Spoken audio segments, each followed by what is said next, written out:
Imagine this.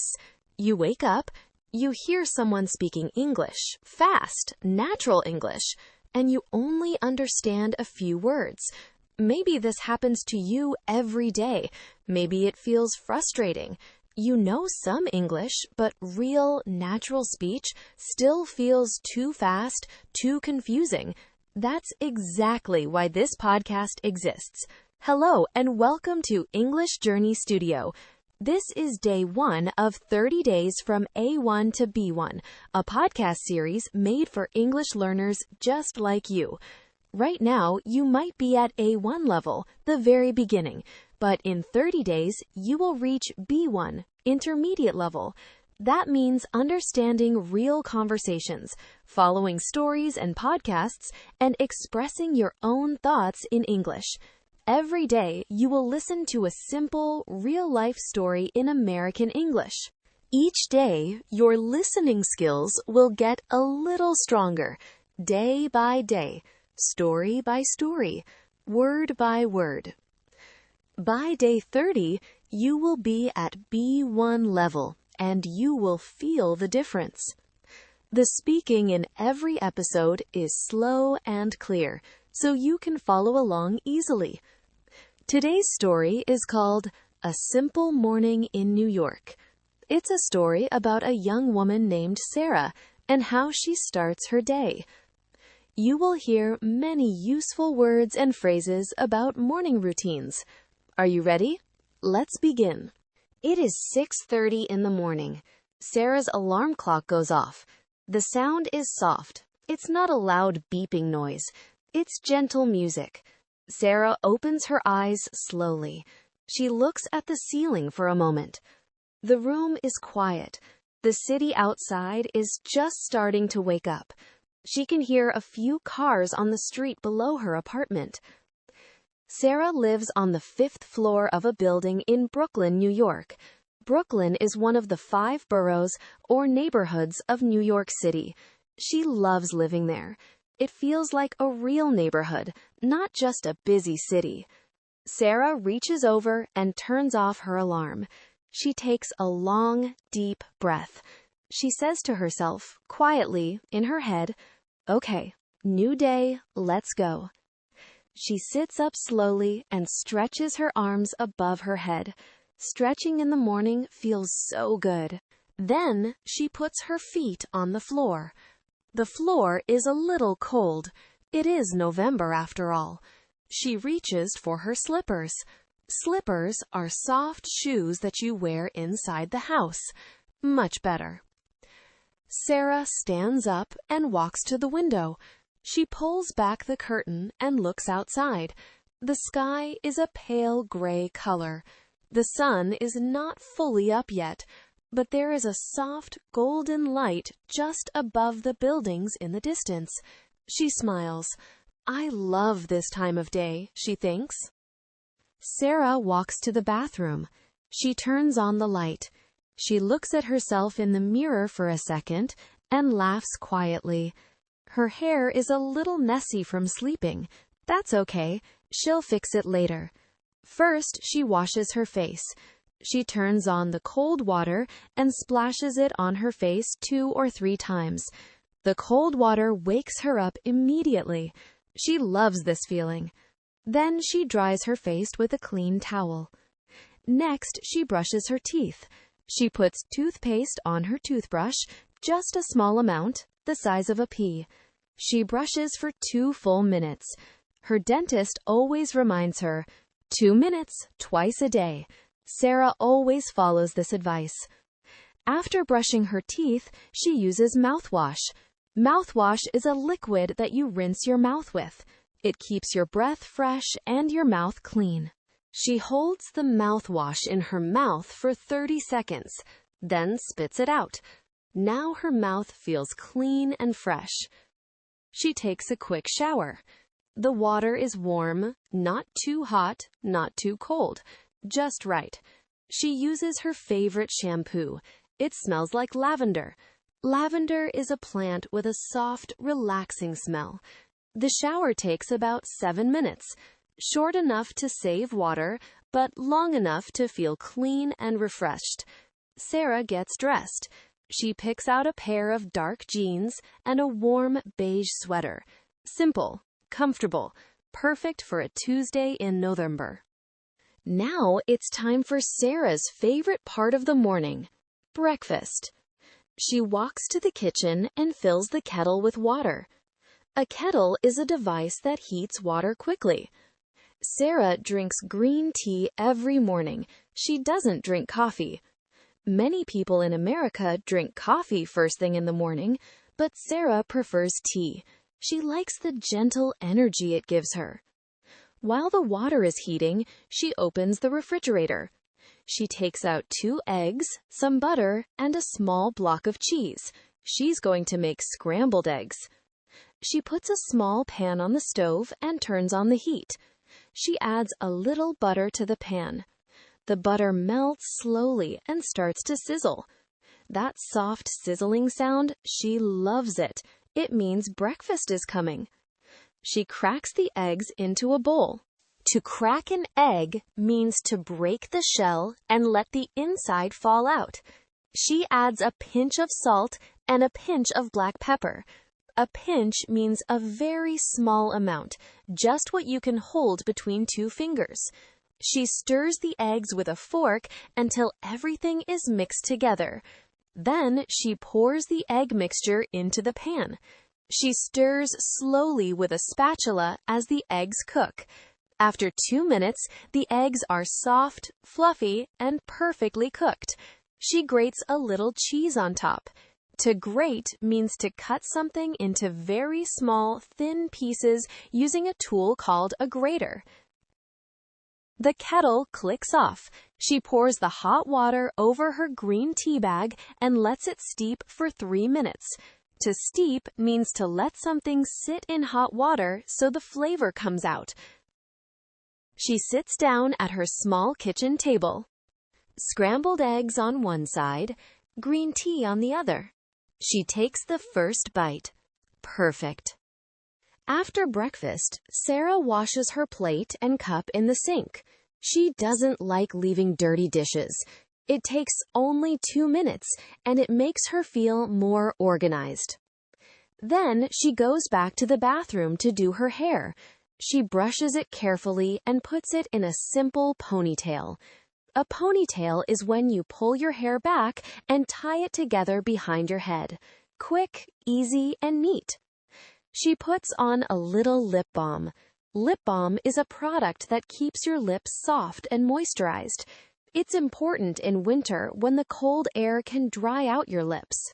She walks to the hallway and looks at the small shelf near the door. She checks her bag. Wallet? Yes. Keys? Yes. Phone? Yes. Headphones? Yes. She always listens to a podcast on the subway. She puts on her coat. It's a long, dark gray wool coat. Wool is a warm, natural material made from sheep, perfect for cold New York winters. She wraps a scarf around her neck. A scarf is a long piece of fabric that you wear around your neck to keep warm. She opens the front door, steps outside, and locks it behind her. She walks down the stairs and pushes open the building's front door. A wave of cold November air hits her face. She takes a breath. Okay, she thinks, I'm ready. And that is the end of today's story. Sarah has had a simple, peaceful morning. She woke up gently, washed her face, brushed her teeth, made scrambled eggs and green tea, and got herself ready for the day. Let's review some of the key words and phrases from today's episode. To stretch, to extend your arms and legs to relax your muscles. Slippers, soft shoes worn inside the house. To crack an egg, to break the shell of an egg. A pinch, a very small amount of something. To steep, to soak something in hot water to release flavor. A ponytail, a hairstyle where hair is tied back behind the head. Thank you so much for listening today. That was day 1 of 30 days from A1 to B1. Before you go, if you finish today's episode, leave a comment below and write, Day 1 done. It takes only 5 seconds. And it helps you stay on track with your 30-day English journey. I read every comment and I love seeing your progress. Come back tomorrow for day 2, a new story, new words, and more English practice. If you enjoyed today's episode, please subscribe to English Journey Studio. New episodes come out every day for the next 30 days. See you tomorrow. Keep listening, keep learning. Goodbye for now. Imagine this. You are in a new country. Someone walks up to you and says, "Hi, what's your name? Where are you from?" Do you know what to say? Can you answer clearly, confidently in English? If not, that's exactly why you're here. And by the end of today's episode, you will know exactly what to say. Hello, and welcome back to English Journey Studio. This is day 2 of your 30-day English journey. You are already one step ahead of where you were yesterday. Right now, you are at A1 level, the beginning, but in 30 days, you will reach B1, intermediate level. That means you will understand real conversations. You will follow stories, movies, and podcasts in English. You will express yourself, your thoughts, your feelings, your ideas in English. Every single episode moves you one step closer to that goal, day by day. In 28 more days, you will look back at day 1 and think, I can't believe how much I've learned. But right now, we start with day 2. Today, you will learn one of the most important skills in any language, how to introduce yourself in English. Sarah is going to show us exactly how it's done. Are you ready? Let's begin. It is Saturday morning. Sarah doesn't have to work today. She wakes up a little later than usual, at 8 o'clock. No alarm, just the natural light coming through her curtains. She stretches her arms above her head and takes a long, slow breath. Saturday, she thinks, my favorite day.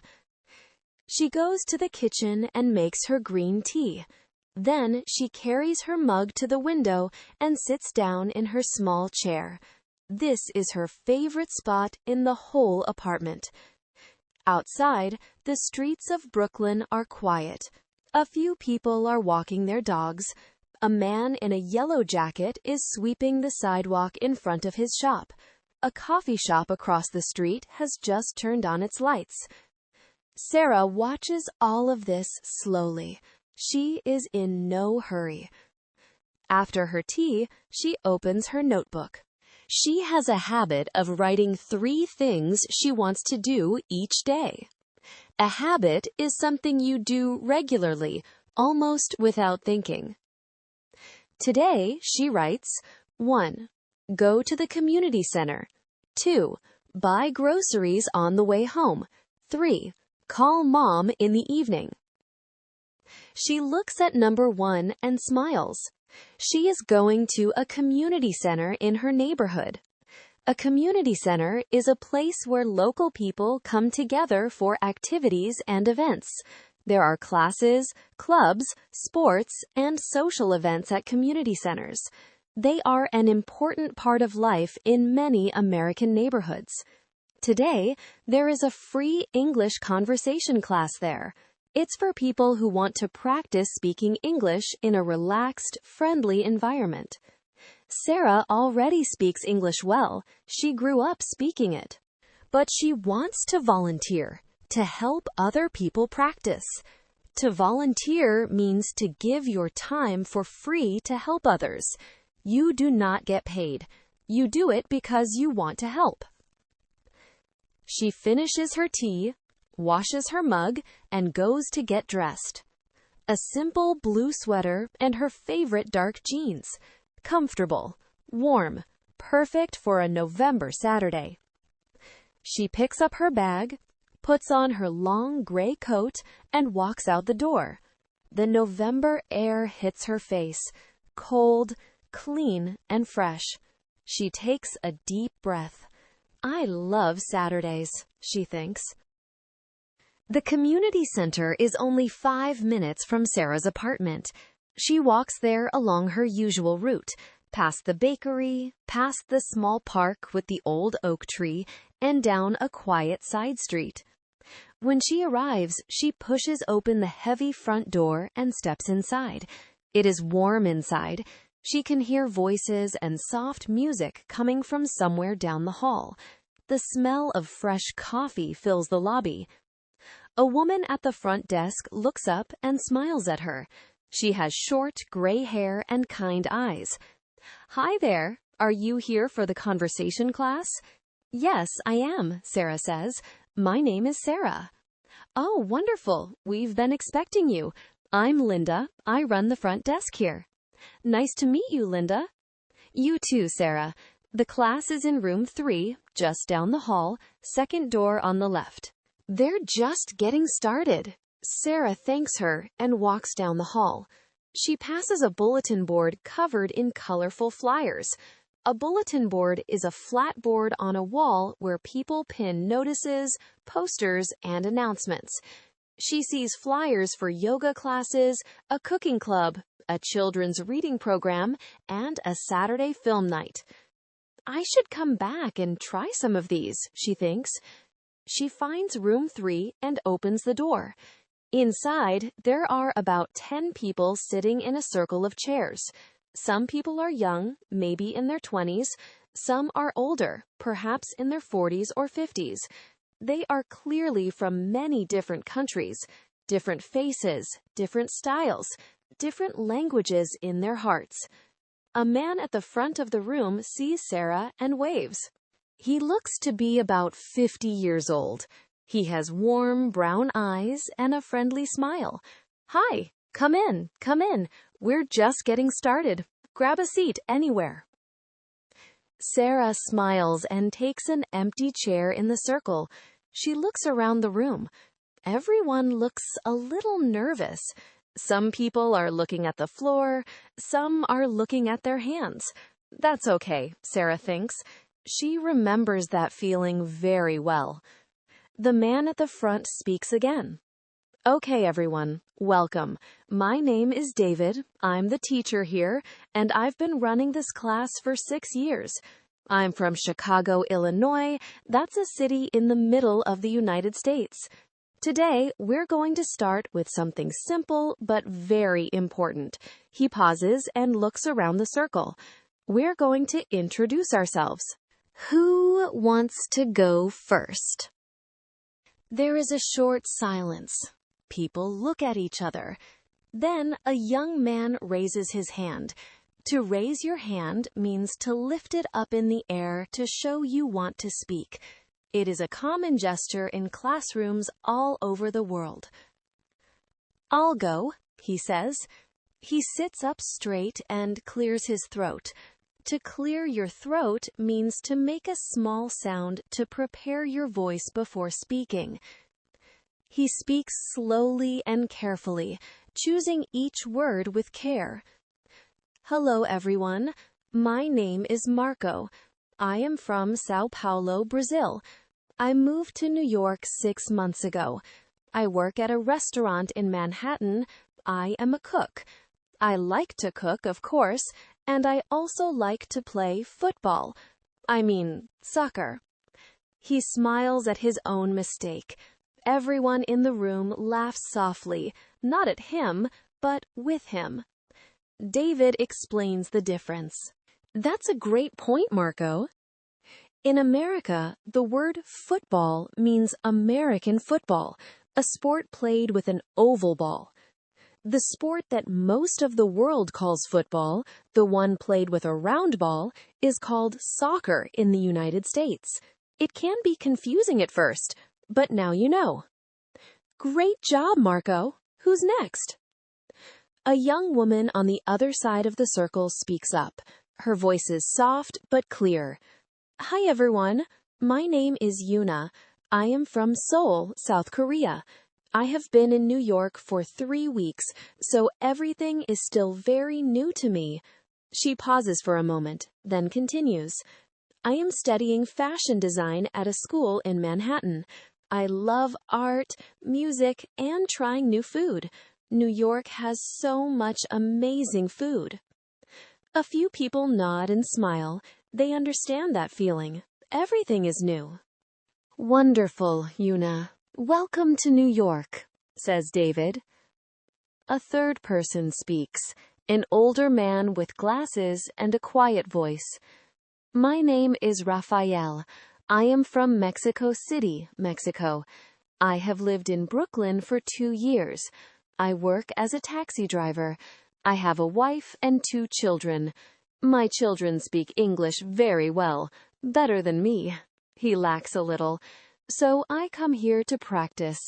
I don't want my children to translate everything for me. The room laughs warmly. Everyone understands. Now it is Sarah's turn. She takes a small breath and smiles at the group. Hi everyone, my name is Sarah. I grew up in a small town in Ohio. Ohio is a state in the middle of the United States. But I've lived in Brooklyn for 4 years now, and I really love it here. I work as a graphic designer. That means I create visual things, like logos, posters, and websites. In my free time, I love walking around the neighborhood, trying new restaurants, and reading. She pauses, then adds something from the heart. I'm here today because I want to help you practice English.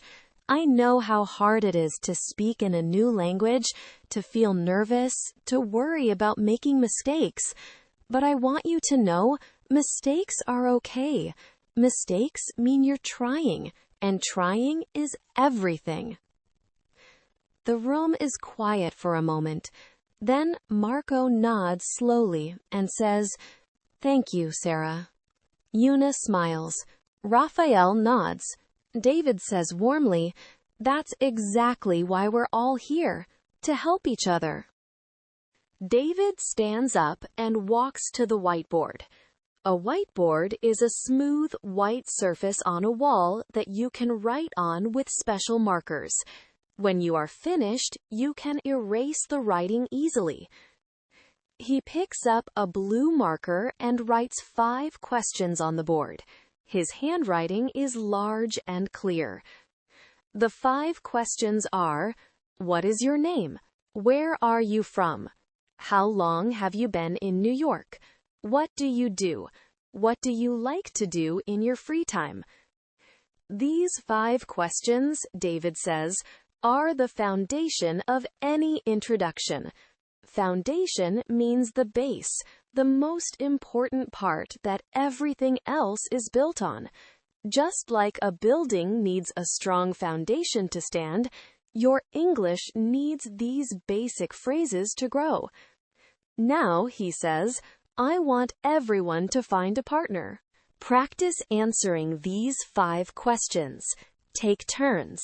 Listen carefully when your partner speaks. The room comes alive. Chairs scrape the floor. People turn to each other. Quiet conversations begin everywhere. Sarah turns to the man sitting next to him. His name is Ahmed. He is from Cairo, Egypt, the capital city of Egypt, on the banks of the Nile River. He has been in New York for 1 year. He is a civil engineer, a person who designs and builds roads, bridges, and buildings. Ahmed's English is actually quite good. He knows the words, he understands the grammar, but he speaks very quietly, almost in a whisper. A whisper is when you speak very softly, almost without using your full voice. Ahmed, Sarah says gently, I can hear you, but in a real conversation, on the street, in a cafe, at work, you'll need a stronger voice. I know, he says quietly. I just worry about making mistakes. Sarah looks at him kindly.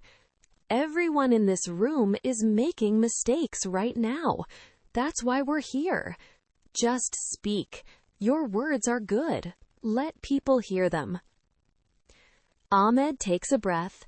He sits up a little straighter, and then he speaks, this time with a clear, strong voice.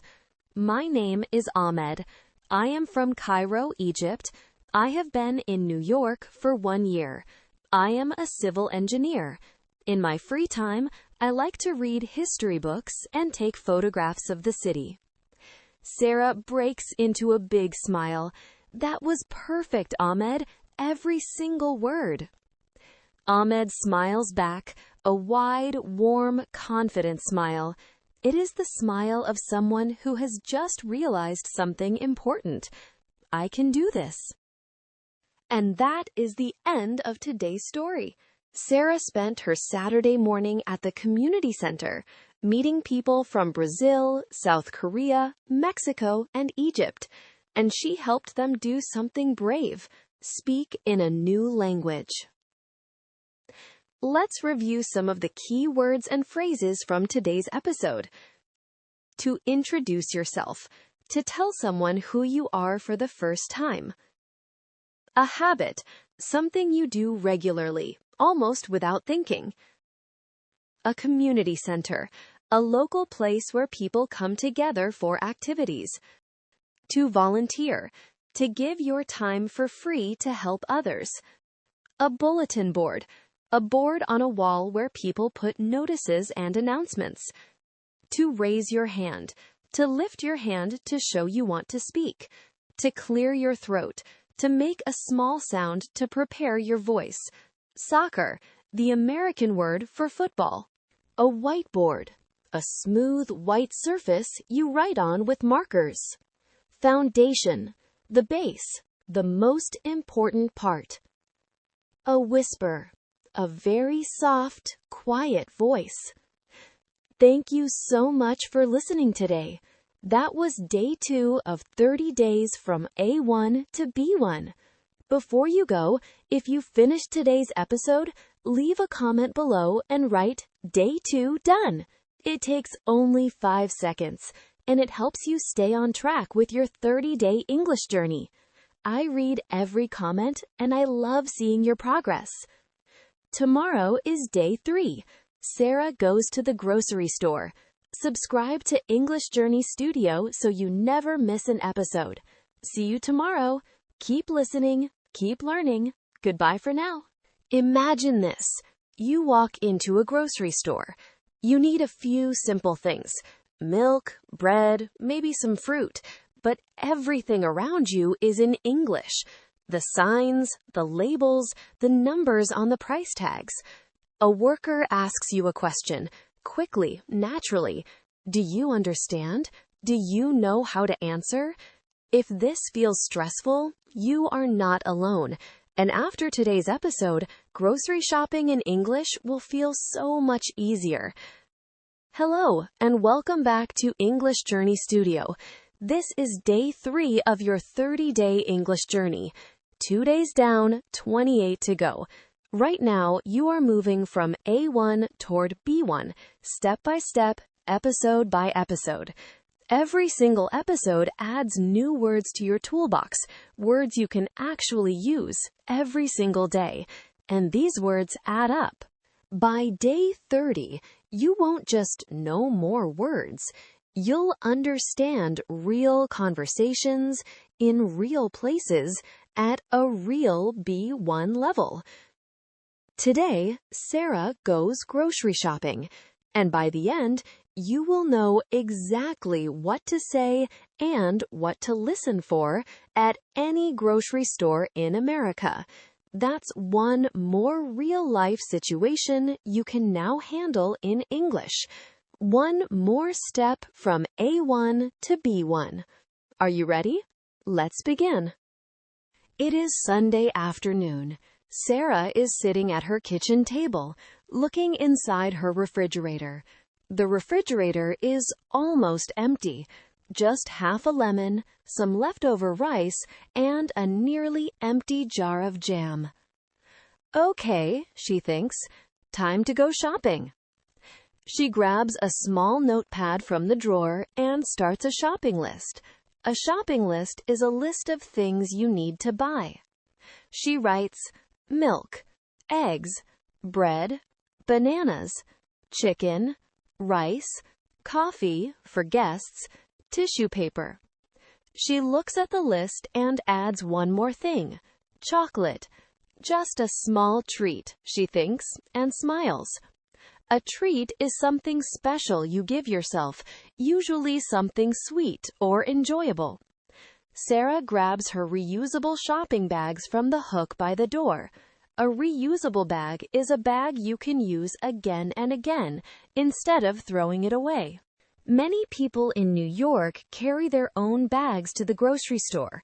It's better for the environment, and some stores even charge a small fee for plastic bags. She puts on her coat, grabs her wallet and phone, and heads out the door. The grocery store is just 2 blocks away, a small, busy store on the corner, the kind you find in almost every neighborhood in Brooklyn. The walk takes about 5 minutes. The streets are quieter than usual. It's Sunday after all. Sarah arrives at the store, pushes open the glass door, and steps inside. A small bell rings above the door. Ding. Inside, the store is bright and a little busy. Sarah grabs a shopping basket near the entrance. A basket is smaller than a cart, perfect for just a few items. She walks down the first aisle. An aisle is a long, narrow path between shelves in a store. This aisle has bread, cereal, and snacks. Sarah finds a loaf of whole wheat bread and puts it in her basket. A loaf is the word we use for a whole piece of bread before it's sliced. Next, she walks toward the dairy section. Dairy means foods made from milk, like milk itself, cheese, yogurt, and butter. She opens the refrigerator door and takes out a carton of milk. A carton is a cardboard or paper container. Milk, juice, and eggs often come in cartons. She also grabs a dozen eggs. A dozen means 12. In America, eggs are almost always sold in cartons of a dozen. Sarah checks her list again. Bananas, chicken, rice. Just then, someone taps her on the shoulder. Sarah, hi. Sarah turns around. It's a woman from her building. They've said hello in the hallway a few times, but never really talked. Oh, hi. I'm sorry. I don't think I caught your name last time, Sarah says. I'm Priya. I live on the 3rd floor. Nice to meet you properly, Priya. I'm Sarah, 2nd floor. To catch someone's name means to hear and remember it, and nice to meet you properly is a friendly way to say, now we really know each other, not just a quick hello. Sunday shopping? Priya asks, smiling. Always, Sarah laughs. My fridge was basically empty. Same here. Well, have a good one. You too. See you around the building. Sarah smiles to herself as Priya walks away. That was nice, she thinks. Small moments like this, a quick chat with a neighbor, make a big city feel a little smaller, a little friendlier. She moves to the produce section. Produce means fresh fruits and vegetables. The produce section smells fresh, like apples, oranges, and fresh herbs. Sarah picks up a bunch of bananas. A bunch is a group of things that grow or are held together, like a bunch of bananas or a bunch of flowers. She squeezes one gently to check if it's ripe. Ripe means ready to eat, not too green, not too soft. Perfect, she thinks, and puts the bananas in her basket. Just above the apples, Sarah notices a bright yellow sign. It says, Sale. Buy one, get one free. A sale means products are sold for less money than usual for a short period of time. And buy one, get one free means if you buy one item, you get a second one at no extra cost. Sarah doesn't really need apples today, but the sale makes her smile. Maybe next time, she thinks, and walks on. An employee is restocking the shelves nearby. To restock means to fill the shelves again with new products. He looks up and smiles at Sarah. "Good afternoon. Let me know if you need any help finding something." "Thank you," Sarah says. "Actually, do you have fresh ginger? I don't see it." "Sure, it's in the next aisle near the garlic and onions." "I'll show you." He walks with her to the next aisle and points to a small basket of ginger. "Here you go." "Thank you so much," Sarah says, and picks up a piece of ginger. While she's in this aisle, Sarah notices 2 bags of rice on the shelf. One bag is small and costs $3. The other bag is much bigger, almost 3 times the size, but it only costs $5. Sarah picks up both bags and compares them. To compare means to look at 2 things together and decide which one is better. She thinks, the bigger bag is a better deal. A deal means an offer or a price, and a good deal means you get a lot for a fair price. She puts the smaller bag back on the shelf and keeps the bigger one. "I'll use it for weeks," she thinks, and places it carefully in her basket. Sarah continues toward the back of the store where the meat counter is. A counter is a long table or surface where products are sold or prepared. Behind the counter, a worker in a clean apron is arranging packages of meat. An apron is a piece of clothing you wear over your clothes to keep them clean. Cooks and butchers often wear aprons. "Hi there, can I help you?" the worker asks. "Yes, please," Sarah says. "I'd like some chicken breast, about 2 pounds, please." A pound is a unit of weight used in America. 1 pound is about 450 grams, so 2 pounds is about 900 grams, almost 1 kilogram. The worker picks up a package and places it on the scale. A scale is a machine that measures weight. "This one is 2.1 pounds. Is that okay?" "That's perfect, thank you," Sarah says. The worker wraps the chicken and hands it to her. "Anything else?" "That's all for now, thank you." Sarah places the chicken carefully in her basket, next to the eggs. She checks her list one more time. Milk, check. Eggs, check. Bread, check. Bananas, check. Chicken, check. To check something off a list means to mark it as done or completed. Only rice, coffee, tissue paper, and chocolate are left. She walks toward the next aisle, the one with pasta and other dry goods. Dry goods are foods that don't need to be refrigerated, like rice, pasta, flour, and sugar. She picks up a small bag of pasta for later in the week. The basket is getting a little heavy now. Sarah shifts it to her other arm. Sarah grabs a small bag of coffee from the shelf for when her friends come over next week, then a pack of tissue paper, and finally, the chocolate. She smiles and adds it to her basket. Now her list is complete. Sarah walks toward the checkout. Checkout is the place where you pay for your items before leaving the store. There are 2 checkout lines, one with a cashier and one self-checkout. A cashier is the person who scans your items and takes your payment. Self-checkout means you scan and pay for the items yourself, using a machine. Sarah sees a short line at the cashier and joins it. In front of her, an older woman is chatting with the cashier about the weather. "Cold one today, huh?" the cashier says. "Sure is. Stay warm." The woman replies and walks away with her bags. Now it's Sarah's turn. She places her basket on the counter and starts putting items on the belt. The belt is the moving surface that carries your items toward the cashier. "Hi, did you find everything okay?" the cashier asks. "Yes, thank you," Sarah says. "Big plans for the rest of your Sunday?" the cashier asks, scanning the bread. "Not really," Sarah laughs. "Just relaxing at home, maybe some baking later." "Nice. Enjoy that chocolate then," the cashier says with a smile, holding up the chocolate bar before scanning it. The cashier continues scanning each item. Beep, beep, beep. "Do you have a reusable bag, or do you need one?" "I have my own, thanks," Sarah says, and opens her bag.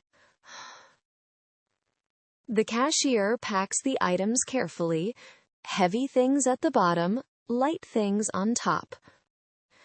Your total is $28.43.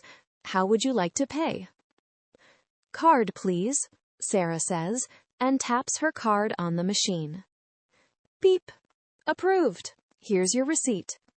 A receipt is a small piece of paper that shows what you bought and how much you paid. "Thank you so much. Have a great day," Sarah says. "You too. Bye." Sarah picks up her bags, one in each hand, and walks out through the glass door.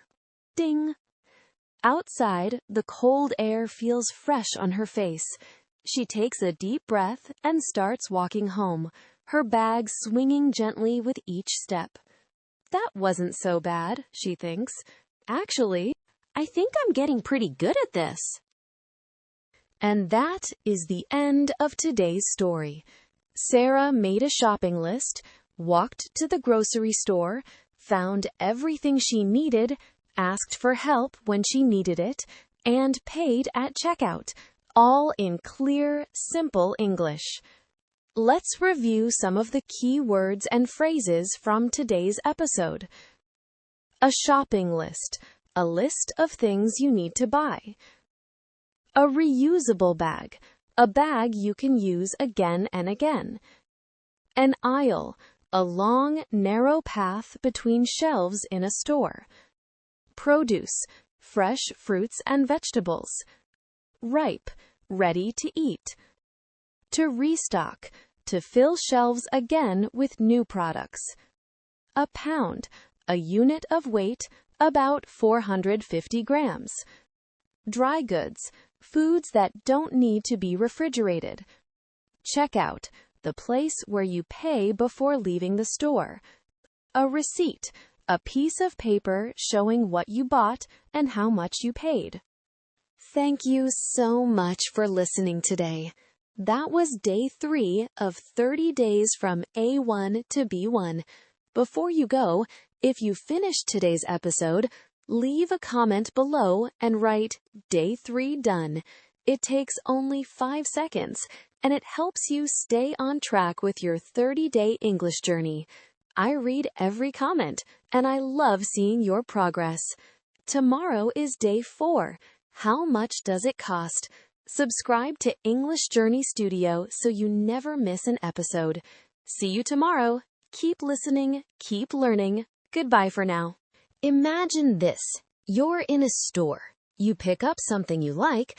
You look at the price tag. $24.99. Wait, is that $24 or $24.99? And how do you even say that out loud? Numbers in English can feel surprisingly tricky, especially prices, especially when someone says them fast. Maybe you've stood at a checkout, heard a number, and just nodded, hoping you handed over enough money. We've all been there. If numbers and prices make you a little nervous, today's episode is exactly what you need. Hello, and welcome back to English Journey Studio. This is day 4 of your 30-day English journey. 3 days down, 27 to go. Right now, you are moving from A1 toward B1, step by step, episode by episode. And numbers are everywhere. Prices, addresses, phone numbers, time. Once numbers feel easy, So much of daily life in English gets easier too.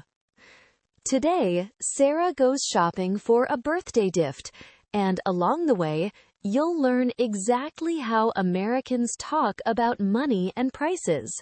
One more step from A1 to B1. Are you ready? Let's begin. It is Monday evening. Sarah is walking home from work, thinking about her friend Maya. Maya's birthday is this Saturday. I should get her something nice, Sarah thinks. Maybe a scarf. She loves scarves.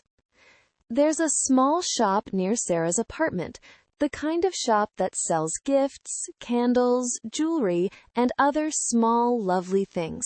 Sarah decides to stop in on her way home. A bell rings softly as she opens the door. Inside, the shop smells like lavender and vanilla. Soft music is playing. On the door, Sarah notices a small sign with the shop's hours. Open, Monday to Saturday, 10 a.m. to 7 p.m., Sunday, 12 p.m. to 5 p.m. In English, we usually say times like this. 10 a.m. means 10 o'clock in the morning. 7 p.m. means 7 o'clock in the evening. Means before noon, from midnight to 12 o'clock. p.m. means afternoon, from 12 o'clock to midnight. Good, they're open until 7, Sarah thinks, glancing at her watch. It's 6:15, plenty of time. Hi, let me know if you need any help, says the shop owner, a woman with short, curly hair and glasses. Thank you, I'm just looking for now, Sarah replies. Sarah walks slowly around the shop. She sees candles, small notebooks, handmade jewelry, postcards with pictures of New York, and a shelf full of soft, colorful scarves. She picks up a deep blue scarf. It's soft, probably wool, or maybe a wool blend. A blend means a mixture of two or more materials. Sarah looks at the price tag. $22, it says. In English, we usually say prices like this. $22. Simple. The number, then the word dollars. But what about prices with cents? Cents are the small units of money. $1 equals 100 cents. If something costs $22.50, we usually say $22.50, or a little more formally, $22.50. Sarah continues looking around. She finds a second scarf, a lighter gray one, with small flowers on it. The price tag says $18.75. $18.75. Sarah reads quietly. Sarah holds both scarves, the deep blue one and the light gray one. She thinks. Which one does Maya need? I mean, which one would like more? She catches her own mistake and smiles. Need, like small words, but they mean very different things. The shop owner walks over. Those are both lovely. Is it for a gift? Yes, my friend's birthday is this Saturday, Sarah says. The blue one is $22 and the gray one is $18.75. Both are 100% wool. Percent means out of 100. So 100% wool means the whole thing is wool, nothing else mixed in. If something were 50% cotton and 50% wool, that would mean half cotton, half wool, an even blend. There's actually a small sale today, the shop owner adds. Everything in this section is 20% off. Off means the price is reduced. You pay less than the original price. Oh, nice. So how much would the blue one be then? Sarah asks. The shop owner picks up a small calculator from the counter. Let's see. $22 minus 20%. That would be about $17.60. Sarah does some quick math in her head. 20% of $22 is about $4.40. 22 minus 440 equals $17.60. And the gray one? Sarah asks. $18.75 minus 20%, that's about $15. Sarah thinks for a moment. The blue one is a little more, but I think Maya would really love that color. Take your time, the shop owner says kindly, and walks back to the counter. Sarah holds up the blue scarf again, near the window. The afternoon light makes the blue look even richer. This one, she decides. Maya's favorite color is blue. I remember now. She puts the gray scarf back on the shelf, carefully. Before going to the counter, Sarah notices a small basket of candles nearby. A little sign says, "Buy 2, save $5." That means if you buy 2 candles, you save $5 off the total price. Sarah checks the price of 1 candle, $12 each. So 2 candles would normally be $24. With the discount, 2 candles would be $19. A discount is the amount of money taken off the original price. Maybe 1 candle for myself too, Sarah thinks, smiling. She picks up 2 candles, one with a vanilla scent and one with a fresh citrus scent. On her way to the counter, Sarah passes the postcards she saw earlier. Each postcard shows a different part of New York: the Brooklyn Bridge, Central Park, the subway. A small sign says, "Postcards minus $2 each, or 3 for $5. Sarah does some quick math. 1 postcard is $2, 2 postcards would be $4, but 3 postcards, with the special price, are only $5. That's basically getting the third one for $1, Sarah realizes. Might as well get 3. She picks 3 postcards, 1 for her mom, 1 for Priya, and 1 to keep for herself. Sarah walks to the counter with the blue scarf, the 2 candles, and the 3 postcards. "Did you find everything okay?" the shop owner asks. "Yes, thank you. I'll take this scarf, these 2 candles, and these 3 postcards." The shop owner scans each item. Beep, beep, beep, beep. "Okay, let's see your total. The scarf, with the discount, is $17.60. The 2 candles, with the discount, are $19. And the 3 postcards are $5. So, $17.60 plus 19 plus 5, that's $41.60 before tax. Tax is a small extra amount added to the price, money that goes to the government. In New York, tax is usually a little over 8%. With tax, your total comes to $45.03. "Before I forget," the shop owner says, "would you like to join our rewards program? It's free, and you get points for every purchase." A rewards program is a system where stores give you points or discounts for shopping with them regularly. "How does it work?" Sarah asks. "For every dollar you spend, you get 1 point. Once you reach 100 points, you get $5 off your next purchase." Sarah does the math quickly. $45 today means 45 points. Not bad for a first visit, she thinks. "Sure, why not?" Sarah says. "Great, I just need your phone number." Sarah gives her number slowly, 1 digit at a time.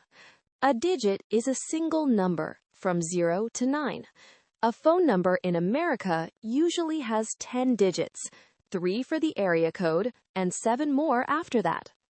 It's 347-555-0162.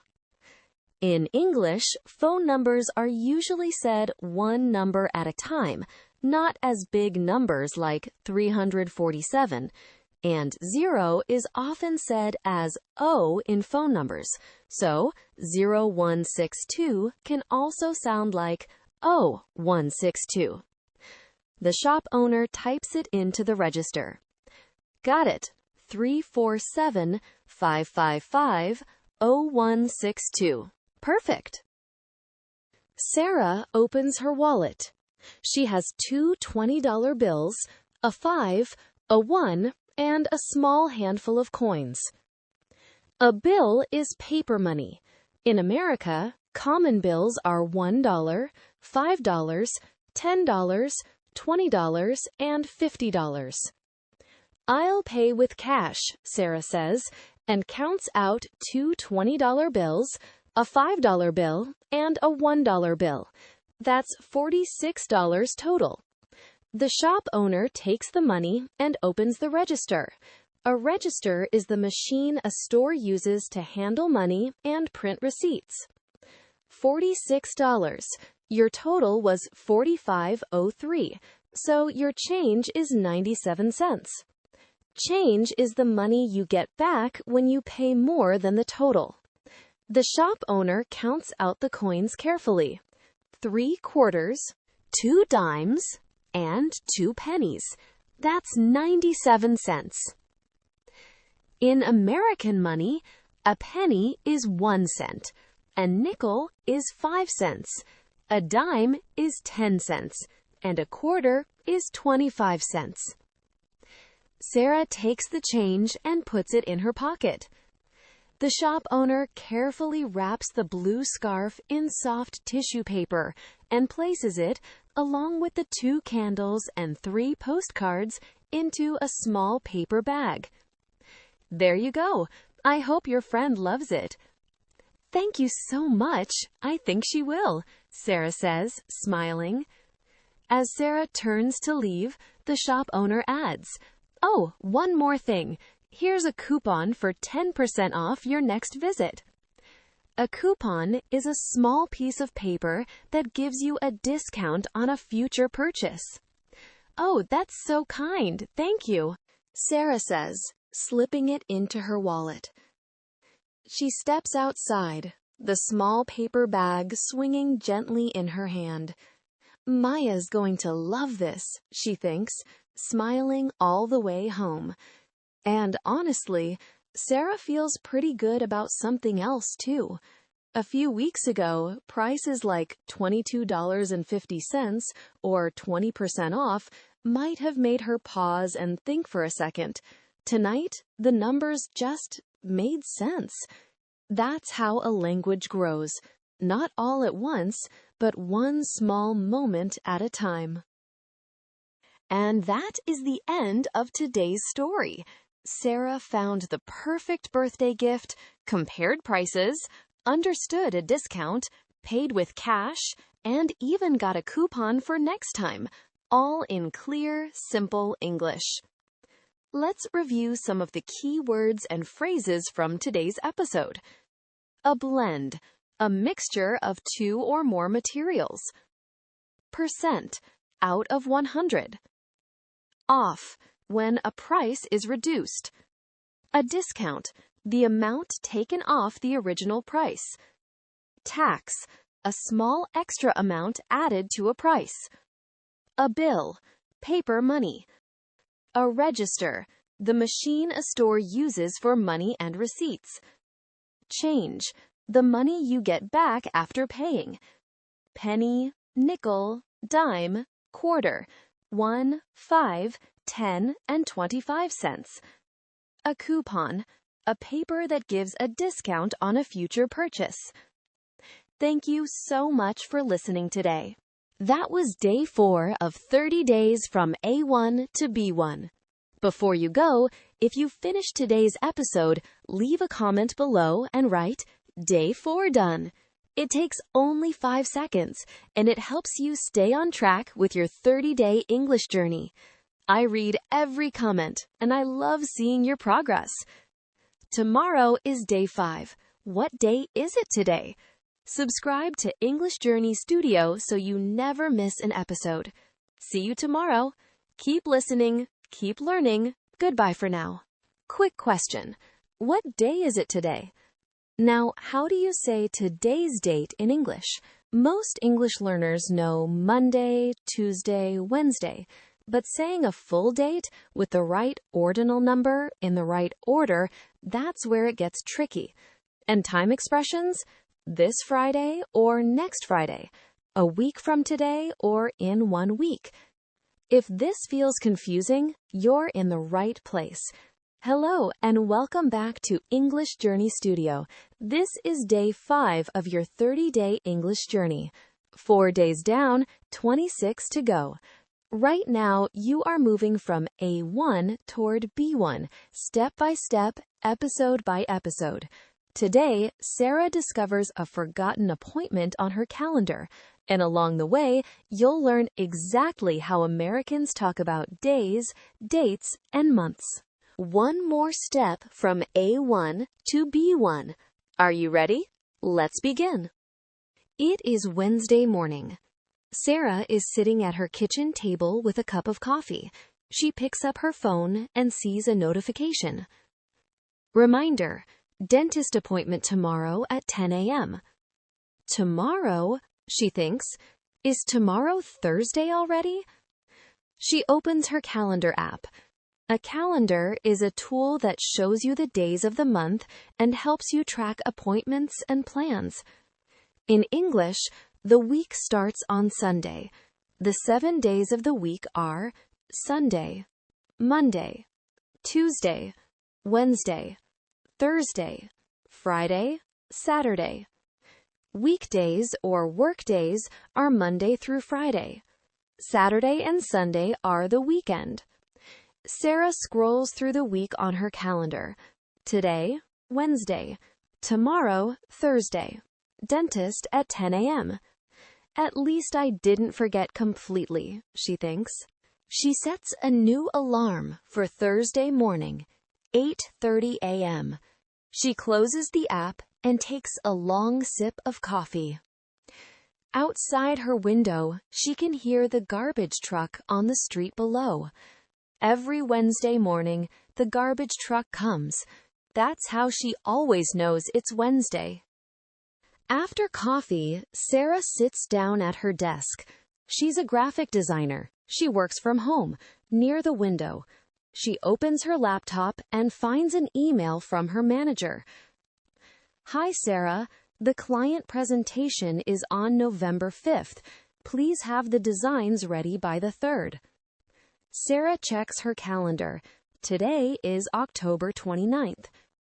In American English, we say dates with ordinal numbers. Ordinal numbers show order, first, second, third, and so on. Here's the pattern. First, first.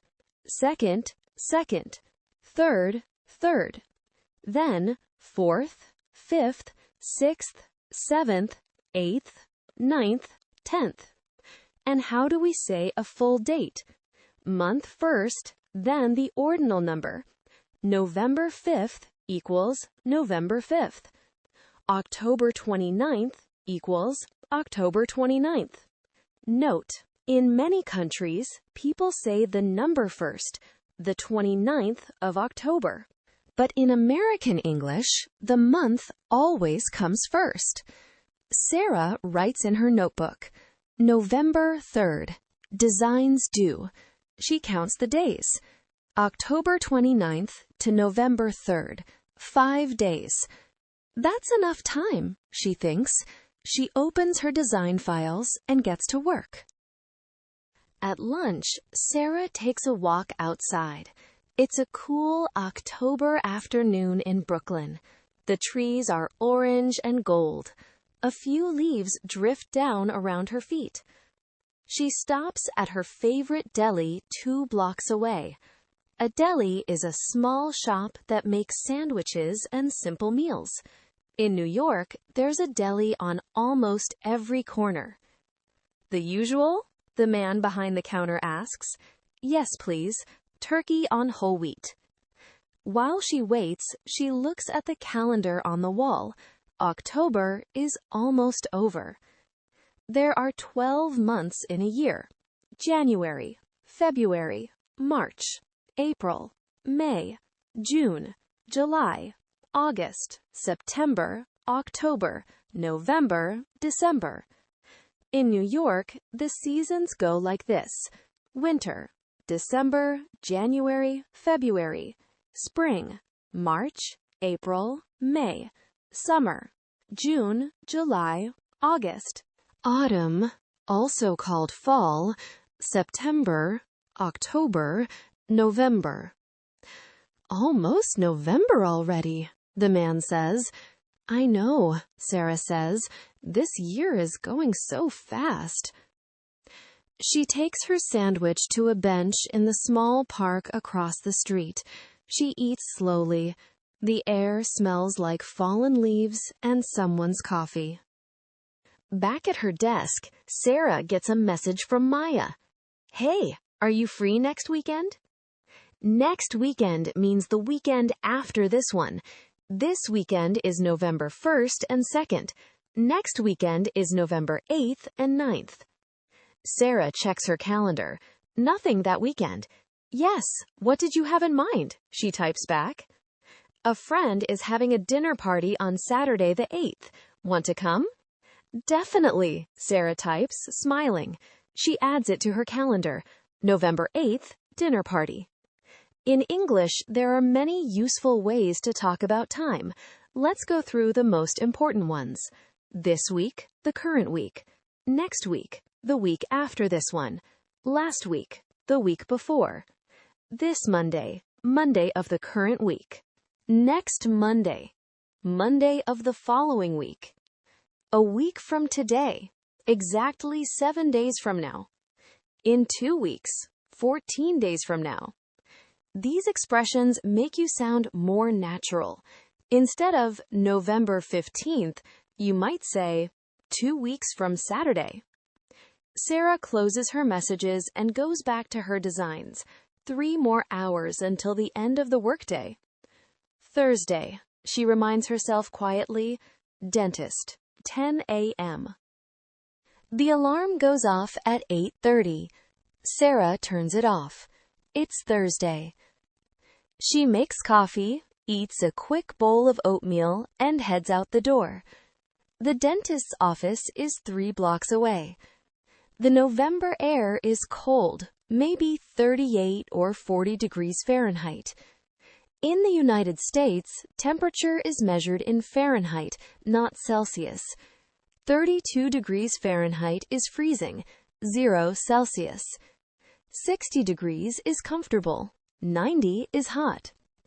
She arrives at 9:55, 5 minutes early. The receptionist looks up. A receptionist is the person at the front desk who greets visitors and manages appointments. Sarah? Yes, I have a 10 o'clock appointment. Perfect. Please have a seat. The doctor will be right with you. Sarah sits in the waiting room. She picks up a magazine from the table. The date on the cover says November 2025. November, the 11th month. Next month is December, then January, a new year. Sarah thinks about how fast time moves. It feels like yesterday it was summer, and here she is in November, in a waiting room, turning a magazine page. Sarah? The dentist is ready.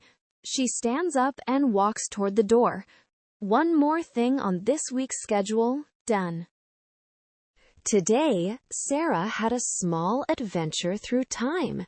She found a forgotten appointment, learned the days of the week and months of the year, talked about dates with ordinal numbers, and made it to the dentist 5 minutes early.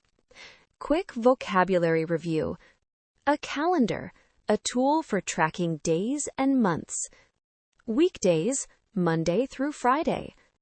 The weekend, Saturday and Sunday. An ordinal number, 1st, 2nd, 3rd, 4th. An appointment, a planned meeting at a specific time. A receptionist, the person at the front desk. If you finish today's episode, type Day 5 done in the comments right now. Tomorrow is Day 6. We'll talk about Sarah's family. Keep listening, keep learning. See you tomorrow. It's Sunday morning. Your phone rings. You look at the screen. It's someone from your family. Maybe your mom. Maybe your dad. Maybe your grandma. Now, what do you say? What words do you use? In your own language, talking about family is easy, natural, automatic. But in English, maybe you know mother and father, but what about all the other words you need in a real conversation? Aunt, uncle, cousin, sibling, niece, nephew. By the end of today's episode, you will know exactly how to talk about your family in natural, everyday English. All the key vocabulary used in real sentences in a real story. This is Day 6 of your 30-day English journey. 5 days down, 24 to go. You are moving from A1 toward B1, step by step, episode by episode. Today, Sarah has a quiet Sunday to herself. She calls her mom, thinks about the people she loves, and writes about her family. In English. One more step from A1 to B1. Are you ready? Let's begin. Sarah is sitting in her favorite spot, the small armchair next to the living room window. She has a warm cup of green tea in both hands. Outside, the sky is a pale gray blue, the way it always looks on autumn Sunday mornings in Brooklyn. The streets are quiet. She loves this. Her phone buzzes on the cushion next to her. She looks at the screen. It says, Mum. She smiles and picks up. Hi, Mom. Hi, sweetheart. How are you? Sarah's mother is named Linda. She is 54 years old. She lives in Columbus, Ohio, about 500 miles from Brooklyn. In English, the formal word is mother, but most people say mum in everyday conversation. Mum is warm and informal. Mother is more serious or sometimes used when you are a little upset. If a child says mother in a serious tone, it probably means trouble. How's everything in New York? Linda asks. It's good, really good, actually, Sarah says. And are you sleeping? Are you eating? Sarah laughs. Yes, Mom, I promise. Some things never change. Moms always ask the same questions. It doesn't matter if you're 7 or 25. They talk for about 20 minutes. Linda tells Sarah about the neighbors, about the weather in Ohio, already colder than New York, and about a new soup recipe she found online. Sarah listens and smiles. She misses home sometimes, but talking to her mom always makes the distance feel smaller. After the call, Sarah puts her phone down and stares out the window. Her mind drifts to the rest of her family. Her father's name is Robert, but no one calls him Robert. Everyone, his wife, his kids, his coworkers, even his own mother, calls him Bob. Bob is 57 years old. He is a civil engineer. He designs bridges and roads. He is a quiet man, not someone who says a lot, but always there when you need him. In English, the formal word is father, but most people say dad or daddy when they are very young. Sarah still calls him dad. She probably always will. Bob shows love in quiet ways. When Sarah visits Columbus, he always has the fridge stocked with her favorite things: orange juice, cheddar cheese, sourdough bread. He never says, "I missed you," but the fridge always says it for him. Sarah also has a younger brother named Jake. Jake is 22 years old, 3 years younger than Sarah. He is studying computer science at a university in Chicago. In English, a brother is a male sibling. A sister is a female sibling. The word sibling covers both. It means a brother or sister, without specifying which. It is useful in formal or general situations. Jake and Sarah text each other almost every day. They tease each other constantly. He calls her old lady, she calls him little disaster. But if either of them ever truly needed something, the other one would be on the first train there. Sarah has grandparents on both sides of her family, but she is especially close to her mother's parents, Dorothy and George. Everyone calls them Grandma Dot and Grandpa George. In English, the most common informal words are grandma and grandpa. You might also hear granny, nana, nan, or pop. These vary by family and region, but they all mean the same thing. Grandma Dot is 78 years old. She lives in a small house in rural Ohio, about 40 minutes from Columbus. Rural means in the countryside, away from a city. Dot is famous in the family for two things, her apple pie and her memory. She remembers everything, every birthday, every funny moment, every embarrassing thing you did when you were 9 years old. She remembered that I once hid my broccoli in my sock at dinner, Sarah thinks. I was 6 years old. She still brings it up every Thanksgiving. Grandpa George is 80 years old. He is retired, meaning he no longer works. He was a farmer for most of his life. Now he spends his mornings in the garden and his evenings watching old westerns on television. He doesn't say much, but when Sarah visits, he always saves the best chair on the porch for her, and he always has a small bag of her favorite hard candy in his jacket pocket, every single time. Some people show love with words, Sarah thinks. Grandpa George shows it with a chair and a candy bag. I think that might be better. On her father's side, Sarah has an aunt named Carol and an uncle named David. In English, your aunt is your parent's sister or your parent's brother's wife. Your uncle is your parent's brother or your parent's sister's husband. Carol and David have 3 children, and those 3 children are Sarah's cousins. A cousin is the child of your aunt or uncle. The cousins are Emma, who is 19 and studying fashion design, Tyler, who is 16 and obsessed with basketball, and little Mia, who just turned 7 and wants to be an astronaut.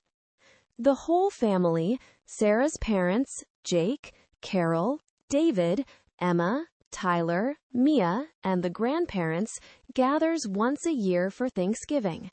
Thanksgiving is one of the most important American holidays. It takes place on the 4th Thursday of November. Families travel long distances to be together. At the Thanksgiving table, Carol makes the turkey. David is in charge of the drinks.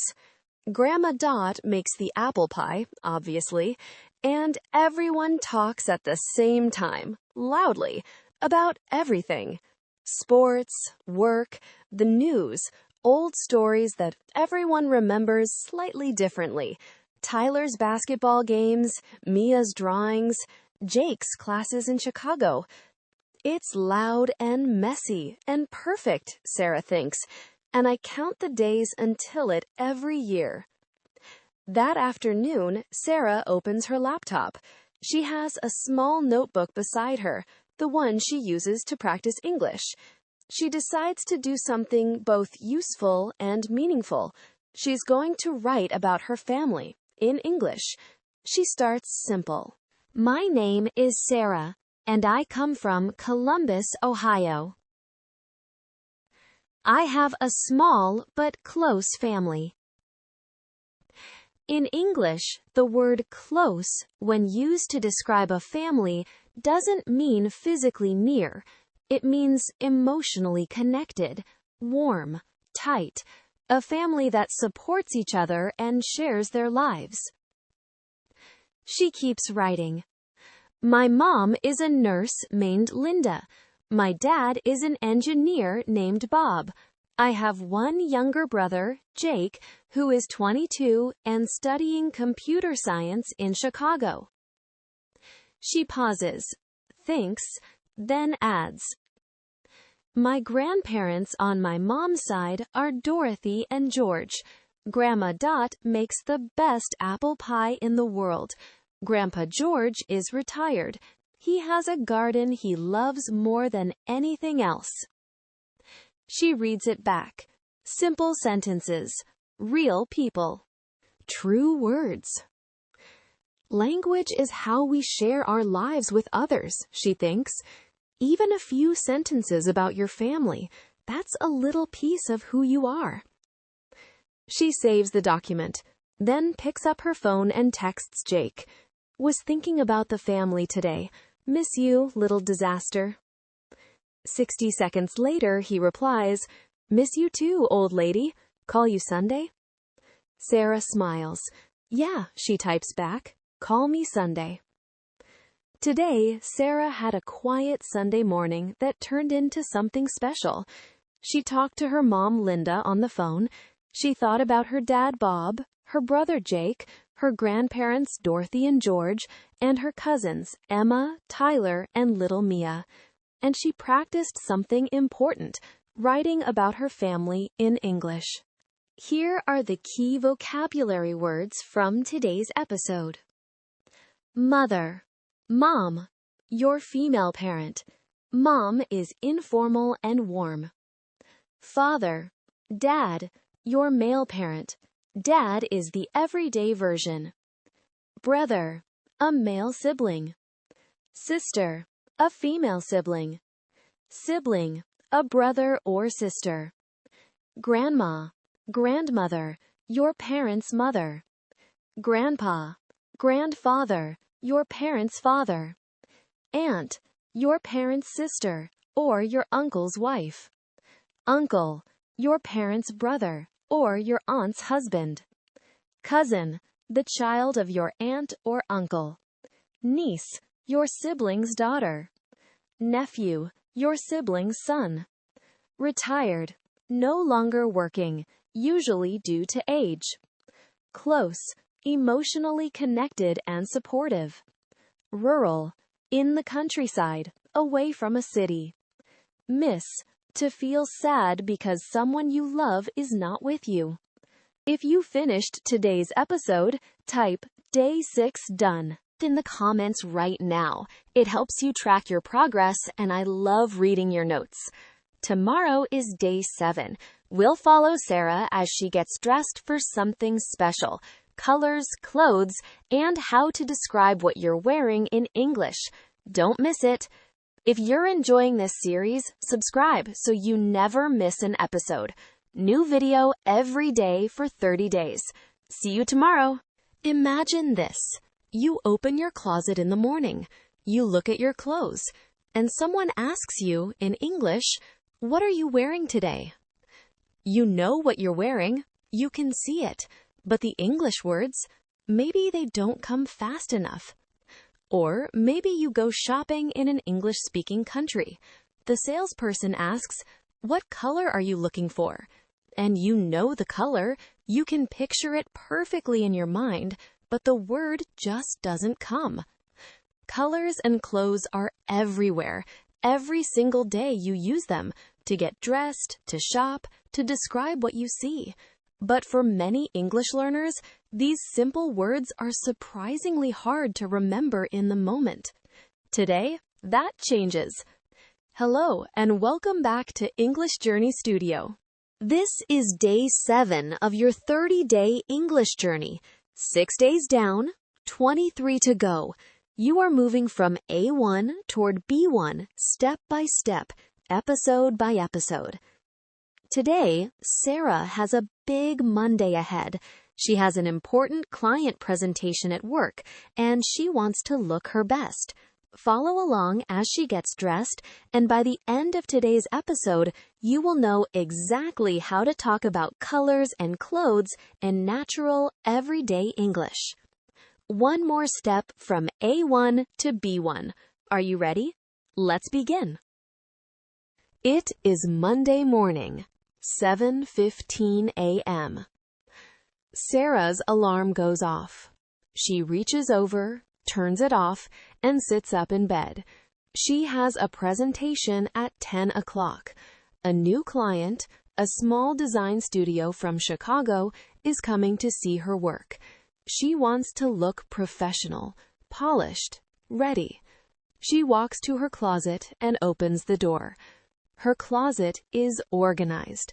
On the left, tops and blouses. In the middle, trousers, skirts, and dresses. On the right, jackets and coats. On the floor, her shoes, lined up neatly in pairs. She looks at everything for a moment. Okay, she thinks, what do I wear? She reaches for a blouse first. A blouse is a light, formal top usually worn by women. This one is cream-colored. In English, cream describes a very pale, warm white, like the color of fresh cream or milk. It is softer than pure white, warmer, a little more elegant. She holds it up and checks it. No wrinkles. Good. Then she reaches for her navy trousers. Trousers are pants, the formal word for the clothing you wear on your legs. Navy is a deep, dark blue, the color of the sea at night or of a classic uniform. She lays the cream blouse and the navy trousers on her bed and steps back. Yes, she thinks, that works. Now comes the harder choice. Sarah has 3 blazers. A blazer is a structured jacket. It makes any outfit look more professional and polished. The first is gray, a classic medium gray, not too dark, not too light, very professional.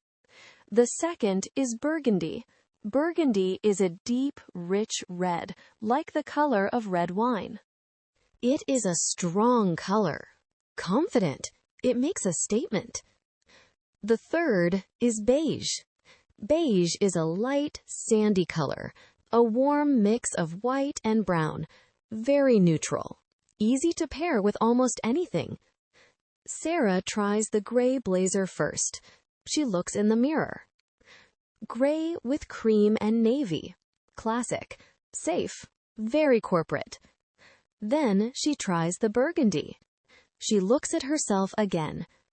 The burgundy blazer gives the whole outfit energy. The cream blouse is soft, the navy trousers are grounded, and the burgundy blazer says, I am here. I have something to show you. Burgundy, she decides. She hangs the gray and beige blazers back in the closet and puts on the burgundy one. Sarah looks at her shoes. She chooses her black ankle boots. Ankle boots are short boots that end just above the ankle. They are stylish but comfortable, perfect for a long day at work. Black is one of the most important colors in a wardrobe. In English, when we say something is a wardrobe essential, we mean it is something you need, something that works with everything else you own. Black shoes are a classic wardrobe essential. She sits on the edge of her bed and puts on her boots. Then, accessories. Accessories are the small items you add to an outfit, things like jewelry, a belt, a scarf, or a bag. Sarah chooses a simple gold necklace. Gold is a warm, rich yellow, the color of the metal gold. In English, when we say gold as a color, we usually mean a warm, shiny, metallic yellow. She also picks up a dark brown leather belt. Brown comes in many shades: light brown, medium brown, chocolate brown, dark brown. Her belt is a warm, medium brown, the kind that pairs well with black, navy, and cream. And finally, her bag, a structured tan leather tote. Tan is similar to beige, but slightly warmer and darker, like the color of light caramel or summer sand. She puts on the necklace, buckles the belt, picks up the bag. She stands in front of the full-length mirror in her bedroom. Cream blouse, navy trousers, burgundy blazer, black ankle boots, gold necklace, brown belt, tan bag. She smiles. That's the one, she thinks. Sarah leaves her apartment at 8:30. She walks to the subway station and takes the C train toward Manhattan. The subway is busy on Monday mornings. Everyone is heading to work. People in suits, people in casual clothes, students with large backpacks, tourists with maps. Sarah finds a seat near the door. She puts her tote bag on her lap and looks out the window as the train moves through the tunnel. A few stops later, a woman sits down next to her. She is wearing a bright yellow coat, mustard yellow, like the color of autumn leaves. The color suits her perfectly. "Excuse me," the woman says. "I love your blazer. That burgundy is perfect for you." Sarah looks up, a little surprised. "Oh, thank you so much." In English, when someone gives you a compliment, when someone says something nice about you, a simple thank you is always the right response. You can add, "That's so kind of you," or "I really appreciate that." "I almost wore gray," Sarah says with a laugh. "I'm glad I didn't." The woman smiles. "Gray is safe, but burgundy is brave." Sarah thinks about that the whole rest of the ride. Gray is safe, burgundy is brave. She likes that. Today, Sarah had a big Monday, and she started it by making a brave choice. She opened her closet, looked at her options, and chose the outfit that felt like her. Not just the safe choice, the right choice. Here are the key vocabulary words from today's episode. Blouse, a light, formal top, usually for women. Trousers, pants, the formal word for what you wear on your legs. Blazer, a structured, professional jacket. Ankle boots, short boots that end just above the ankle. Accessories, small additions to an outfit. Jewelry, belt, bag, scarf. Wardrobe essential, a clothing item that works with everything. Colors, cream, navy, gray, burgundy, beige, black, gold, brown, tan. Compliment, something kind you say about a person. Brave, willing to do something that feels a little scary or bold. If you finished today's episode, type Day 7 done in the comments right now. It helps you track your progress, and I love seeing your names appear. Tomorrow is Day 8. We'll follow Sarah into her kitchen, her favorite meals, her cooking habits, and all the food and drink vocabulary you need for everyday life in English. Don't miss it. Subscribe so you never miss an episode. New video every day for 30 days. See you tomorrow. Here's a moment you know well. You're at a restaurant. The waiter comes to your table and asks, "What would you like to order?" You look at the menu. You know what you want, but you're not sure how to say it. Is it chicken soup or soup of chicken? Do you say "I want" or "I would like"? And how do you ask for something without dairy? Food is one of the first things people talk about when they meet someone new. Do you like to cook? What's your favorite meal? Have you tried this restaurant? And yet, food vocabulary is one of the areas where English learners feel least confident. The names of ingredients, Cooking verbs, meal times, these things don't always appear in textbooks. They come from real life. Today, that changes. Hello, and welcome back to English Journey Studio. This is day 8 of your 30-day English journey. 7 days down, 22 to go. You are moving from A1 toward B1 step by step, episode by episode. Today is Tuesday evening. Sarah is home from work after her presentation, and she's going to cook. Follow along as she prepares her favorite meals, and by the end of today's episode, you will have all the food and drink vocabulary you need for everyday life in English. One more step from A1 to B1. Are you ready? Let's begin.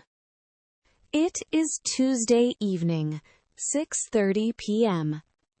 Sarah gets home from work and drops her tote bag on the hallway chair. She kicks off her ankle boots.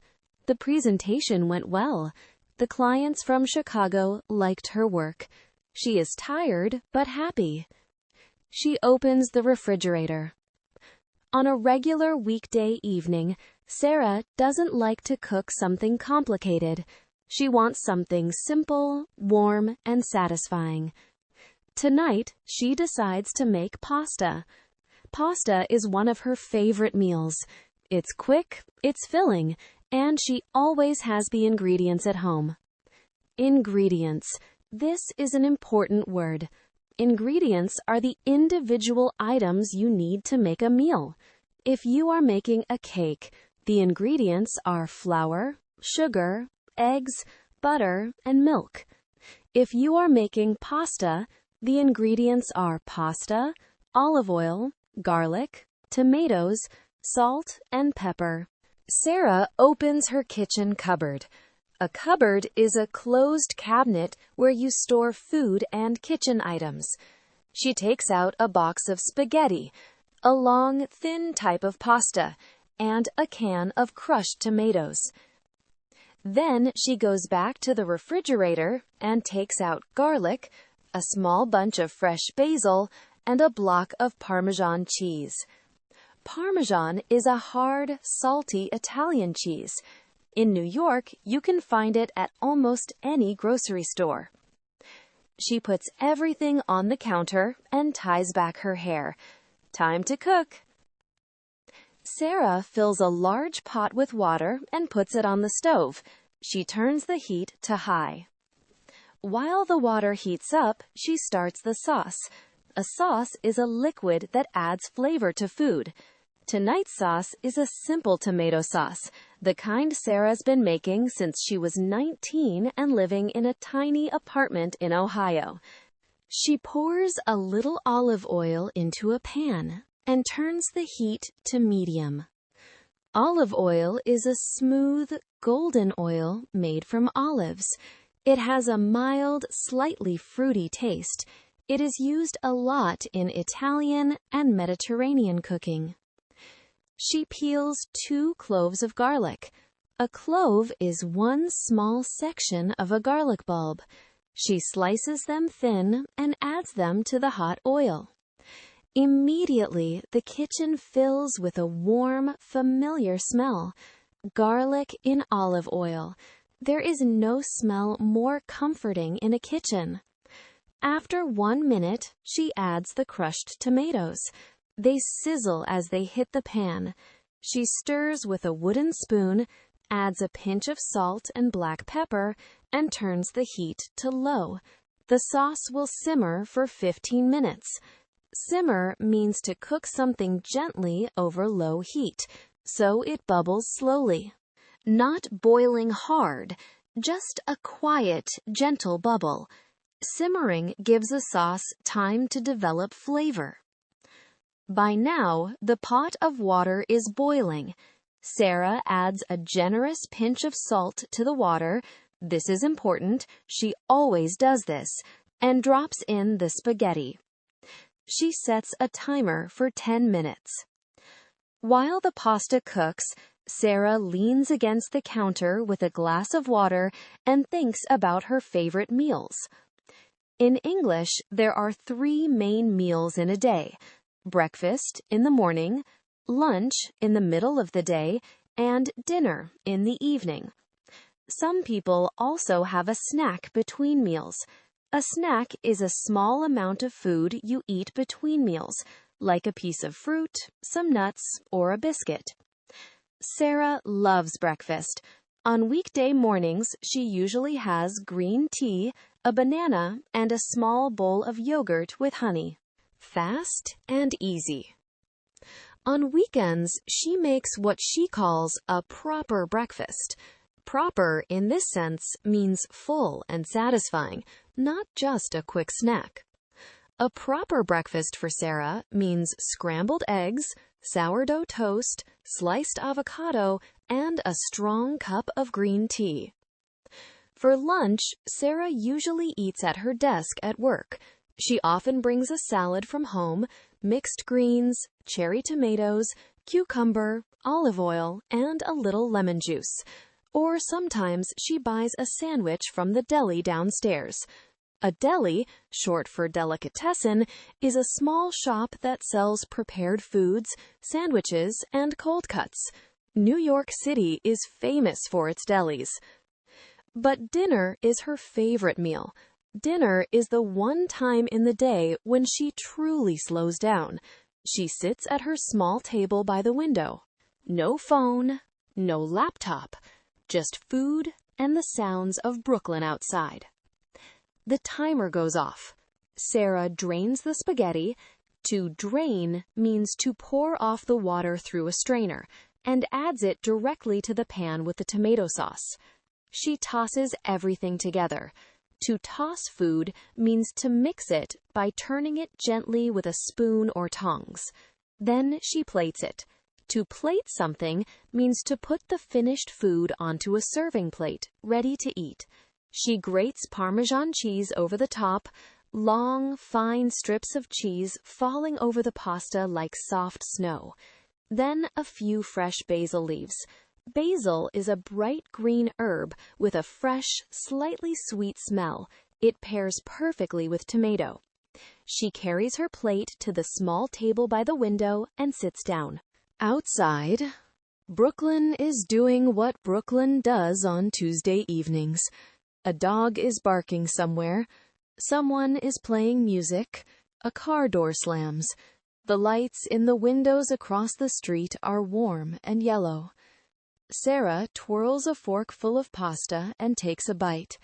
Perfect. She eats slowly. She finishes her plate. She pours herself a small glass of sparkling water.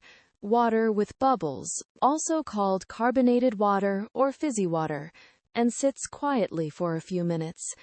Then she gets up, washes her plate, and does one more thing. She packs tomorrow's lunch. She puts some leftover pasta into a container, adds a little extra cheese and basil on top, snaps the lid closed, and puts it in the refrigerator. Lunch sorted, she thinks. In English, sorted means taken care of, organized, or finished. It's a casual, satisfying word. She turns off the kitchen light. Today was a good day. Today, Sarah came home after a successful presentation, cooked her favorite pasta dinner, and thought about all 3 of her daily meals. A quiet Tuesday evening, simple, warm, and satisfying. Let's review today's key vocabulary. Ingredients: the individual items you need to make a meal. Cupboard: a closed cabinet where you store food and kitchen items. Sauce: a liquid that adds flavor to food. Simmer: to cook gently over low heat with a slow, quiet bubble. Boil: to heat liquid until it bubbles rapidly. Drain: to pour off the cooking water, usually through a strainer. Toss: to mix food by turning it gently with a spoon or tongs. Plate: to put the finished food onto a serving dish, ready to eat. Breakfast: the first meal of the day, in the morning. Lunch: the meal in the middle of the day, Dinner, the evening meal. Snack, a small amount of food eaten between meals. Deli, short for delicatessen, a shop selling sandwiches and prepared foods. Sorted, informal for done, taken care of, finished. If you finished today's episode, type Day 8 done in the comments right now. I read every single one. Tomorrow is Day 9. Sarah is going to help someone who is lost, and you will learn exactly how to ask for and give directions in English. See you tomorrow. You know this feeling. You are in a new city. You don't know the streets. You need to find the subway station, or the nearest pharmacy, or a coffee shop. You see someone walking nearby. You want to ask for help, but the words don't come fast enough. By the time you think of what to say, the person has already walked past. Or maybe you are the one who gets asked. A tourist stops you on the street, looking lost and a little nervous. "Excuse me," they say. "Can you help me find the subway?" And you want to help. You know where the subway is. You walk past it every single day. But in English, how do you explain it? Left? Right? Straight ahead? At the corner? Asking for and giving directions is one of the most practical skills in any language, and today you are going to learn it. Hello, and welcome back to English Journey Studio. This is Day 9 of your 30-day English journey. 8 days down, 21 to go. You are moving from A1 toward B1, step by step, episode by episode. Today is Wednesday morning. Sarah is walking to work through her Brooklyn neighborhood, and she meets someone who needs her help. One more step from A1 to B1. Are you ready? Let's begin. It is Wednesday morning, 8:20 a.m. Sarah is walking to the subway station. She usually takes this same route every day, down her street, left on Atlantic Avenue, 2 blocks to the station entrance. She knows this walk by heart. To know something by heart means to know it so well that you don't need to think about it. You know it automatically, from memory. The morning is cool and bright. The trees on her block still have some leaves, orange and rust-colored, but most have fallen now. November in Brooklyn. She is almost at the corner of her street when she notices a young man standing on the sidewalk. He is looking at his phone, then looking up at the street, then back at his phone again. He has a large backpack, a tourist. He sees Sarah and takes a small step toward her. He looks a little nervous. "Excuse me?" he says. Sarah stops. She smiles. "Sure, what do you need?" "I'm trying to find the subway," the man says. "I need to get to J Street. Is there a station near here?" "Yes, absolutely," Sarah says. "You're very close. Let me show you." In English, there are several ways to start giving directions. You can say, "Go straight ahead." This means continue walking in the direction you are already facing. You can say, "Turn left," or "Turn right." This means change direction, either to the left side or the right side. You can say, "Take the first left," or "Take the second right." This means count the streets as you walk and turn at the first one or the second one. Sarah points down the street. "Okay," she says.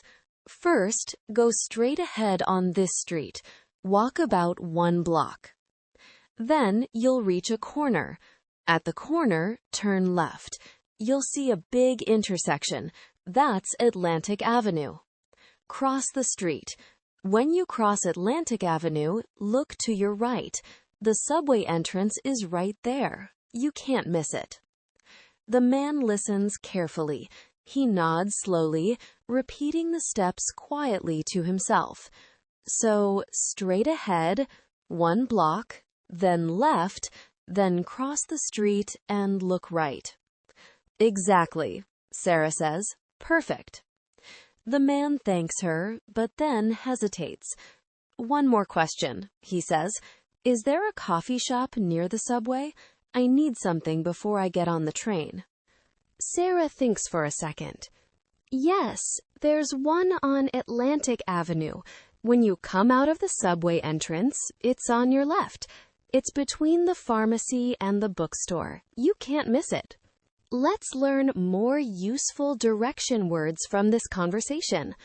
On your left, on the left side as you face forward. On your right, on the right side. Between, in the middle of two things. The coffee shop is between the pharmacy and the bookstore. Next to, directly beside something. The pharmacy is next to the bookstore. Opposite, directly across from something. The subway entrance is opposite the park.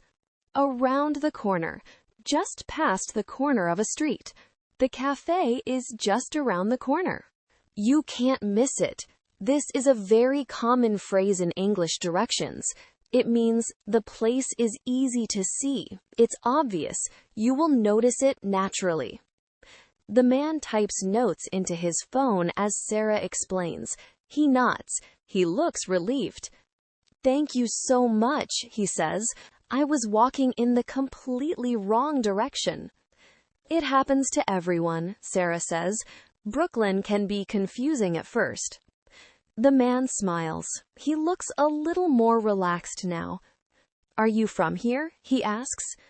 Not originally, Sarah says. I'm from Ohio, but I've lived in Brooklyn for 4 years now. Do you like it? I love it, she says.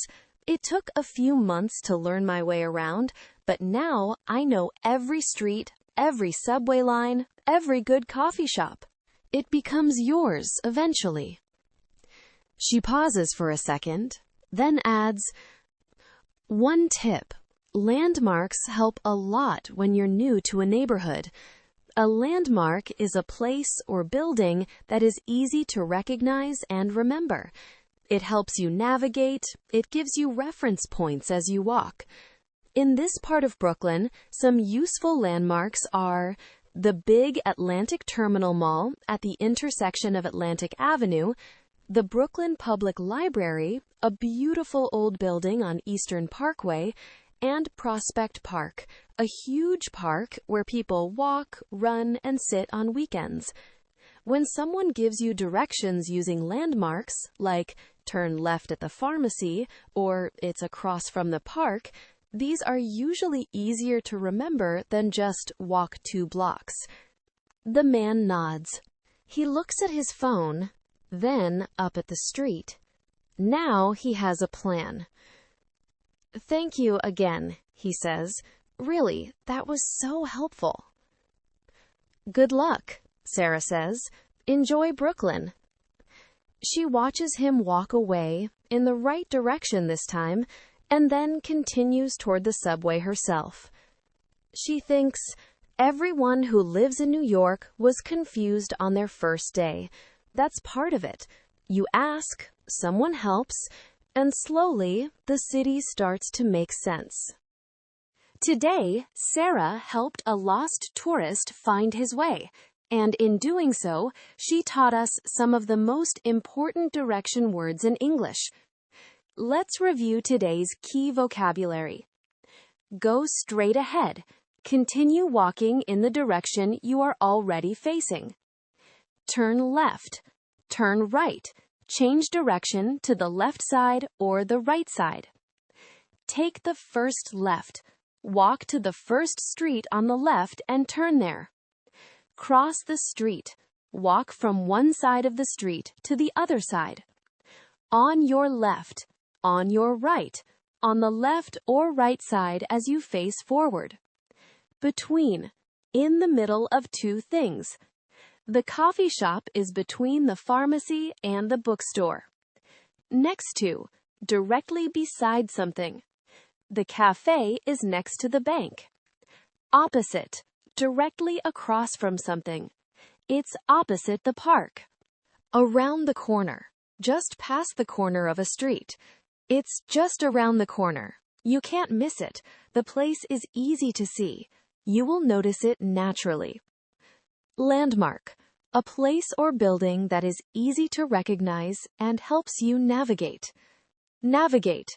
To find your way around a place. Know by heart. To know something so well that you don't need to think about it. If you finish today's episode, type Day 9 done in the comments right now. We are almost at 10 days, 1/3 of the way through the 30-day journey. Tomorrow is Day 10, the last episode of Phase 1. Sarah has a weekend coming up, and she's going to talk about her plans. See you tomorrow. What are you doing this weekend? This is one of the most common questions in American English. People ask it every Friday, at work, in coffee shops, on the street. Any plans this weekend? What are you up to? Doing anything fun? If someone asks you one of these questions, do you know how to answer? Can you talk about your plans in English? If not, today is your day. Hello and welcome back to English Journey Studio. This is Day 10 of your 30-day English journey. 9 days down, 21 to go. You are finishing Phase 1, the A1 level. 10 days of slow, clear English. 10 days of listening and learning. And you are still here. Today, Sarah's week is finally over, and she has 2 whole days ahead of her. One more step from A1 to B1. Are you ready? Let's begin. It is 4:59 on Friday afternoon. Sarah is sitting at her desk, staring at the clock on her laptop. 1 more minute. The clock hits 5. She closes her laptop and lets out a long, slow breath. Finally, she says to herself, the weekend. It has been a long week. The client presentation is in less than a week, and Sarah has spent every day designing, adjusting, and redesigning. She is tired, but it is a good kind of tired, the kind that comes after doing something real. She stretches her arms above her head and looks out the window. The sky outside is a deep, dark blue. Brooklyn at 5 o'clock on a Friday evening has a special feeling. People are walking a little faster, but also a little lighter. Everyone looks happy to be going somewhere. Her phone buzzes on the desk. A message from Maya. Hey, what are you doing this weekend? Sarah smiles and types back, nothing yet. What did you have in mind? Maya replies right away. Farmer's market Saturday morning and cook dinner together after? Sarah reads the message and feels a warm, happy feeling in her chest. Yes, that is exactly what she needs. A farmer's market is an outdoor market where local farmers and food producers sell their products directly to the public. Fresh vegetables, fruits, bread, cheese, eggs, flowers, all from small local farms and makers. In Brooklyn, there is a farmer's market in almost every neighborhood on the weekend. Yes, I'll meet you there at 10, Sarah types back. She closes her phone, opens her notebook, and writes a fresh new page. At the top, she writes, Weekend plans. Saturday morning arrives cool and quiet. Sarah wakes up without an alarm. She lies still for a moment, looking at the ceiling. No alarm, no meetings, no emails that need an answer right away. She gets up slowly, makes coffee, and stands at the window with her mug. The street below is peaceful, that soft, slow Saturday morning feeling that she loves. By 9:30, she is ready. She puts on her long gray coat, her warmest scarf, and her brown boots. It is November, cold, crisp, and beautiful. The farmer's market is 4 blocks away, in a small square near Prospect Park. She walks there slowly, looking at the neighborhood around her. She passes a bakery that is just opening. The smell of fresh bread drifts out onto the street. She passes a man walking a large, cheerful golden retriever. She passes a little girl helping her father carry a bag of groceries. Maya is already at the market when Sarah arrives. She is standing near a table full of apples, red, green, and golden yellow. "Over here," Maya calls, waving. They walk through the market together. There are tables covered in autumn vegetables: carrots, butternut squash, sweet potatoes, onions, garlic. There are baskets of fresh bread, sourdough, whole wheat, rye. There are small jars of jam and local honey.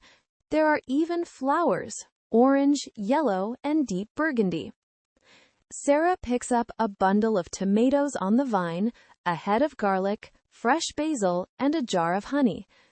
She also buys a small bunch of orange flowers for her kitchen table just because they are beautiful. "This is my favorite part of the weekend," she says. Maya smiles. "Same." Back at Sarah's apartment, they put everything on the kitchen counter: tomatoes, garlic, basil, olive oil, dried pasta, and coffee first, of course. While the coffee brews, they sit at the kitchen table and talk. In English, there are many ways to make plans with a friend. "What are you up to?" This is a casual, friendly way to ask about someone's plans. "Do you want to?" A simple invitation. "I'm thinking of." You use this when your plans are not final yet. "Let's." A direct suggestion. "Let's cook dinner." "Let's go for a walk." "How about?" Another way to suggest something. "How about the farmer's market?" These small phrases make your English sound natural and friendly. After coffee, they start cooking. Sarah chops the tomatoes. Maya crushes the garlic and adds it to the pan with olive oil. To chop means to cut food into small, even pieces. To crush means to press something hard until it breaks open. The kitchen fills with wonderful smells: warm garlic, tomatoes, olive oil. Sarah loves this. Cooking with a friend on a cold afternoon. It is one of her favorite things. The pasta takes 30 minutes.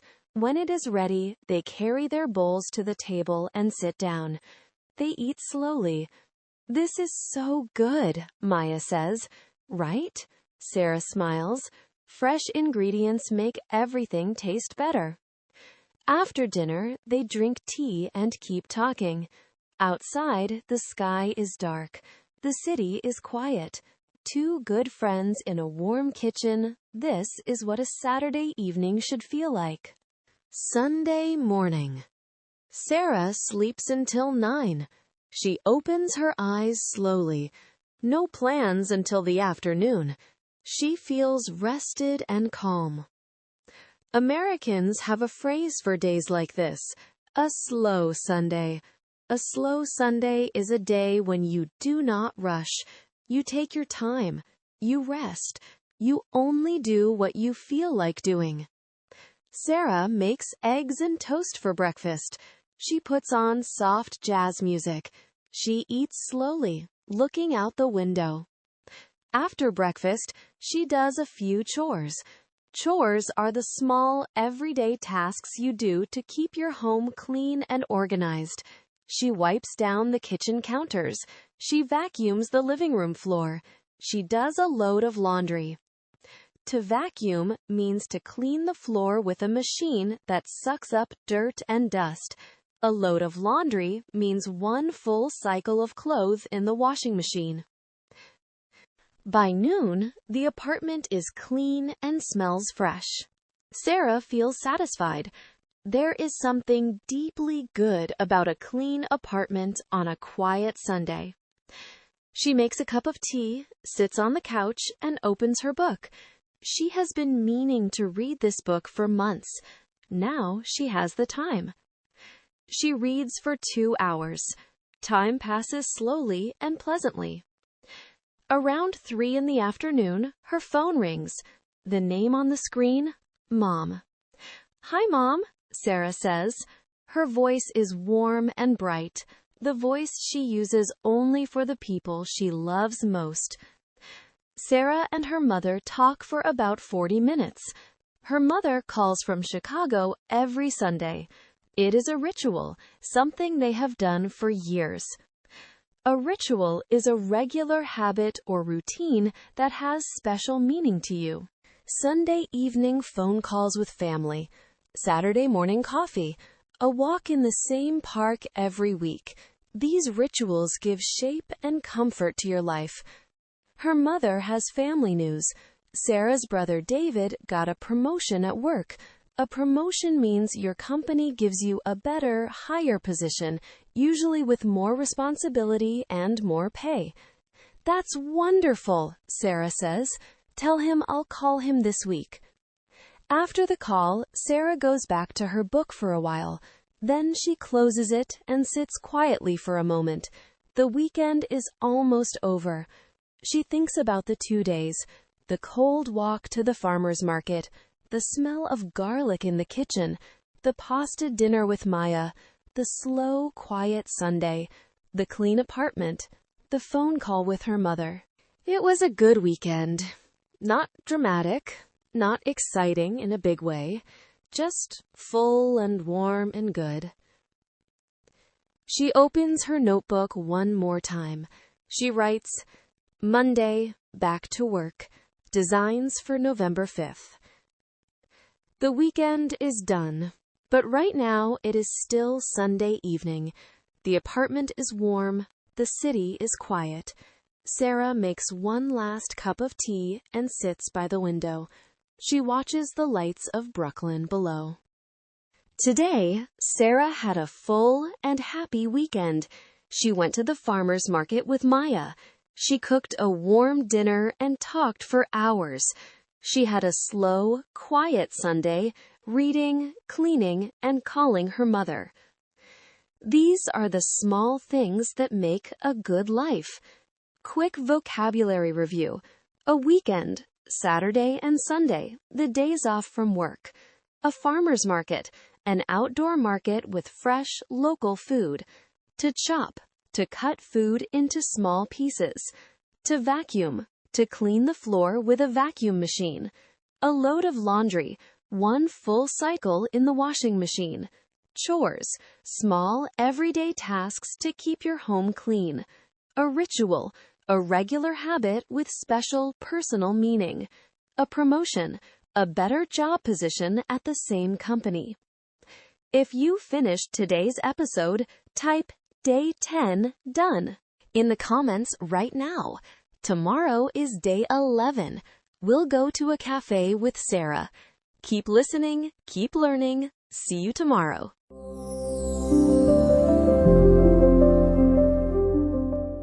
What do you do when your apartment is too quiet, but your mind is too loud?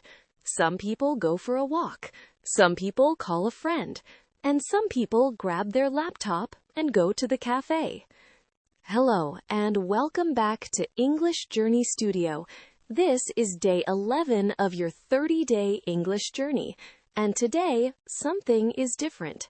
You have just finished Phase 1, 10 days at the A1 level. Today we begin Phase 2, the A2 level. What does that mean for you? The sentences are a little longer, the vocabulary is a little richer, and the stories go a little deeper. But Sarah is still here, Brooklyn is still here, and the coffee is still hot. Are you ready? Let's go to the cafe. It is Monday morning. Sarah's eyes open slowly. For a moment, just one moment, she forgets it is Monday. Then she sees her phone. 7:14 a.m. A calendar notification. Client presentation, Thursday, 10 a.m., 3 days. The weekend had been so good. The farmer's market, cooking with Maya, the slow Sunday. But now it was over, and real life was back. She gets up, makes coffee, and sits at her desk. She opens her laptop and looks at her design files. She stares at the screen for 2 full minutes without touching anything. The apartment feels very quiet, too quiet. Sometimes, when Sarah needs to concentrate, the quiet apartment is perfect. But today, the silence feels heavy, like it is pressing down on her. She closes her laptop. She knows exactly what she needs. She is going to work from the cafe today.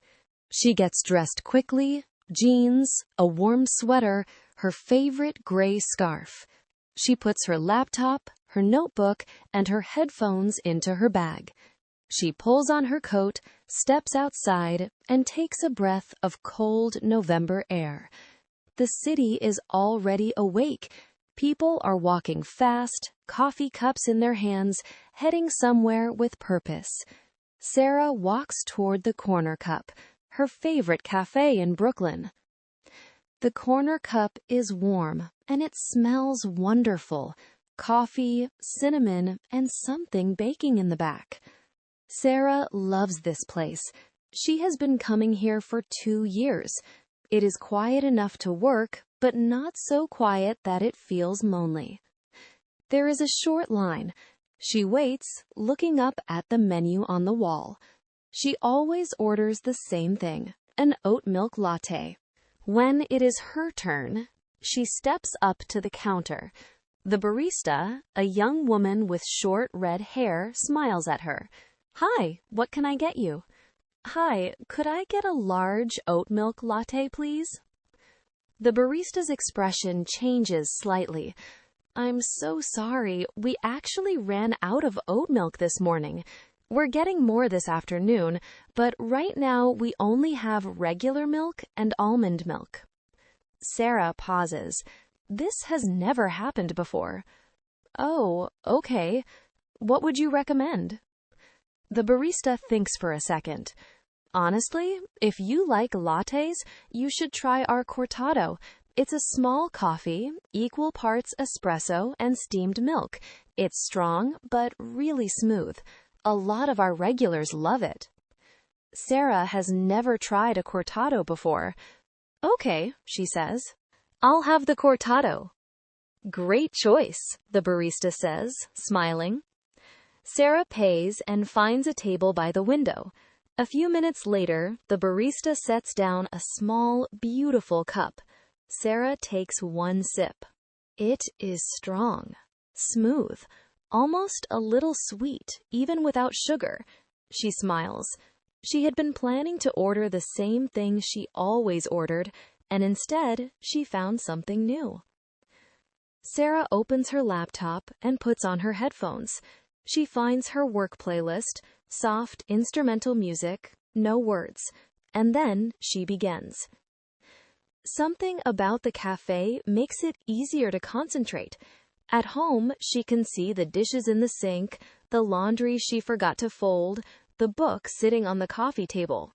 Her apartment is full of small distractions, but here, all she can see is her screen and the street outside. Her mind feels clear. She works for almost 2 hours without stopping. She finishes 2 full slide layouts for the presentation. She had been struggling with the color palette for days, and suddenly, sitting in the warm yellow light of the cafe, the answer comes to her. Warm amber, deep navy, clean white. It is exactly right. Around her, the cafe has its own quiet rhythm. A man in the corner reads a thick paperback, his coffee growing cold beside him. 2 women near the door speak in low voices, leaning close together. A young student types furiously on her laptop, surrounded by open textbooks. A small dog sits patiently under its owner's chair, waiting. Sarah takes off her headphones for a moment and just listens. She loves this, the soft background noise of people living their lives. It is not distracting. It is actually the opposite. It reminds her that she is part of something larger than her desk, her deadline, her screen. She puts her headphones back on and returns to her work. The presentation is starting to feel real now. Around 11 o'clock, Sarah takes a break. She stretches, takes off her headphones, and looks out at the street. "Excuse me." She turns. At the table next to hers is an older man, perhaps 65, with white hair and reading glasses pushed up on his head. He is looking at her laptop screen. "I'm sorry to interrupt," he says, "but are those your designs?" Sarah glances at her screen, the full layout, the color palette, the typography all in place. "Yes," she says, "it's a presentation for a client." The man nods slowly. "The balance is very good," he says. "The colors feel warm but professional at the same time. That's not easy to do." Sarah feels a small surprise of pleasure. "Thank you. Are you in design?" He smiles. "I was an architect, retired now, but I still notice these things." His name is Martin. He has been coming to the Corner Cup every morning for 7 years, which makes him, as the barista said, a regular. They talk for about 10 minutes. He asks about her work. She asks about architecture. It is one of those easy, unexpected conversations, the kind that you cannot plan, and that leaves you feeling more awake than before. When Martin stands up to leave, he pauses. "Good luck with the presentation," he says. "I think your client is going to love it." Sarah watches him walk out into the cold. She smiles and opens her laptop again. By noon, Sarah is ready to leave. She has finished 4 complete slide layouts. She has a color palette she loves. She has a clear plan for the rest of the week. She packs up her laptop and notebook, tucks her headphones into her bag, and pulls on her coat. Before she leaves, she stops at the counter. "Could I get a coffee to go?" The barista looks up, smiling. "Another cortado?" Sarah laughs. "Actually, yes, another cortado." She steps out into the cool midday air with the warm cup in her hand. As she walks home, she thinks about the morning. She had left the apartment feeling heavy and stuck. She was walking home feeling light and clear. What had changed? The work was the same. The deadline was the same. The problem was the same. But the place was different, and that was enough. Sometimes changing where you work changes how you think. A new environment gives your mind something fresh to absorb. A stranger's comment can make you see your own work differently. Even a coffee you have never tried before can remind you that the best things sometimes happen when your usual option is not available. She turns onto her street. Tomorrow, she will probably work from home, but this morning, the cafe was exactly right. Today, Sarah had a productive Monday morning at her favorite cafe. She tried something new, a cortado instead of her usual latte. She solved a design problem that had been bothering her for days, and she had a short, unexpected conversation with Martin, a retired architect who noticed something beautiful in her work. Quick vocabulary review. A barista, the person who makes and serves coffee at a cafe. To recommend. To suggest something because you think it is good. A cortado, a small espresso coffee with an equal amount of steamed milk. A regular, a person who visits the same place very often. To concentrate, to focus all your attention on one thing. A distraction, something that takes your attention away from what you are doing. A deadline, the date by which a piece of work must be finished. Inspired, feeling excited and full of creative energy. If you finished today's episode, type Day 11 done in the comments right now. Tomorrow is Day 12. Sarah receives some unexpected news. Keep listening, keep learning. See you tomorrow.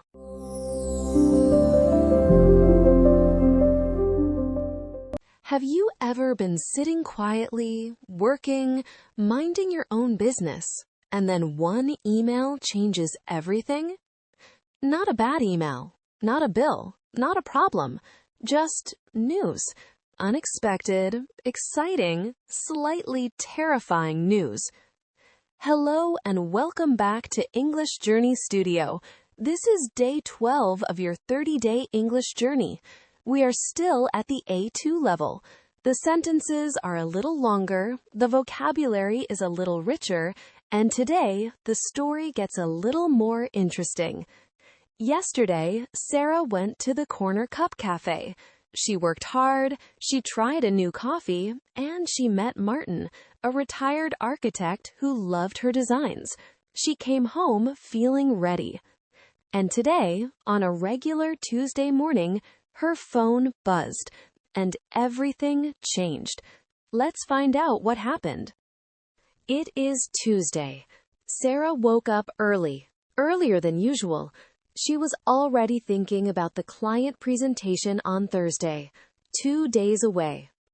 She made coffee, sat at her desk, and opened her laptop by 7:30. The slides from Monday were looking good. The amber and navy color palette was working. She felt calm and focused, the kind of calm that only comes when you know what you are doing. She worked for almost 2 hours without stopping. She added 3 new slides. She adjusted the font on the title page.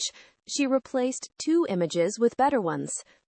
By 9:45, she sat back and stretched. Good morning. She reached for her coffee, cold now, but she drank it anyway. Then her phone buzzed. She glanced at it without much interest, probably a notification from her bank, or a newsletter she had forgotten to unsubscribe from. But the subject line stopped her. She picked up the phone and read it again. Brooklyn Creative Awards, finalist notification. Sarah sat very still.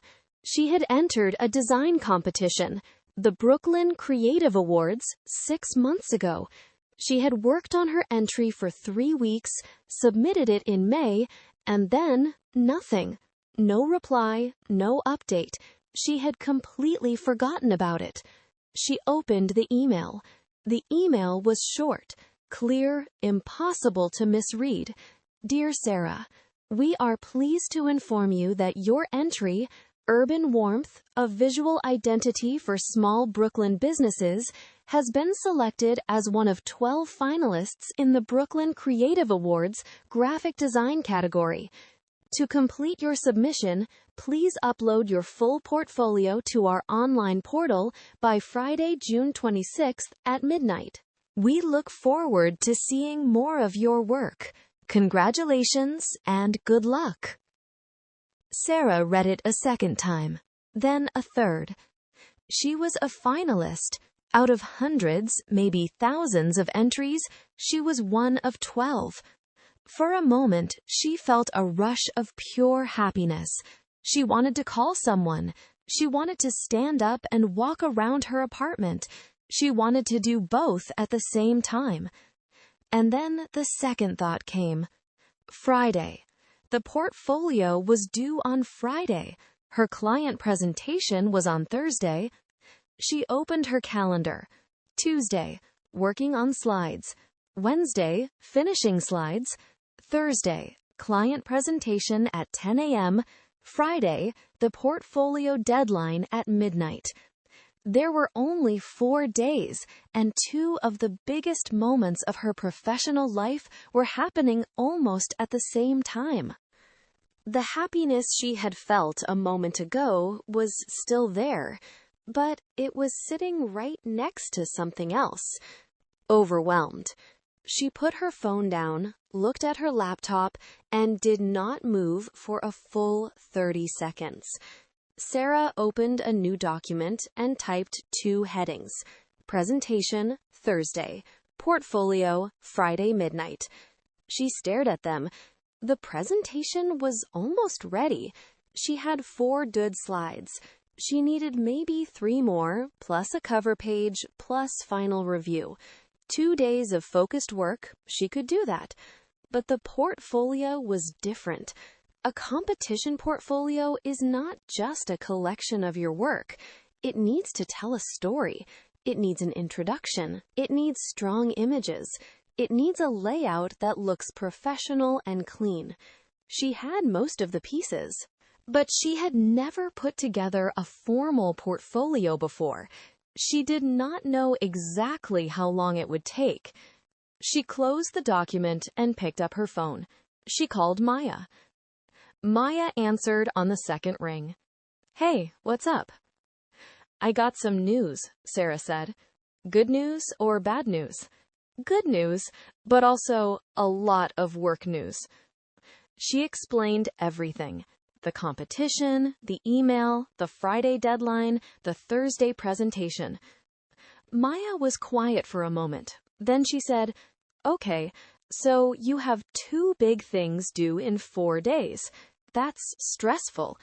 But Sarah, both of these things are good. The presentation is almost ready, and the portfolio, you already have the work. You just have to put it together."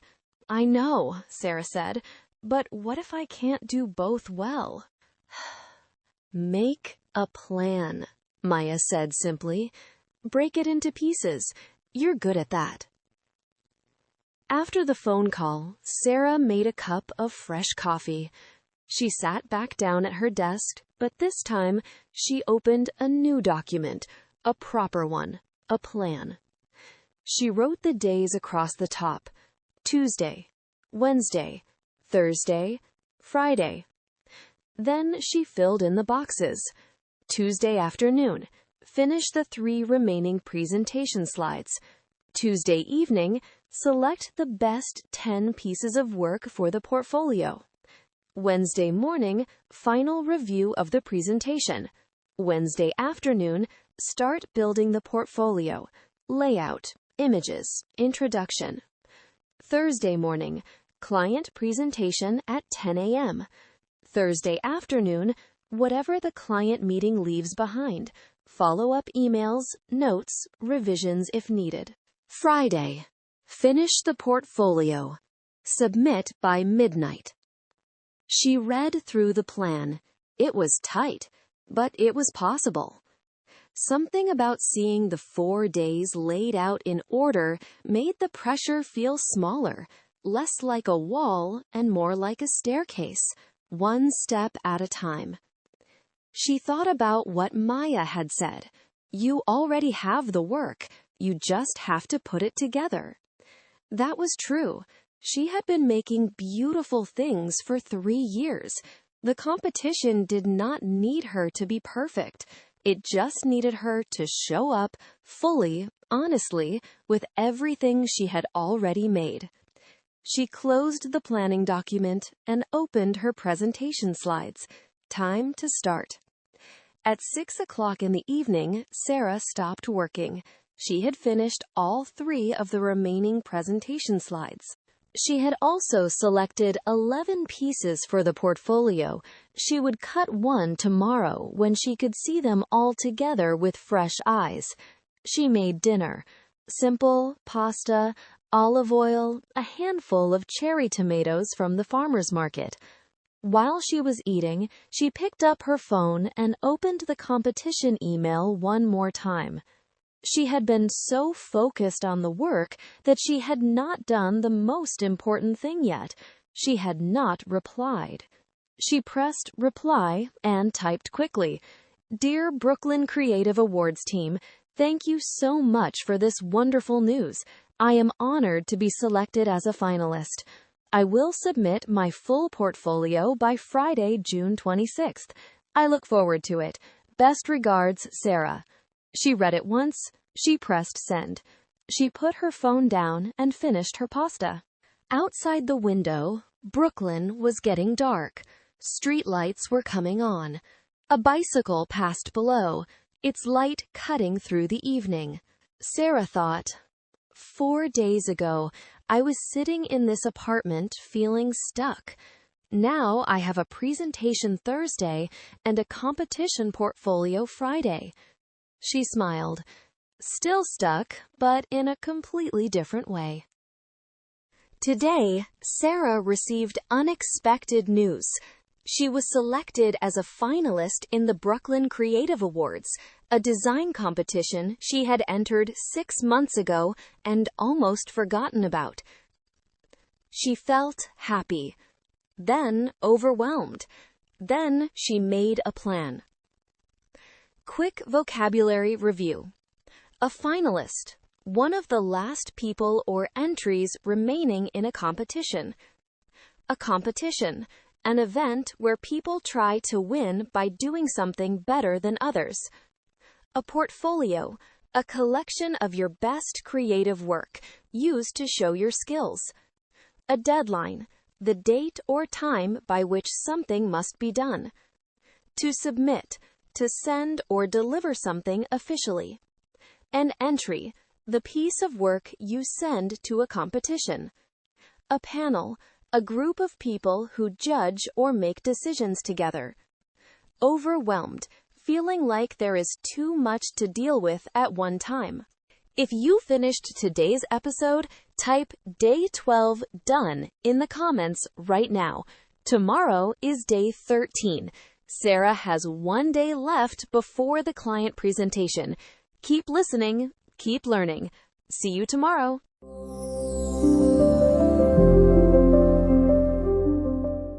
Quick question. When someone says to you, "So, what do you do for work?"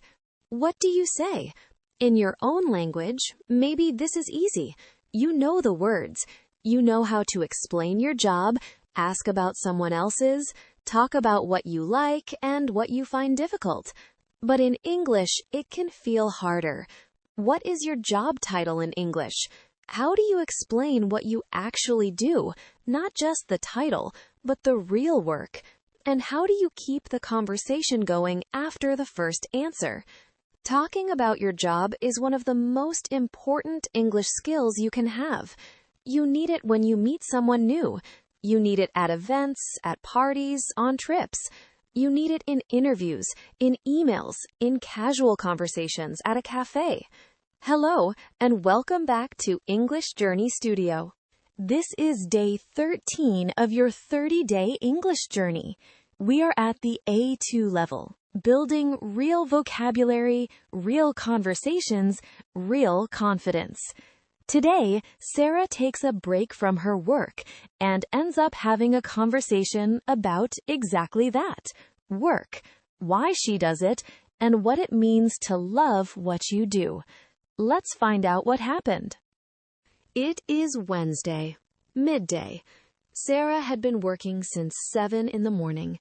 She had reviewed her client presentation, fixed a small error on one of the slides, and emailed the final file to herself as a backup. She was focused. She was on track. And she was hungry. She stood up, stretched, put on her coat, and stepped outside. The air was cold and sharp, the kind of cold that wakes you up after hours indoors. She took a deep breath and felt her shoulders drop a little.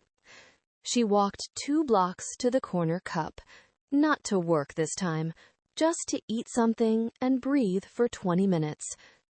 The cafe was quiet in the middle of a Wednesday. A few people were at laptops. A woman read a book near the window. There was the soft sound of the espresso machine and the smell of coffee and warm bread. Sarah ordered a chicken sandwich and a flat white. She found a small table near the back and sat down. She did not open her laptop. She just sat. She looked around. She let her mind rest. A flat white is similar to a latte but smaller and stronger. It has a shot of espresso with a small amount of steamed milk, less milk than a latte, more coffee flavor. Sarah had tried her first flat white at this cafe 2 days earlier, when the barista had recommended it. Now it was already her second time ordering it. That was how new favorites happened. You try something once, you like it, you come back. She took a sip and looked toward the door. Then she heard a familiar voice. Sarah, is that you? She looked up. It was Martin, the retired architect she had met on Monday. He was standing near the counter with a takeaway cup in his hand, his coat already on, looking pleasantly surprised. Martin, hi. I come here every Wednesday, he said. I did not expect to see you again so soon. I needed a break, Sarah said. I've been working since early this morning. Martin smiled. That's a very good reason to come here. He looked at the chair across from her. Are you alone? Do you mind if I sit for a few minutes? Please, Sarah said. He sat down. He set his cup on the table and unwound his scarf, a dark gray wool scarf that looked like it had been worn for 10 winters and still looked good. They talked for a moment about the weather. Cold this week, possibly rain tomorrow. The trees on the street outside were completely bare now, all the leaves gone. November in Brooklyn always happened fast.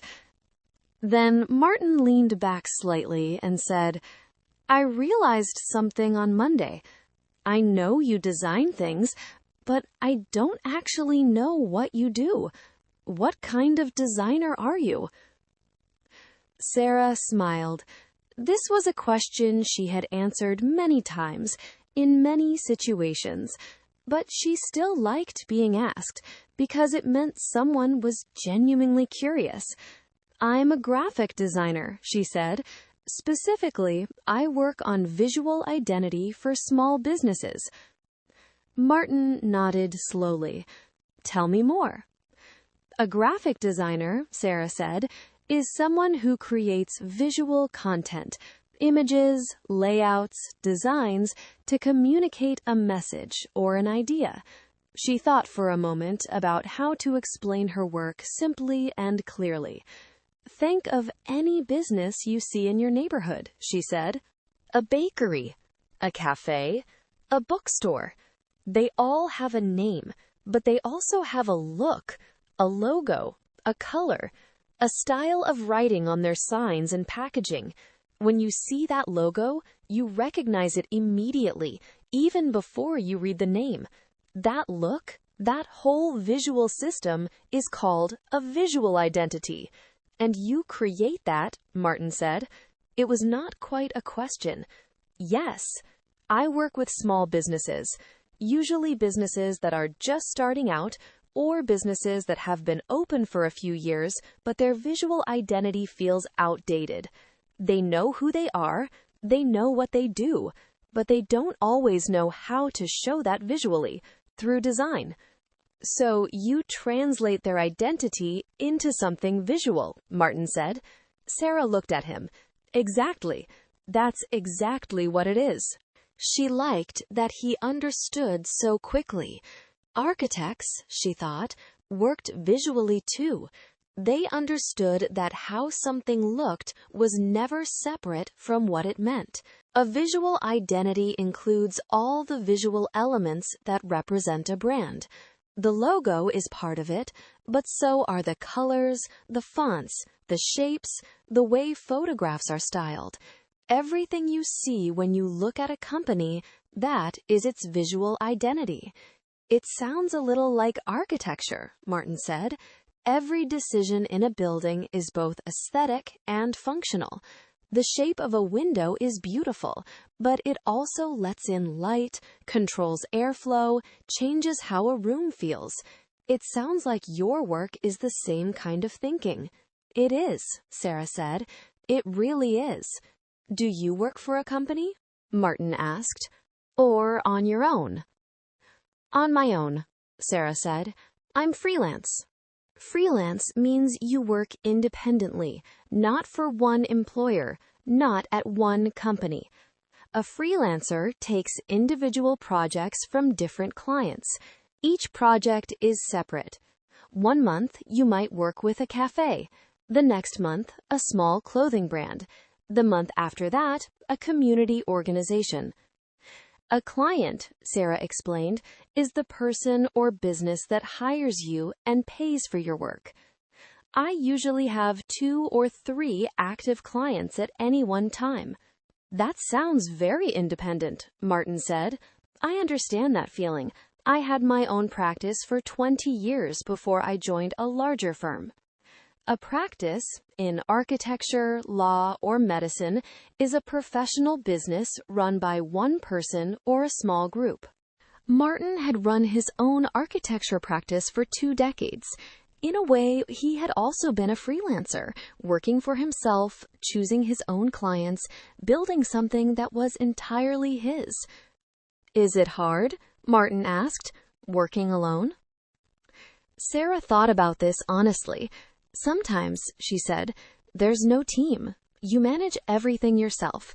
The creative work, the client communication, the schedule, the invoices. And when things are slow, there's no regular salary waiting.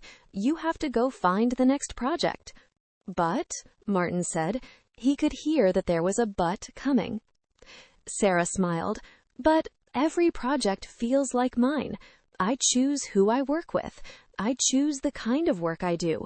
And when I finish something, when I see a logo I designed on the window of a real shop on a real street, that feeling is like nothing else.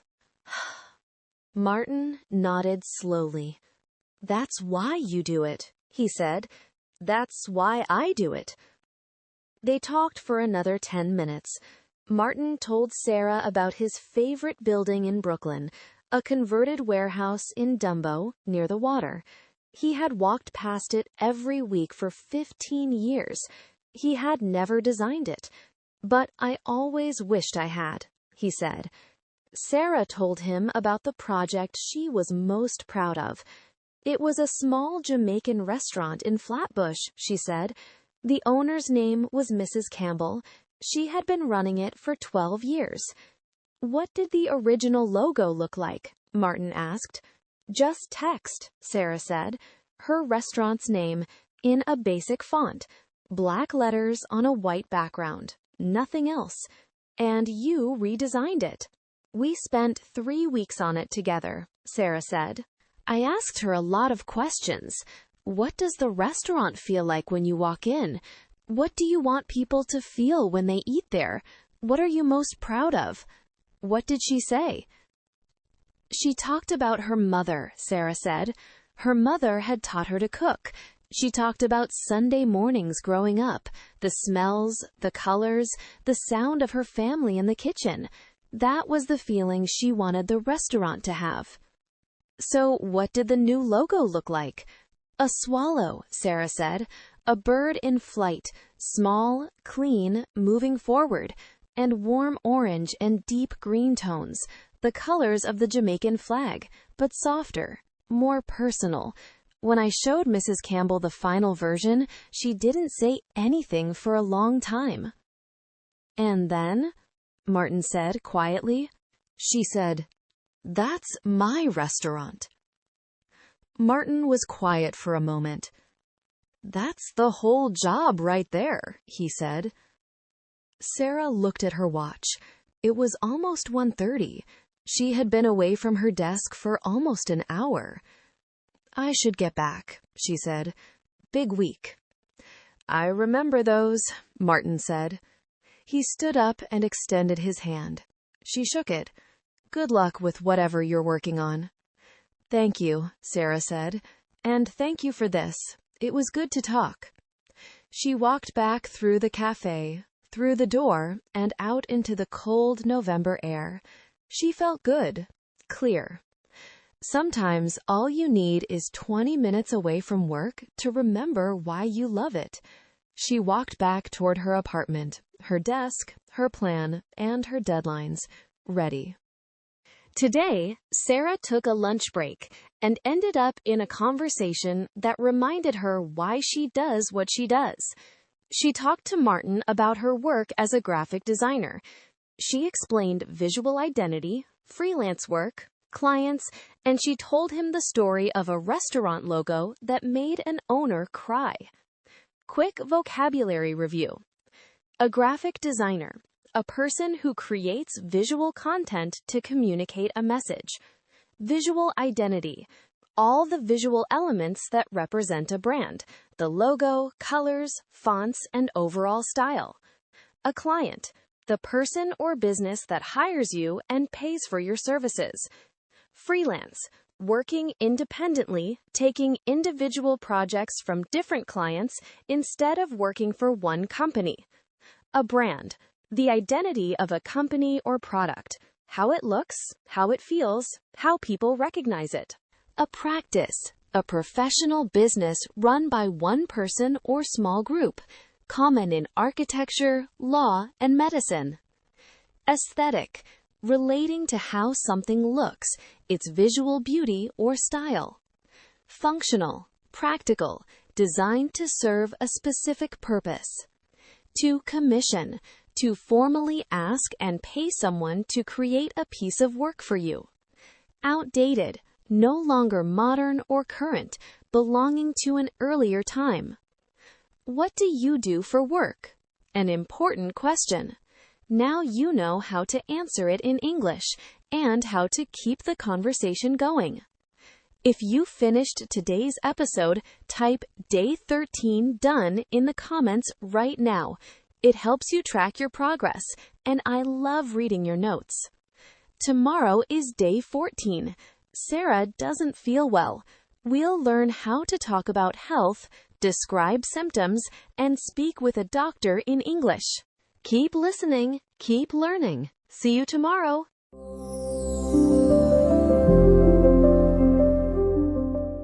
Have you ever woken up on the most important day of the week and felt terrible? Not just tired, actually sick. Your throat hurts, your nose is running, your head feels heavy, and somewhere in the back of your mind, you know today is the day you cannot afford to be sick. This happens, and when it does, you need to know how to talk about it in English. How do you describe how you feel to a doctor? How do you explain your symptoms? How do you understand what the doctor tells you? Hello, and welcome back to English Journey Studio. This is day 14 of your 30-day English journey. We are at the A2 level, building real vocabulary for real situations. Today, Sarah wakes up not feeling well on the exact morning she has been preparing for all week. She goes to a clinic, talks to a doctor, and learns some important words about health in English. Let's find out what happened. It is Thursday, 6:30 in the morning. Sarah's alarm went off, and she did not feel right. Her throat hurt, not terribly, but enough to notice. She swallowed and felt a small, sharp pain at the back of her throat. To swallow means to move food or liquid from your mouth down through your throat. Normally, you never think about swallowing. When your throat hurts, you think about it every single time. She sat up slowly. Her head felt heavy, not quite a headache, but a weight sitting just above her eyes. Her nose was already running. She got up, walked to the bathroom, and looked at herself in the mirror. Her eyes were slightly red. She looked the way people look when they haven't slept well, or when they are just beginning to get sick. She found a thermometer in the cabinet under the sink. She put it in her mouth and waited. 99.5 degrees Fahrenheit. That was a low fever. Not high, not dangerous, but not normal either. A fever is when your body temperature is higher than usual. The normal body temperature is around 98.6 degrees Fahrenheit. That is 37 degrees Celsius. Above 100 degrees is usually considered a real fever. At 99.5, Sarah was right at the edge. She stood in the bathroom for a long moment. Today was Thursday. Her client presentation was at 10 in the morning, 3.5 hours from now. She could not cancel. She would not cancel. But she also could not walk into a professional meeting feeling like this without doing something first. She made a decision. She was going to the clinic. There was an urgent care clinic 2 blocks from her apartment. She had walked past it many times but had never been inside. An urgent care clinic is a medical center where you can see a doctor without making an appointment in advance. It is not a hospital emergency room. Urgent care is for problems that are not life-threatening but still need attention soon. A sore throat and a low fever, for example. Sarah put on her coat and walked down to the clinic at 7:15.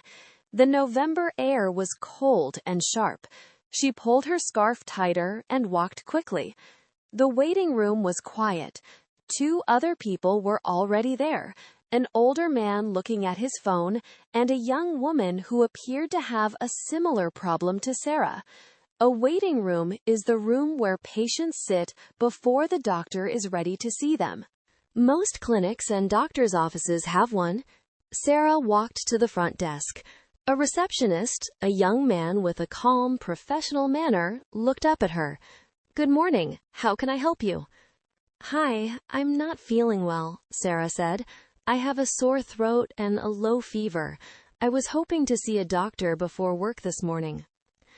A sore throat means your throat feels painful, especially when you swallow. Sore means painful or tender to the touch. "Of course," the receptionist said. "Do you have insurance?" She gave him her insurance card.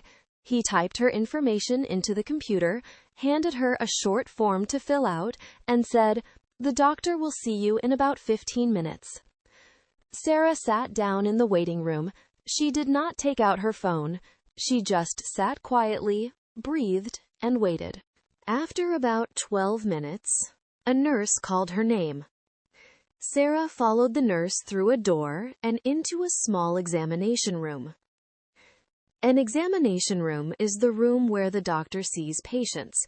It usually has a padded bed covered with a strip of paper, a desk with a computer, and various medical instruments on the walls.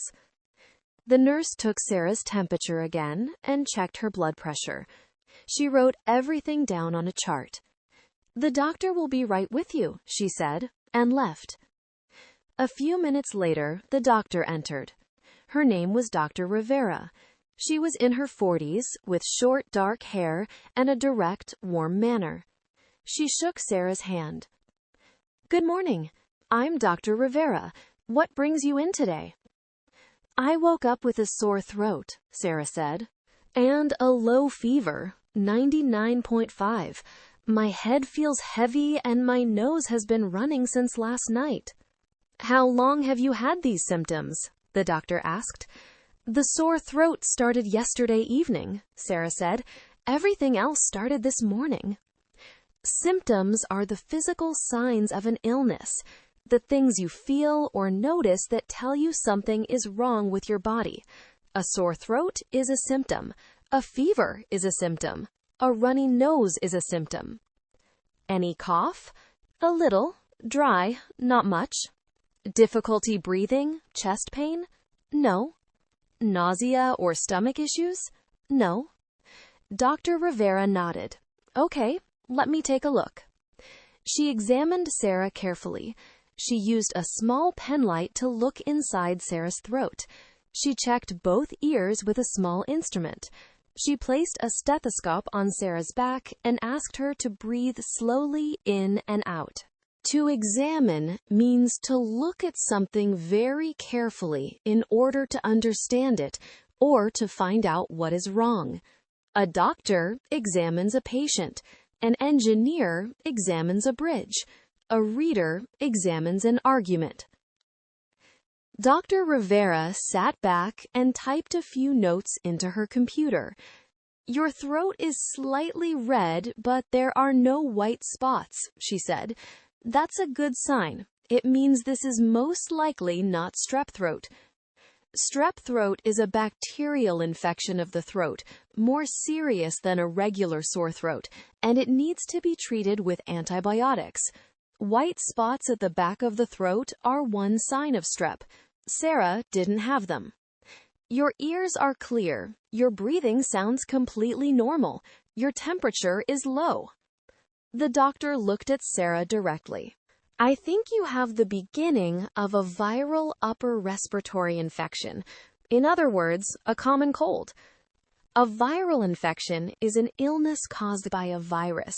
Viruses are microscopic, too small to see with the naked eye, and they spread easily from person to person. The common cold is caused by a virus, so is the flu. Is there medicine for it? Sarah asked. Not a cure, Dr. Rivera said. Viral infections don't respond to antibiotics, but there are over-the-counter medicines that treat the symptoms. They won't make the virus go away, but they will help you feel better while your body fights it. Over-the-counter means you can buy the medicine at a pharmacy without a prescription. A prescription is a written note from a doctor that allows you to purchase certain medicines. Strong antibiotics need a prescription. Cold medicine usually does not. I have an important work presentation in about 2 hours, Sarah said. Is it okay for me to go? Dr. Rivera considered this for a moment. You're not running a high fever. You're not dangerously sick. You can go. She held up one hand. But after your presentation, you come straight home. Fluids, rest, sleep. No more running around in the cold. Sarah almost smiled. Deal. Sarah left the clinic at 8:15. She stopped at the pharmacy next door and bought the medicine Dr. Rivera had recommended, a combination tablet for sore throat, congestion, and low fever. She also picked up a bottle of water and a small pack of honey lemon throat drops. To recommend means to suggest something as useful or good for a specific situation. The doctor recommended the medicine. A friend might recommend a restaurant. A teacher might recommend a book. She walked home, took the medicine with a full glass of water, and got dressed for the presentation. The amber and navy color palette was clear in her mind. She knew every slide, every word. At 9:45, she left her apartment. She had 2 throat drops in her coat pocket and her presentation saved on her laptop, on a USB drive, and in her email. She took the subway 2 stops south to Carroll Gardens, the neighborhood where the client's office was. The meeting lasted 1 hour. Sarah stood at the front of the room and presented her work. Her voice was slightly rough, she could hear it, but her ideas were clear, and the slides told the story exactly the way she had planned. The client, a small furniture company called Strand and Oak, was quiet for most of the presentation. They asked a few questions. Sarah answered them. Then, at the end, the owner leaned forward in his chair and said, I think this is exactly what we needed.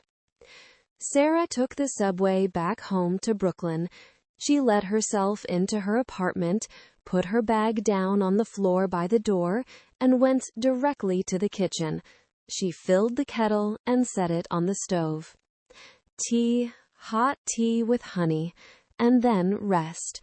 She carried her mug to the sofa, sat down, pulled a blanket over her legs, and closed her eyes.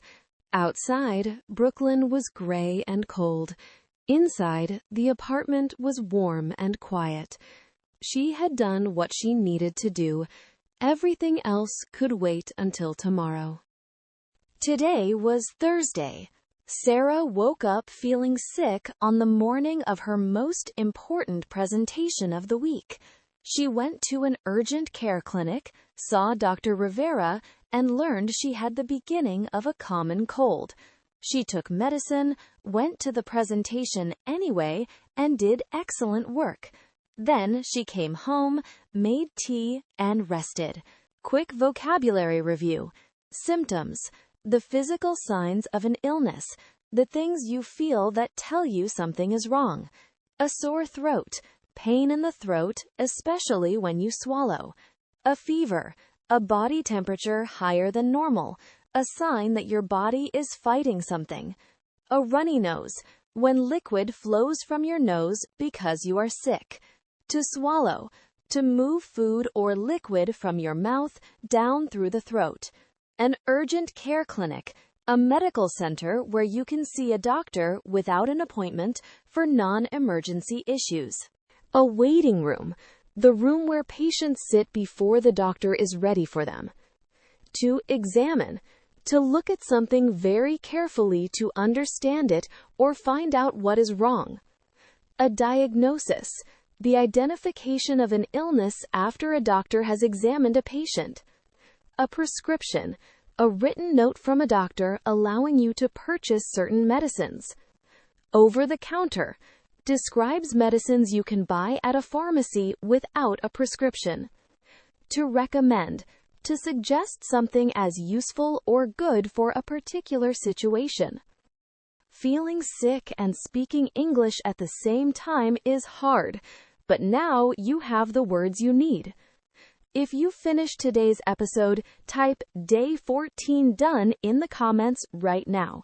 It helps you track your progress, and I love reading your notes. Tomorrow is Day 15. Sarah goes shopping for clothes. We'll learn how to ask for your size, describe what you're looking for, and navigate a clothing store in English. Keep listening, keep learning. See you tomorrow.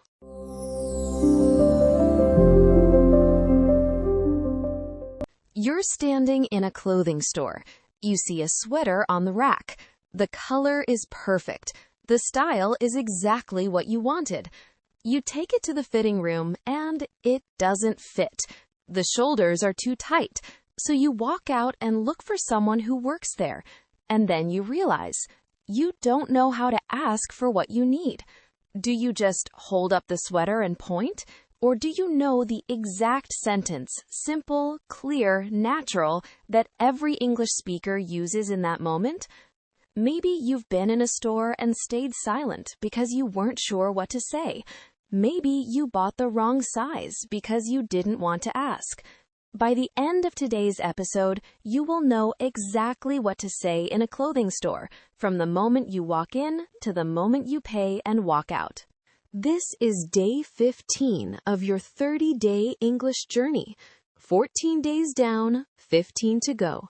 Right now, you are moving from A1 toward B1, step by step, episode by episode. Today, Sarah finishes something very important on a Friday morning and then takes the afternoon to treat herself to a small reward. She walks into a clothing store on Atlantic Avenue, and we're going to follow her in. Let's see what happens. It is Friday. Sarah woke up at 7:30. Her throat still felt a little rough, not as bad as yesterday, but still there. She made tea instead of coffee and sat at her desk with a blanket around her shoulders. Today was the last day. The portfolio deadline was at midnight, and she still had a few things to finish. She opened her laptop.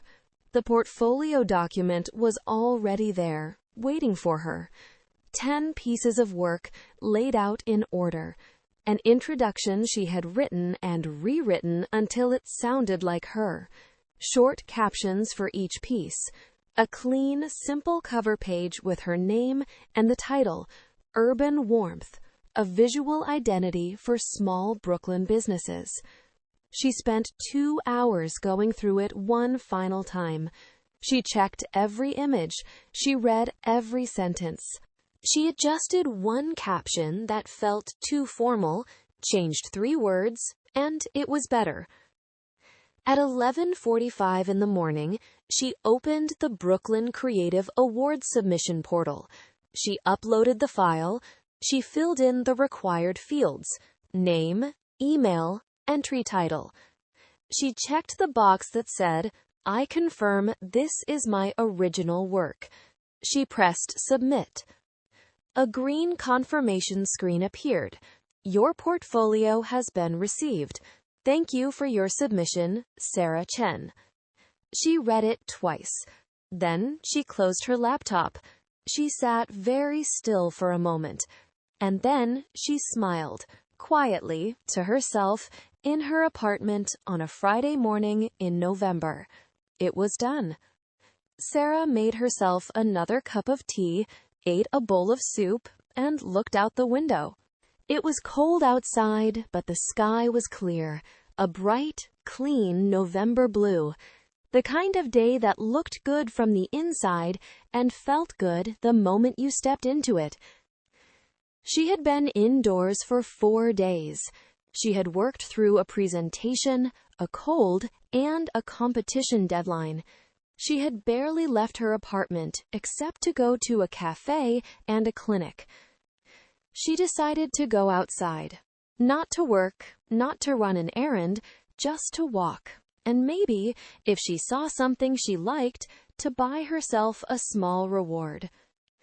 She had been thinking for a few weeks about getting a new sweater, something warm and simple.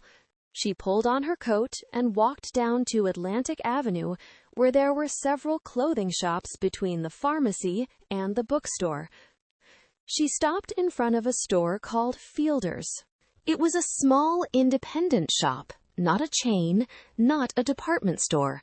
Just a narrow room with wooden floors, good lighting, and a careful selection of clothes displayed on simple racks. An independent store is a shop owned and run by one person or a small group, not part of a large company or chain. Sarah preferred independent stores. They were quieter, more personal, and the people who worked there usually knew the products well. She pushed open the door and went inside. The store was warm and quiet inside. Soft music played in the background, something instrumental, low and unhurried. The clothes were arranged neatly on racks and folded on wooden shelves. Sarah began browsing. To browse means to look around in a relaxed way, without looking for one specific thing. You browse when you're not sure exactly what you want. You're just looking, open to finding something. She moved slowly through the store. She ran her fingers along a rack of sweaters, checking the fabric, the weight of each one. Fabric is the material that clothing is made from. Cotton, wool, linen, silk, these are all types of fabric. Sarah preferred natural fabrics. She liked the way wool felt heavy and warm. She didn't like synthetic materials that felt slippery or stiff. After a few minutes, a young woman who worked at the store approached her. She had short hair and a friendly, easy manner. "Hi there, can I help you find anything?" "Hi," Sarah said.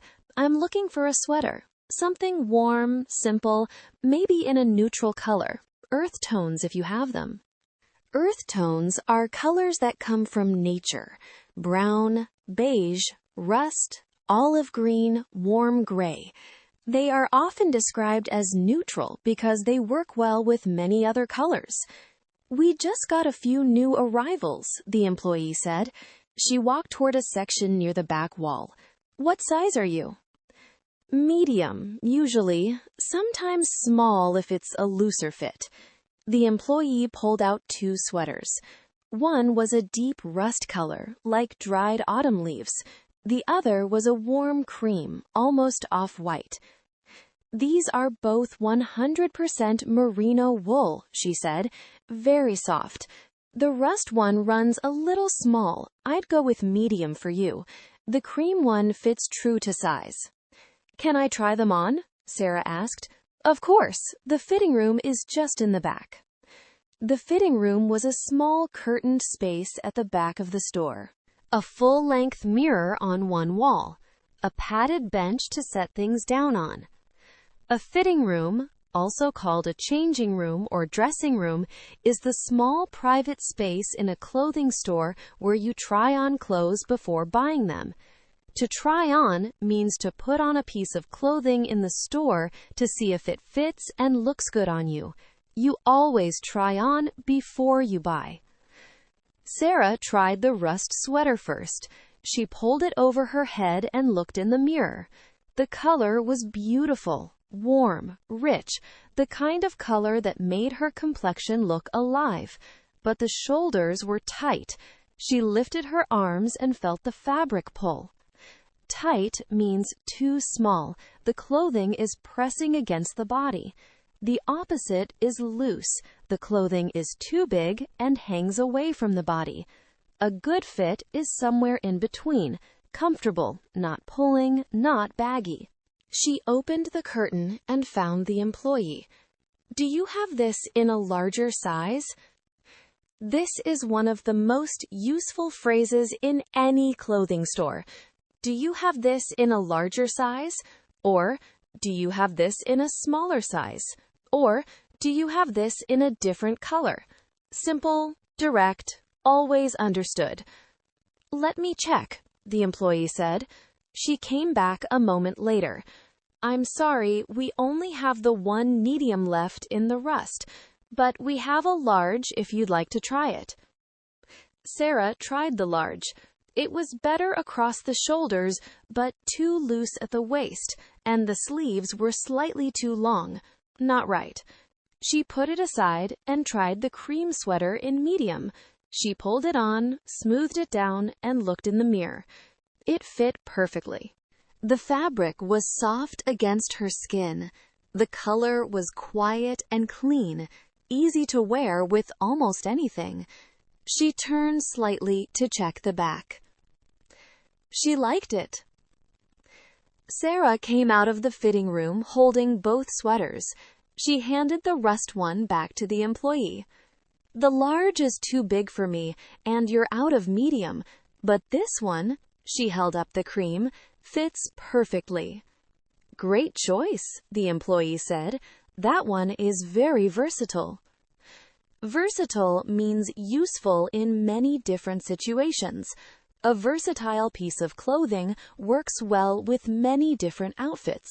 A plain cream sweater, for example, can be worn with jeans, with dress pants, over a collared shirt, many combinations. Versatile is a compliment. Sarah brought the sweater to the counter.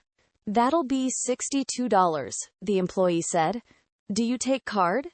"Yes, chip or contactless, either works." Sarah tapped her card against the rear. The machine beeped once. The employee folded the sweater neatly, wrapped it in tissue paper, and placed it in a small paper bag. "Would you like your receipt in the bag?" "Yes, please." A receipt is the printed or digital record of what you bought and how much you paid. It is useful if you need to return or exchange something later. To exchange means to bring something back to the store and get a different item, a different size, a different color instead. Sarah thanked the employee and stepped back out onto Atlantic Avenue. She stood on the sidewalk for a moment, paper bag in one hand, the cold November air on her face. The portfolio was submitted. The presentation was done. She had been sick and kept going, and now she had a new cream sweater in a paper bag and nowhere to be for the rest of the afternoon. She walked home slowly, taking the long way. For the first time in 4 days, nowhere at all to be. Today was Friday. Sarah finished her competition portfolio and submitted it before noon, 12 hours before the midnight deadline. Then she went outside for the first time in 4 days, walked to a clothing store on Atlantic Avenue, and bought herself a new sweater, a small reward for a very full week. Let's quickly review today's vocabulary. To browse. To look around a store in a relaxed way without looking for one specific thing. Fabric. The material that clothing is made from. Cotton, wool, linen, and so on. A fitting room. The small private room in a store where you try on clothes. To try on. To put on clothing in a store to see if it fits and looks good. To fit. To be the right size and shape for your body. Tight. Too small. pulling against the body. Loose, too big, hanging away from the body. Earth tones, natural, neutral colors like brown, beige, rust, and olive green. Versatile, useful in many situations, works well with many different things. A receipt, the record of what you bought and how much you paid. To exchange, to return something and get a different item instead. And the sentence of the day, do you have this in a larger size? One sentence, one of the most useful things you can say in any clothing store anywhere in the world. If you finished today's episode, type Day 15 Done in the comments right now. It helps you track your progress, and I love reading your notes. Tomorrow is Day 16. Sarah talks about her hobbies, what she likes to do in her free time. We'll learn how to describe your interests in English and how to ask other people about theirs. Keep listening, keep learning. See you tomorrow.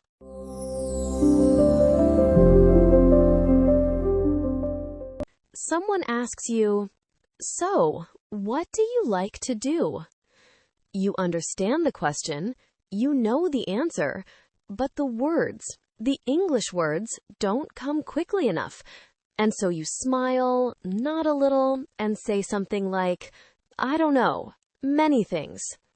That moment, that gap between what you know and what you can say, that is exactly what we're working on today. Talking about your hobbies, what you enjoy, what you do in your free time, what you love, is one of the most natural parts of any conversation in English. It comes up at work, on dates, with new friends, and it sounds so simple, but only if you have the words. By the end of today's episode, you will be able to talk about your hobbies confidently in English. You'll know how to describe what you enjoy, how to ask someone else about their interests, and how to keep a conversation going naturally. This is Day 16 of your 30-day English journey. 16 days in, more than halfway. You are not a beginner anymore. You are someone who shows up every day, and that matters. Today is Saturday. Sarah has the whole day with no work, no deadlines, no plans, until a message changes that. Let's see what happens. It is Saturday. Sarah woke up without an alarm for the first time in 5 days. She lay in bed for a while, listening to the city outside, traffic in the distance, someone's music drifting up from the street below, the occasional bark of a dog. She got up slowly, made coffee, put on a record, something slow and quiet that she'd been meaning to listen to for weeks. Then she sat down at the small wooden table by the window and opened her sketchbook. To sketch means to draw quickly and loosely, not a finished drawing, not something meant to be perfect or shown to anyone, just pencil lines on paper, shapes, observations, a way of paying attention to the world. Sarah had kept a sketchbook since she was 12 years old. She had a shelf of them in her closet, small ones, large ones, ones with graph paper, ones with smooth blank pages.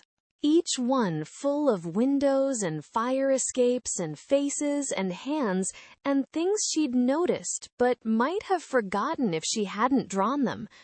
This was free time, real free time, not the kind where you're resting but still thinking about work. Free time means time that belongs completely to you. No task at the end of it, no result required. She was halfway through drawing the building across the street when her phone buzzed on the table. A message from Maya. "Hey, are you free today? There's a flea market in Williamsburg I want to check out. Come with me?" Sarah looked at her sketchbook, then at her phone. She typed back, "Give me 20 minutes.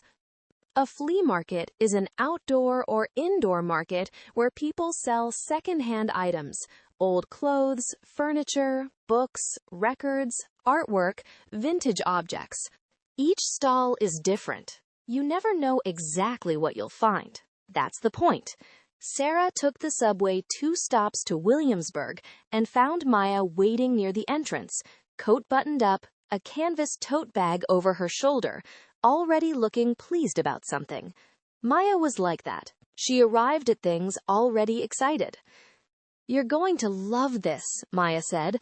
"I found it last weekend. It's huge, and there's a coffee stand in the middle." "You had me at coffee," Sarah said. They went in.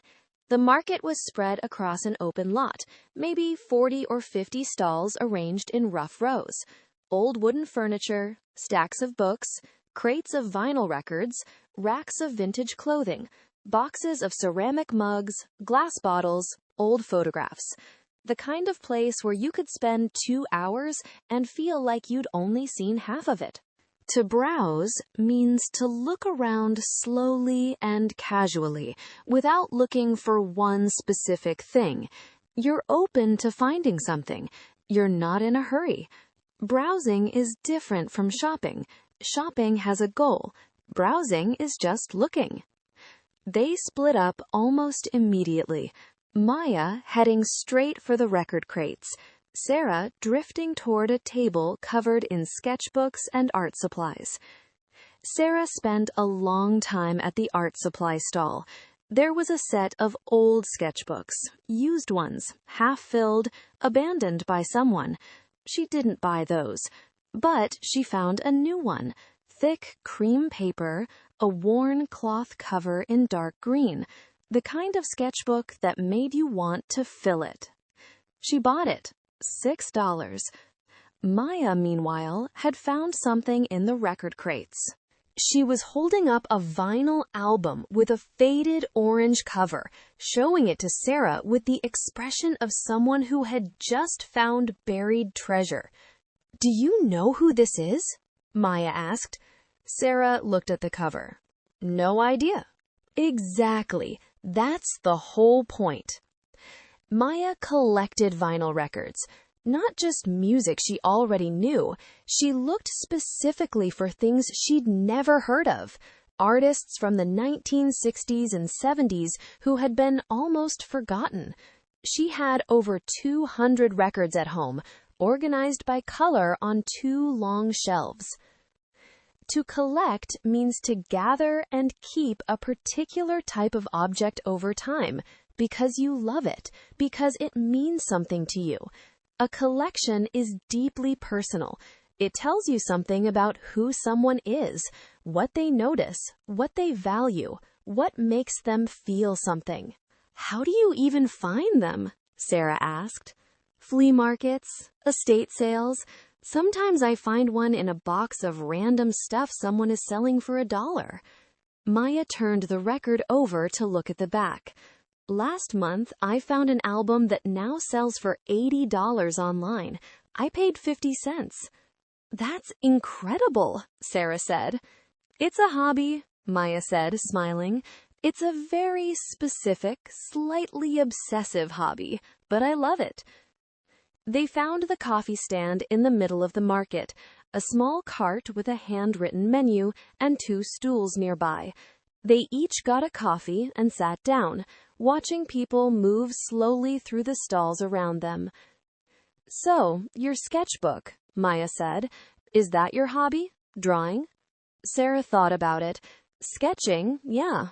But it's hard to call it a hobby because it doesn't feel separate from how I think. Like, I sketch to understand things, to really look at something." "That counts," Maya said. "What else?" "Running," Sarah said. "Early mornings. And reading, mostly fiction. And sometimes I just walk around the city with no destination, not going anywhere specific, just wandering." To wander means to walk without a specific destination, moving through a place slowly with no particular goal, just noticing things. It's different from going for a walk with a route in mind. When you wander, the direction doesn't matter. The experience is the point. "I love that," Maya said. "I do the same thing with music sometimes. I put on something I've never heard and just let it take me somewhere. Do you have other hobbies besides the records? Sarah asked. Maya considered. Cooking, a little. I like to try one new recipe a week, something I've never made before. And I've been learning to sew. Very badly. I made a tote bag last month that has one strap longer than the other. She held up the canvas bag on her shoulder. Now that Sarah looked at it more carefully, yes, one strap was definitely longer. I think it gives it character, Sarah said. That's very kind. A hobby is something you do regularly in your free time, not for money, not because you have to, but simply because you enjoy it. The best hobbies are the ones that make you forget about time, the ones where an hour passes and it feels like 10 minutes. I think the thing I like most about hobbies, Maya said, is that they're just yours. No one is grading you.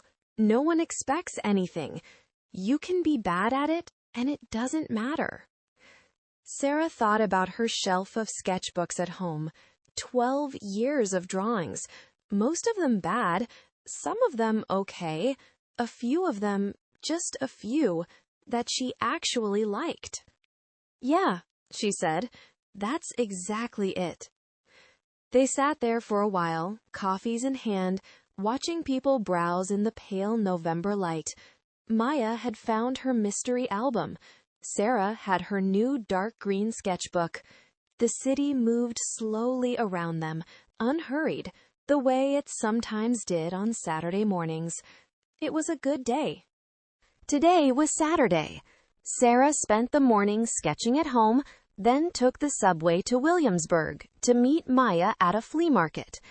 Maya found a vinyl record she'd never heard of, exactly what she was looking for. Sarah found a new sketchbook with cream pages and a dark green cover. And over coffee in the middle of the market, they talked about what they loved to do and why it mattered. Let's quickly review today's vocabulary. Free time, time that belongs completely to you. No work, no task, no result required. To sketch, to draw quickly and loosely, a personal, informal way of paying attention to the world. A flea market, an outdoor or indoor market selling second-hand and vintage items. To browse, to look around slowly and casually without looking for one specific thing. Vintage, old, from a previous era, often used to describe clothes, furniture, or music. To collect, to find and keep a particular type of object over time because you love it. A hobby, something you do regularly in your free time, not for money, just for enjoyment. To wander, to walk without a specific destination, just noticing things as you go. To prefer, to like one thing more than another. To recharge, to restore your energy by doing something you enjoy. And today's key sentence, what do you like to do in your free time? Simple, warm, one of the best questions you can ask someone because the answer always tells you something real. If you finished today's episode, type Day 16 done in the comments right now. Every comment helps others find this series. Tomorrow is Day 17. Sarah wakes up to a very different Brooklyn. Cold, gray, and a little bit magical.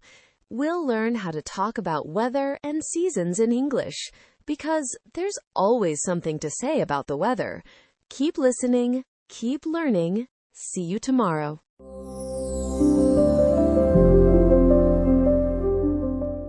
What is the first thing people say when they don't know what to say? The weather. Cold today, isn't it? Can you believe this rain? I heard it's going to warm up this weekend. Talking about the weather is the most universal small talk in the English language.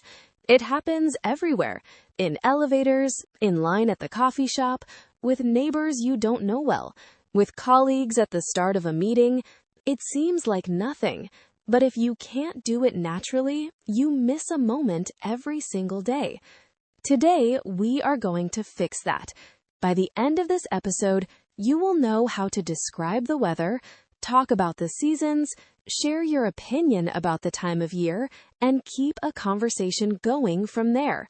This is day 17 of your 30-day English journey.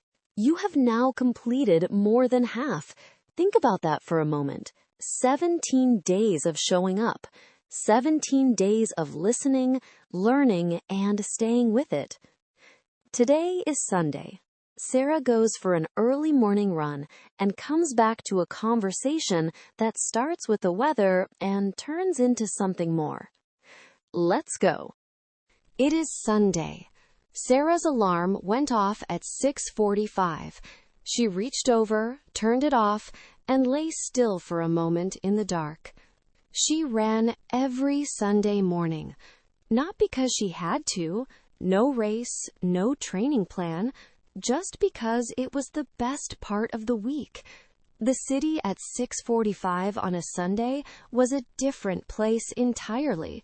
Quieter, slower, like it was still deciding whether to wake up. She got up, put on her running clothes, and looked out the window before going downstairs. The sky was overcast. Overcast means the sky is completely covered with clouds, gray and heavy, with no blue and no sun showing through. Not a storm, not dramatic, just a low, flat ceiling of gray, the kind of sky that makes the whole city look softer, like someone turned the contrast down. It was also chilly. Chilly means cold, but not severely cold. Not dangerous, not painful, just cool enough that you feel it on your face and your hands, the kind of cold that wakes you up. Sarah pulled on an extra layer and went downstairs. Outside, the air hit her immediately, cold and clean and faintly damp, the smell of November, which was something you couldn't describe to someone who had never experienced it. You just had to be there. She started moving, down her street, left onto Atlantic Avenue, then into the park at the end of the block. Her breath made small clouds in front of her. Her sneakers were quiet on the wet pavement. The park was mostly empty. A man walking his dog at the far end, a few pigeons gathered near an empty bench. That was all. The trees had lost most of their leaves by now. A few brown and yellow ones still clung to the branches, the stubborn ones, the last ones to let go. The rest were on the ground, wet and dark, pressed flat against the path. This was autumn almost over. Autumn, also called fall in American English, is the season between summer and winter. It's the time when temperatures drop, days get shorter, and the leaves on trees change color, yellow, orange, red, brown, before falling to the ground. In New York, autumn usually runs from late September through November. Sarah loved this season. She had loved it since she was a child.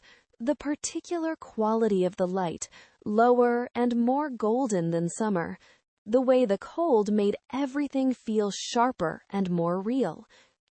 The excuse to wear her favorite sweaters. She ran for 40 minutes. By the time she turned back toward home, a light drizzle had started. To drizzle means to rain very lightly, not heavy drops, not a downpour, just a fine mist of water that you barely feel, but that slowly makes everything wet. Sarah didn't mind. She was almost home anyway. She was stamping her feet on the mat outside the building door, trying to shake some of the wet off her shoes, when she heard footsteps on the stairs inside. Priya appeared through the glass door, bundled up in a thick coat, a scarf wound twice around her neck, and the expression of someone heading into battle. Priya lived on the 3rd floor. They had been in the same building for 2 years now. They weren't close friends, more like good neighbors. The kind of people who would hold the elevator, bring in each other's packages, and occasionally stop to talk in the hallway.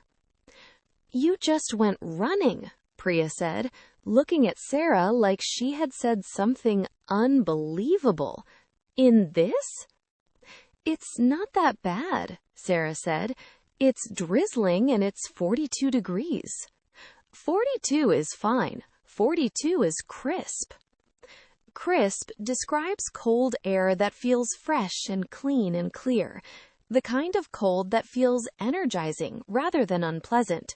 When you describe weather as crisp, you usually mean it in a positive way.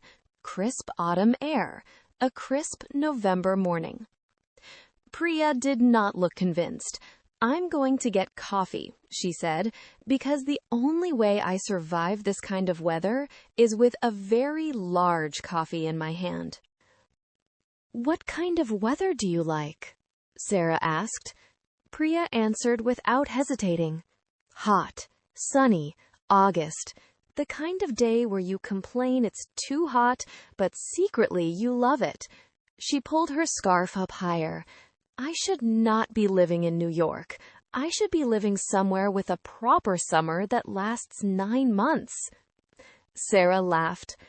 "I don't know. I think I'd miss this. The cold, the gray. There's something I like about it." "You're strange," Priya said, but kindly. "What do you like about it, genuinely?" Sarah thought for a moment. She'd never really had to explain it before. "I think," Sarah started slowly, "I think I like the way it makes you want to go inside. Does that make sense? Like the cold outside makes inside feel better. Warmer. More, I don't know, cozy." Cozy means warm and comfortable in a way that makes you feel safe and relaxed. A cozy room, a cozy cafe, a cozy evening at home with a book and a blanket. Cozy is a feeling as much as a temperature. "Okay," Priya said. "I can see that. I just prefer achieving the cozy feeling without suffering first." "Fair," Sarah said. Priya pushed open the building door. Cold air came in. She visibly braced against it. "Did you check the forecast for this week?" she asked before she left. A weather forecast is a prediction of what the weather will be like over the coming days. Temperature, rain, sun, wind. Most people check the forecast on their phone. In English, you say, "What's the forecast?" Or, "I checked the forecast." Or, "According to the forecast, it's going to rain." "No," Sarah said. "I prefer not to know. I like the surprise." Priya shook her head. "You are genuinely strange." She said it with warmth. "See you later." Sarah went upstairs. She peeled off her wet jacket, left her shoes by the door, and put the kettle on. While it boiled, she stood at the window with her hands wrapped around a mug, looking out at the gray street below. It was still drizzling. The pavement was dark and shiny. A few people were out, walking quickly, collars up, umbrellas tilted against the wind. The bare trees along the sidewalk moved slowly. She thought about what she'd said to Priya, about the cold making inside feel warmer. It was true. The whole apartment felt different on mornings like this. The light through the window was soft and gray, and the tea was hot, and the blanket on the couch looked exactly like what she needed next. Some people waited for summer. Sarah had always been a November person. She couldn't explain it any better than that. Today was Sunday. Sarah went for an early morning run through a cold, overcast, drizzling Brooklyn and loved every minute of it. Back at the building, she ran into her neighbor Priya, who very much did not love it. They talked about weather, seasons, and what it means to actually like November.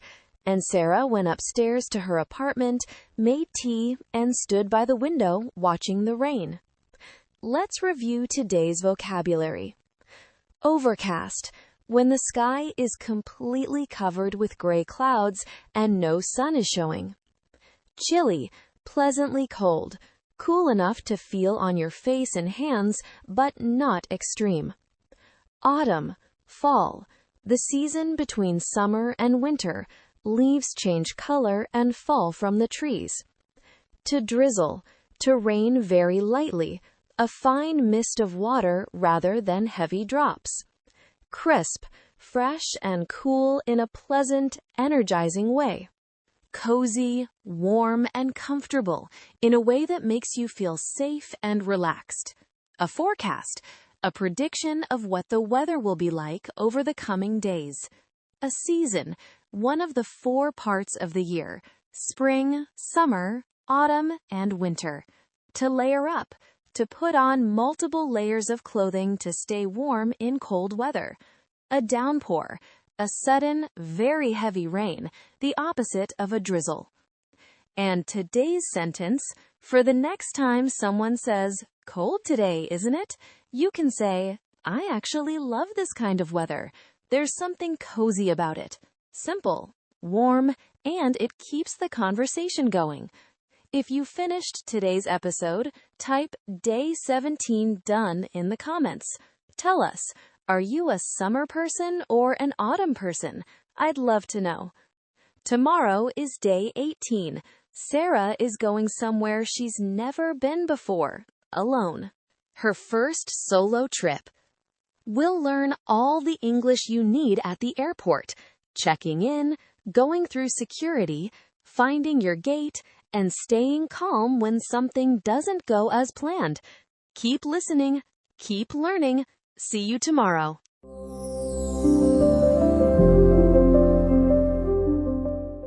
Imagine this. You are standing in a large, busy building. There are signs everywhere. Arrows pointing left, arrows pointing right. Screens on the walls and ceiling with names and numbers that change every few seconds. People pulling rolling bags in every direction. A voice comes over the speaker and makes an announcement. You hear it, but you're not sure if it's meant for you. You are at the airport, alone, and you're about to get on a plane. For many English learners, airports are one of the most stressful places to use English. Not because the words are difficult, but because when you're nervous and in a hurry, even simple words can feel impossible to find. Today, we are going to change that. By the end of this episode, you will know how to check in at the airport, go through security, find your gate, and stay calm when something doesn't go exactly as planned, all in English. This is Day 18 of your 30-day English journey. Day 18. You are now in the final stretch of Phase 2. 18 days of showing up. 18 days of listening. That is something worth noticing. Today, Sarah takes her first solo trip, a long weekend in Boston. She has been to the airport before, but always with someone else, always following someone who already knew the way. This time, it is just her. Her bag, her plan, her first time doing this alone. Let's go. It was Monday. Sarah's alarm went off at 4:30 in the morning. She had packed the night before. One small rolling bag, one backpack that she would carry onto the plane. She stood in the doorway of her apartment for a moment and looked back in. The kettle, the blanket on the couch, the window she had been standing at just yesterday, watching the rain. She had booked this trip 3 weeks ago, the day after she submitted her portfolio for the Brooklyn Creative Awards. She had needed something to look forward to. 4 days in Boston. Just her, a sketchbook, and no deadlines. No client emails, no calendar reminders. She turned off the light and closed the door. The taxi arrived at 4:47. The driver was a quiet man with a gray beard and a travel mug on the dashboard. He loaded her rolling bag into the trunk without being asked. JFK? He said. Yes, please, Sarah said. Terminal 4. Early flight? 7:15. He nodded. You'll be fine. Traffic's nothing at this hour.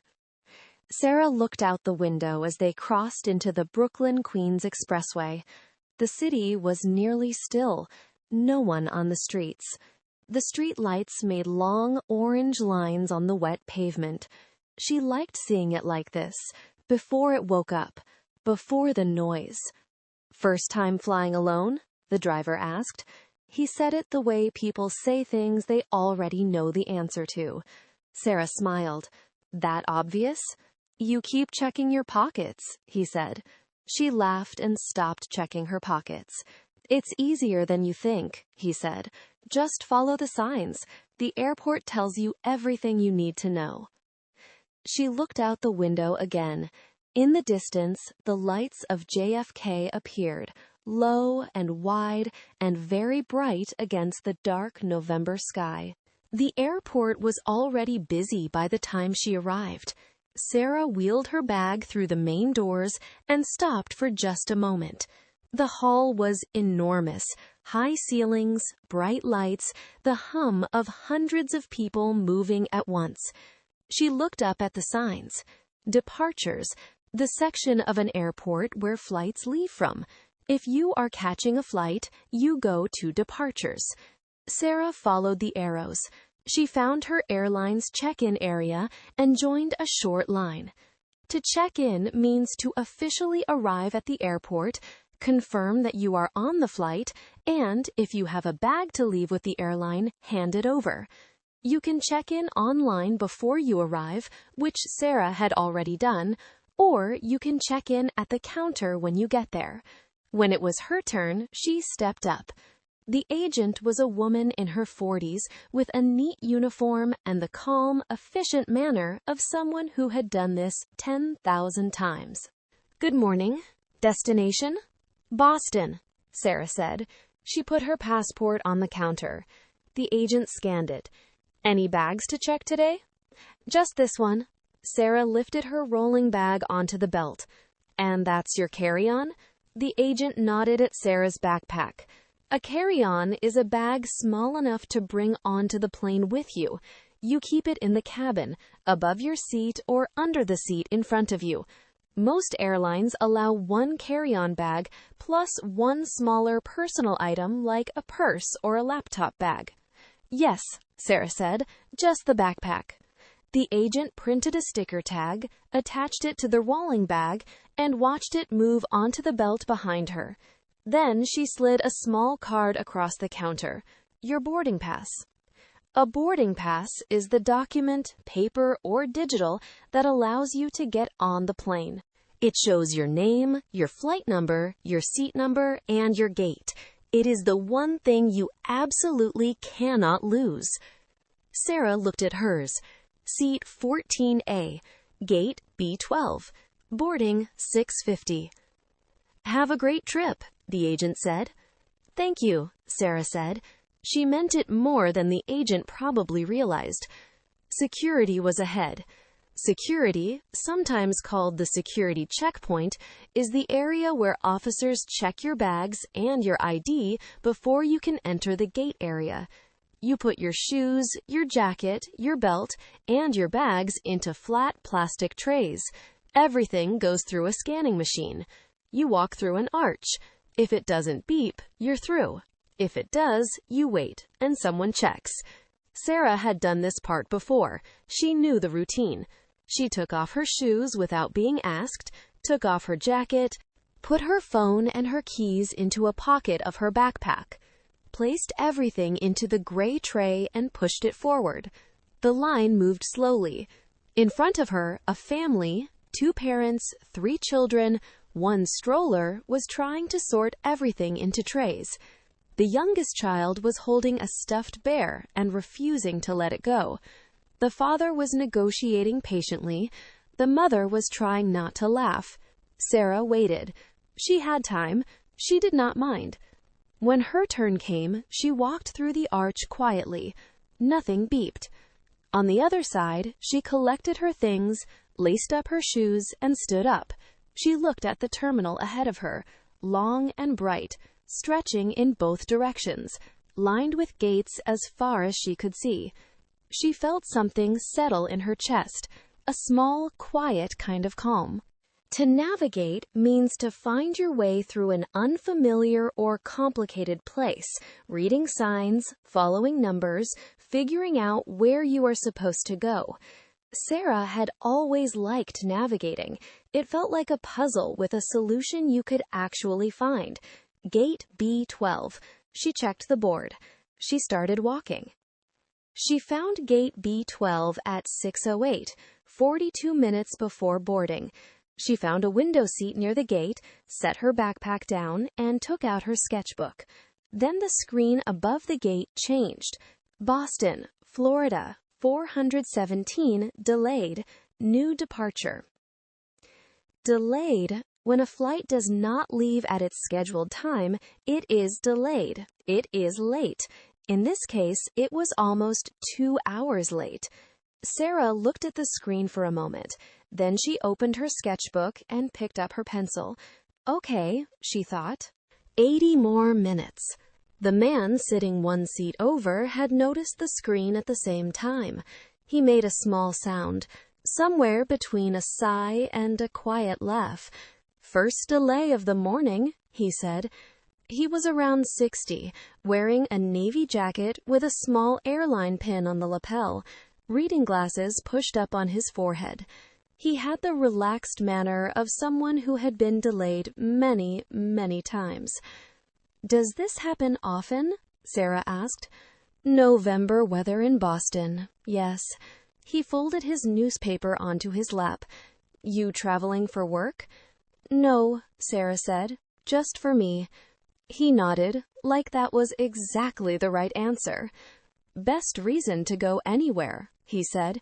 He held out his hand. Frank. Sarah. First time in Boston? Yes. You'll like it, he said simply. He unfolded his newspaper again. Not to be rude, just to be comfortable. Sarah appreciated that. She turned back to her sketchbook and started drawing the gate, the rows of seats, the window, the gray November sky outside, and the plane sitting still on the tarmac, waiting. At 8:03, a voice came over the speaker. Ladies and gentlemen, we are now ready to begin boarding Flight 417 to Boston. We will start with passengers who need extra time, followed by Group 1. To board means to get onto the plane. When the gate agent calls your group, you line up, show your boarding pass, and walk down the jetway, the enclosed bridge that connects the gate to the plane. Sarah was in Group 2. She waited. When her group was called, she zipped up her sketchbook, put on her backpack, and joined the line. She showed her boarding pass. She walked down the jetway. She found seat 14A. She lifted her backpack and put it into the overhead bin, the storage compartment above the seats, and sat down. She buckled her seatbelt. She looked out the window. The tarmac was gray and wide. Other planes were parked in rows, their wings still. A luggage cart drove slowly past. The November sky above it all was flat and white. The cabin filled around her, overhead bins closing one by one. The flight attendant began the safety demonstration. Sarah watched it, even though she had seen it before. And then, slowly, the plane began to move. It turned away from the gate. It moved toward the runway with a kind of slow, patient certainty, like it had done this 1,000 times and would do it 1,000 more. The runway stretched out ahead. The engines grew louder. The plane accelerated. And then, lift. Sarah looked out the window as New York fell away below her. The grid of streets, the two rivers, silver in the morning light. The parks, like dark green patches pressed into the city. And somewhere in there, her apartment, her couch, her window with the rain on it. She pressed her fingers to the cold glass for a moment. Then she opened her sketchbook to a fresh page. She wasn't sure yet what she would draw in Boston. She would figure that out when she got there. Right now, for the first time in a long time, she had nowhere she had to be, and 4 whole days to find out what that felt like. Today, Sarah took her first solo trip. She packed her bag the night before, took a taxi through a dark and quiet Brooklyn, checked in at JFK, went through security, found gate B12, and waited through a 2-hour delay, calmly, sketchbook open, and finally boarded her flight to Boston. Let's review today's vocabulary. To check in. To officially arrive at the airport and confirm you are on the flight. A boarding pass. The document that allows you to get on the plane. It shows your seat, your gate, and your flight number. A carry-on. A bag small enough to bring onto the plane with you, stored above your seat or under the seat in front. Security. The checkpoint where officers check your bags and ID before you enter the gate area. A gate. The specific door in the airport where you board your plane. A departure. When a flight leaves. Departures is also the section of the airport for outgoing flights. To navigate. To find your way through an unfamiliar place. Delayed. When a flight is late and does not leave at its scheduled time. To board. To get onto the plane. The overhead bin. The storage compartment above your seat on the plane. Day 18 done. If you finished today's episode, type Day 18 done in the comments. Tell us, are you someone who arrives 3 hours early or 30 minutes before the gate closes? I'd love to know. Tomorrow is day 19. Sarah arrives in Boston and checks into her hotel, and she discovers that booking a room in English is a whole conversation of its own.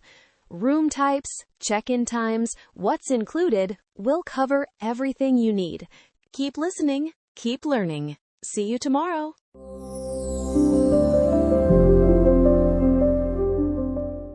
Have you ever arrived somewhere new, tired from a long flight, carrying too much, not sure where to go, and had to explain yourself in English before you'd even had coffee? Hotels are not the hard part. The conversation at the front desk, that's the hard part. When someone asks you questions quickly and professionally, and you're not sure you caught everything, and all you want is to sit down somewhere quiet. Today, we are going to make that conversation easy. By the end of this episode, you will know how to check in at a hotel, ask for an early check-in, understand what's included in your room, and handle the small surprises that happen when you travel, all in English. This is day 19 of your 30-day English journey. Day 19. 11 days left. Every episode of this series moves you one step closer to listening fluency, the ability to understand natural English without translating, without stopping, without stress. That's what we're building, day by day. And today, we build it at a hotel front desk in Boston. Yesterday, Sarah boarded a plane at JFK and flew to Boston. She watched New York disappear below her. She had her sketchbook open and 4 whole days ahead of her. Today, she lands. And her first task, before the museums, before the cafes, before any of it, is checking into her hotel. Let's go. The plane landed at Logan Airport at 9:14 in the morning. Sarah moved through the terminal slowly, following the signs. She had done this part yesterday. The signs, the arrows, the long corridors with gates on both sides. She was better at it now. She found the baggage claim area, the section of the airport where passengers wait for their checked bags to come off the plane. A large circular belt moved slowly in the middle of the room. Bags appeared one by one, dropping from a gap in the wall, turning in an endless loop. She spotted her rolling bag, navy blue with a small yellow ribbon tied to the handle so she could find it quickly. She pulled it off the belt and stood up straight. Outside, the air was cold and sharp. Boston in November felt different from New York, quieter somehow. The streets around the airport were lined with old brick buildings, dark red, worn smooth, and the trees had already turned orange, rust, a deep, dry yellow. Some of the leaves had fallen and lay in flat, damp layers on the pavement. She got into a taxi. Back Bay, the driver said. He had already seen the address on her phone. Yes, please, Sarah said. The hotel on Newbury Street. The driver nodded and pulled into traffic. Sarah looked out the window. Boston moved past slowly, different from New York in a way she couldn't quite name yet. Less vertical somehow, more settled, like it had been here a long time and didn't feel the need to prove it. The taxi stopped in front of a building with a dark green awning and the hotel name in gold letters above the door. A doorman in a long coat held the door open. "Welcome," he said. Sarah walked in. The lobby was warm and quiet. Dark wood paneling on the walls, a long Persian rug. 2 low armchairs near the window facing the street. A single large flower arrangement, white and deep green, on a round table in the center of the room. It smelled faintly of cedar. Sarah wheeled her bag to the front desk, the counter at the entrance of a hotel where guests check in, ask questions, and handle everything related to their stay. The man behind the desk was around 30, with a navy blazer and a calm, unhurried manner. His name tag said Daniel. "Good morning," he said. "Welcome. Do you have a reservation with us?" A reservation is a booking you make in advance, a confirmed arrangement to stay at a hotel on specific dates. Sarah had made her reservation 3 weeks ago, right after she submitted her portfolio for the Brooklyn Creative Awards. "Yes," she said. "Chen, Sarah Chen." Daniel typed something, looked at the screen, typed again. "Gotcha. 4 nights, checking out Friday. Is that right?" "That's right." "Perfect." He looked up. "Our standard check-in time is 3 p.m. It's just past 9 now, so the room isn't quite ready yet. I'm sorry about that." Standard check-in time is the official time when hotel rooms become available for new guests. Most hotels set this at 2 p.m. or 3 p.m. because the housekeeping team needs time to clean rooms after the previous guest checks out. Sarah had expected this. She had arrived 4 hours early. "Is there any chance of an early check-in?" she asked. "I just got off a flight." Early check-in means arriving at the hotel before the standard check-in time and asking if your room is ready sooner.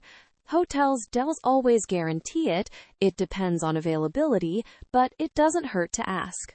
Daniel considered this. "Let me check what we have."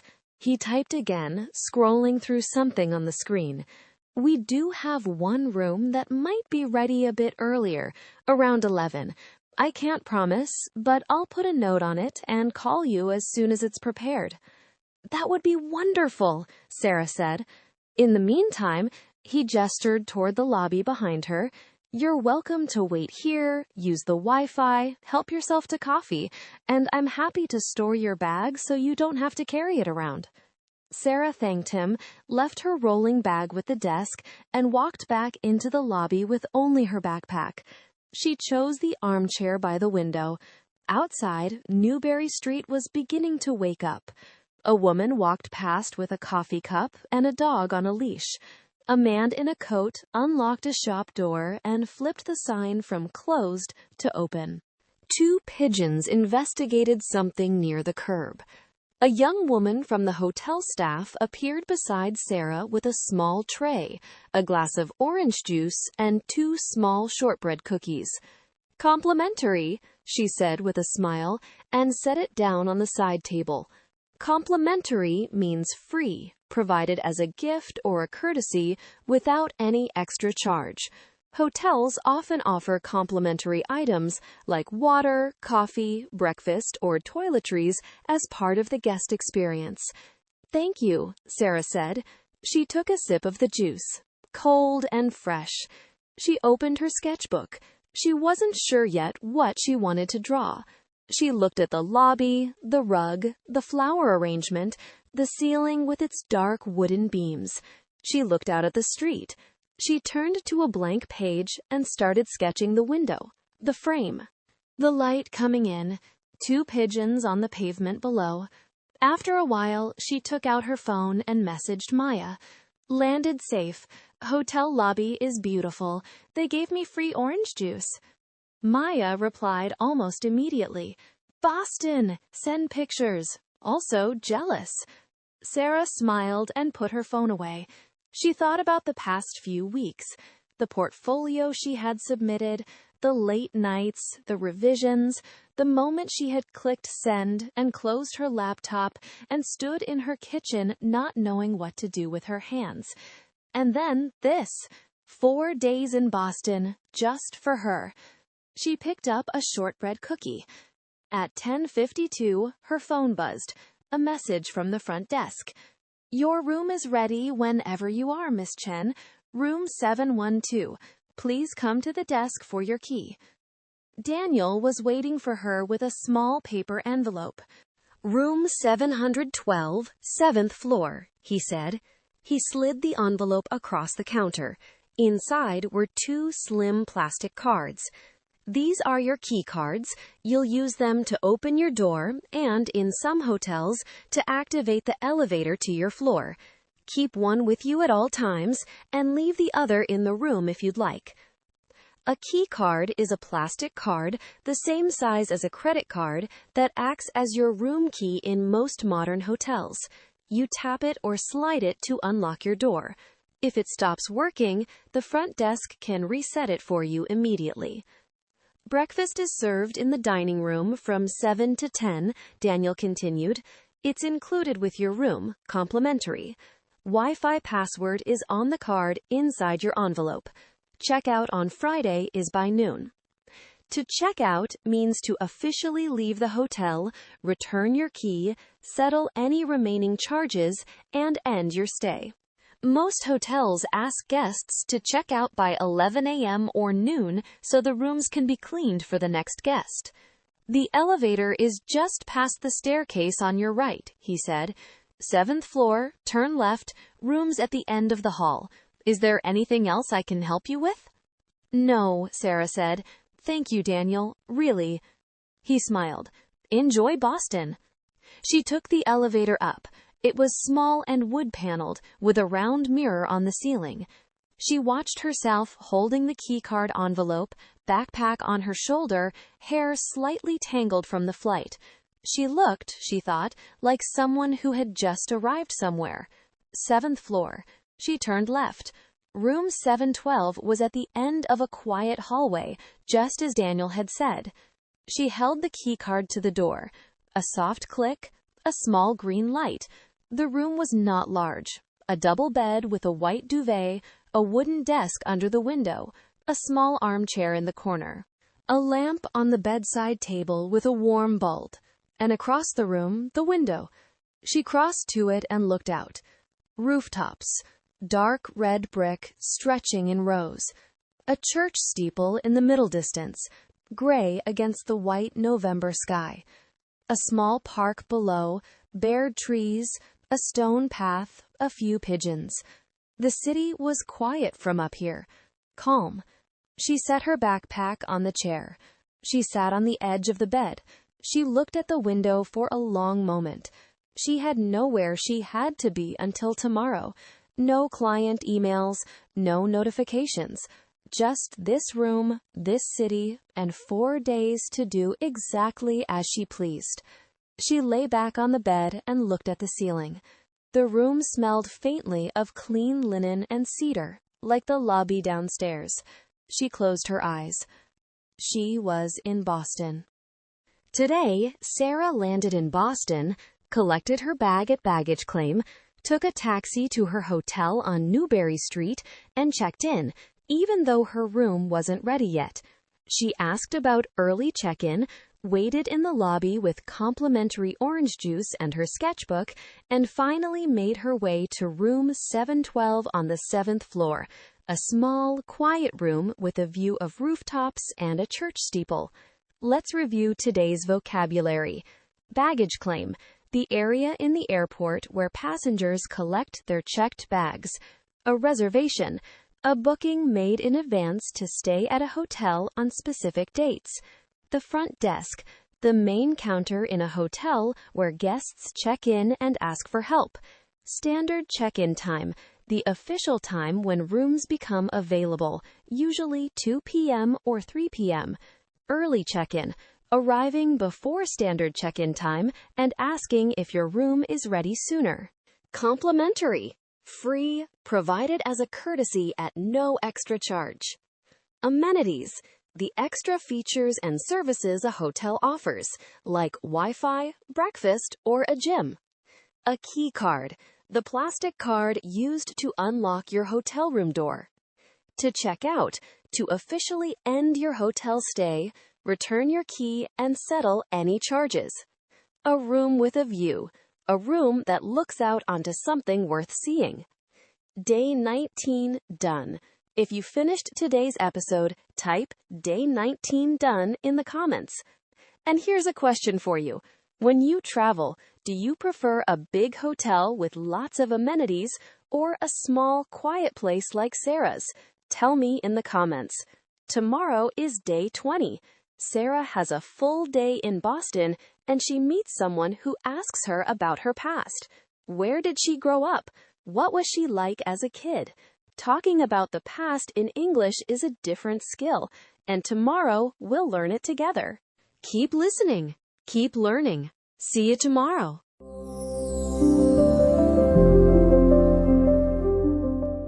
Here is something interesting about the past tense in English. It isn't just grammar, it's the language of memory. The way you talk about who you were, where you came from, what life used to look like before it became what it is now. And for many English learners, this is one of the hardest switches to make. Not because the rules are difficult, but because talking about the past requires you to think differently, to reach back, to describe something that no longer exists in a language you're still building. Today, we practice it the natural way, through story. By the end of this episode, you will know how to talk about your childhood, your hometown, and your memories, using used to, the simple past, and the kind of language that makes the past feel real. This is day 20 of your 30-day English journey. Day 20. 10 days left. This series exists for one reason: to take you from A1 to B1 through listening. Not through grammar tables or vocabulary lists, but through stories told at a pace you can follow with words that stay with you. Every episode is one more layer of fluency. Yesterday, Sarah landed in Boston and checked into her hotel on Newbury Street.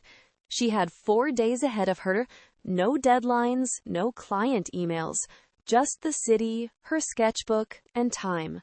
Today is Tuesday, her first full day in Boston, and today she meets someone, a stranger, who becomes, for a few hours, something more than that. Let's go.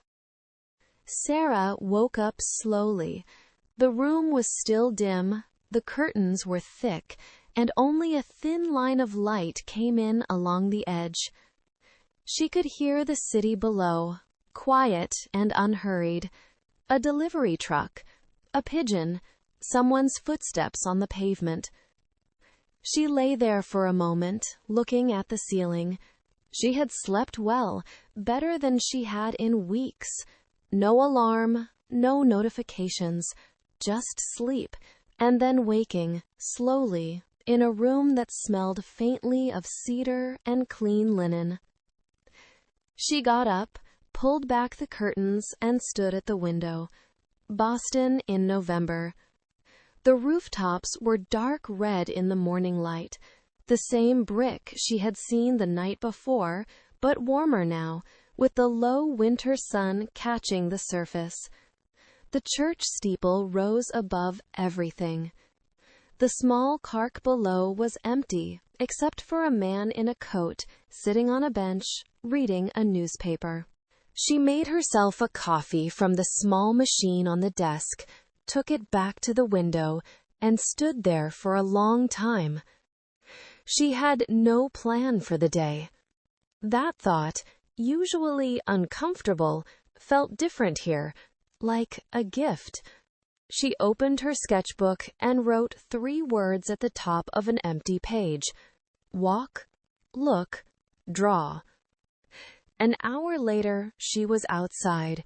She walked without a destination. Back Bay, then along the Charles River, then into the South End, a neighborhood of narrow streets and brownstone buildings, small restaurants, art galleries tucked into ground floor spaces. She stopped at a cafe on a corner. It was small, maybe 8 tables, a long wooden counter, a chalkboard menu on the wall. The kind of place that smelled like butter and coffee and something baking. She took a table by the window and ordered a latte and a slice of apple cake. The cafe was quiet. A few people working on laptops, a woman reading, 2 older men at the counter talking to the barista. And then the woman at the next table looked over. She was perhaps 65, with silver hair cut short and a warm, open face.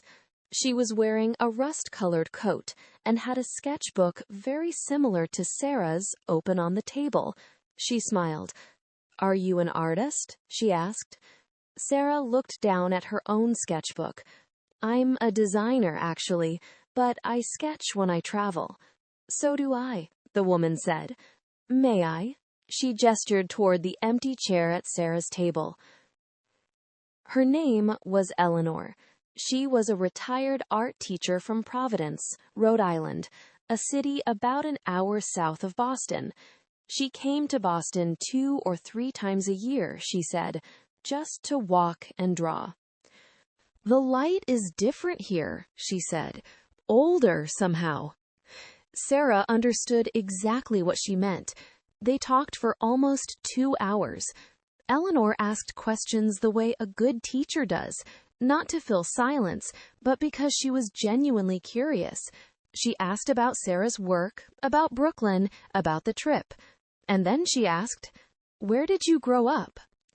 Sarah wrapped both hands around her coffee cup. "A small town in Ohio," she said. "Granville. You probably haven't heard of it." "I know Granville," Eleanor said, surprised. "Denison University. Beautiful campus." Sarah smiled. "Exactly. That campus. I used to ride my bike past it on the way to school. In the fall, the trees were..." She paused, searching for the right word. "Unbelievable. Every color at once." She hadn't thought about Granville in a while. But now, with Eleanor listening, and the cafe warm around her, it came back in pieces. Growing up, the years when a person develops from a child into an adult had, for Sarah, meant a town where everyone knew each other's name, where the hardware store had been owned by the same family for 3 generations, where the first snow of the year felt like an announcement. "What were you like as a kid?" Eleanor asked. Sarah laughed softly. "Quiet. I read a lot. I was always drawing." She paused. "I used to carry a sketchbook everywhere, just like now, actually." "Some things don't change," Eleanor said. "I was also a little restless," Sarah added. "Granville is beautiful, but it's small. By the time I was 17, all I wanted was to go somewhere bigger, somewhere with more possibility, I guess." Eleanor nodded. She understood. "My hometown was the same," she said. "I left at 18. Never really went back, not to stay." She looked out the window. "But I still dream about the kitchen in my mother's house. the way the light came through the window in the afternoon. Sarah was quiet for a moment. She knew that feeling too. They ordered more coffee. Outside, the November light shifted, the pale winter sun moving slowly behind a layer of cloud, turning everything softer, more diffuse. The kind of light, Sarah thought, that made you want to slow down. Eleanor talked about her years teaching, the students she remembered, the ones who had surprised her. And Sarah talked about Ohio. She talked about her parents' house, a 2-story house at the end of a quiet street, with a maple tree in the front yard that turned bright orange every October. Used to was the phrase she found herself reaching for, again and again. Used to for things that happened regularly in the past but no longer happen. A habit, a routine, a part of life that has since changed. My dad used to take me to the library every Saturday, she said. I would take out as many books as I was allowed, 8 at a time, I think. We used to have a vegetable garden in the backyard. My mom grew tomatoes and zucchini and this enormous amount of basil. The whole kitchen would smell like basil in August. And every winter, when it snowed, my dad and I used to go for a walk before breakfast. Just the two of us. Nobody else was ever outside that early. The streets were completely white and completely silent. She stopped. She was surprised by how clearly she could see it. The snow on the street, her breath visible in the cold air, her father's hand in a brown wool glove. A memory, a picture from the past that your mind keeps, does something to you when it comes back unexpectedly. It makes you feel 2 times at once, the present moment and the moment you're remembering. Eleanor was watching her. You miss it, she said, not a question. Sometimes, Sarah said, not the smallness, but the simplicity, I guess, the way nothing needed to be figured out yet. She looked out the window at the Boston street. But I think that's just childhood, she said. Everyone misses it. Even people who had hard ones, I think. You miss the version of yourself who didn't know yet what was coming. Eleanor raised her coffee cup slightly, the way you might raise a glass to make a toast. To not knowing what was coming, she said. Sarah smiled and raised her cup. To Granville, Ohio, she said. They sat together a little longer, not talking, sketching, looking out the window, listening to the cafe around them. When Eleanor finally stood to leave, she handed Sarah a small card with her name and email address on it. If you're ever in Providence, she said, look me up. I will, Sarah said, and she meant it. She watched Eleanor button her rust-colored coat and push open the cafe door. A wave of cold air came in, and then the door swung closed, and she was gone. Sarah looked down at her sketchbook. She had drawn Eleanor's hands, the coffee cup, the chalkboard menu on the wall. She turned to a new page and wrote, in small letters at the top, Granville, October, maple tree, Dad's glove, white streets. She would draw those later. She had time. Today, Sarah spent her first full day in Boston, walking through the South End, stopping at a cafe, and meeting Eleanor, a retired art teacher from Providence. They talked for 2 hours, about art, about teaching, about hometowns, and Sarah found herself talking about Granville, Ohio, the small town where she grew up, the maple tree, the library Saturdays, the winter walks with her dad before breakfast. Let's review today's vocabulary. To grow up, to develop from a child into an adult, also the place or conditions of that experience. A hometown, the town or city where you were born or grew up. A childhood, the period of time when you are a child, your early years. A memory, a thought or picture of something that happened in the past. Used to, a phrase for past habits and routines that no longer happen. I used to ride my bike to school. Possibility, the chance that something could happen, a sense of opportunity. Simplicity, the quality of being simple, uncomplicated, not difficult. To make a toast, to raise a glass in honor of someone or something. Unexpected, something that happens without warning, that you did not expect. Day 20 done. If you finished today's episode, type Day 20 done in the comments. And here's your question. Where did you grow up, and what is one thing you used to do there as a kid? Tell me in the comments. I read everyone. Tomorrow is day 21, and everything changes. Sarah is back in Brooklyn, and she has a job interview, something she has been working toward for a long time. Expressing yourself professionally in English is a completely different skill, and tomorrow we learn it together. Keep listening, keep learning. See you tomorrow.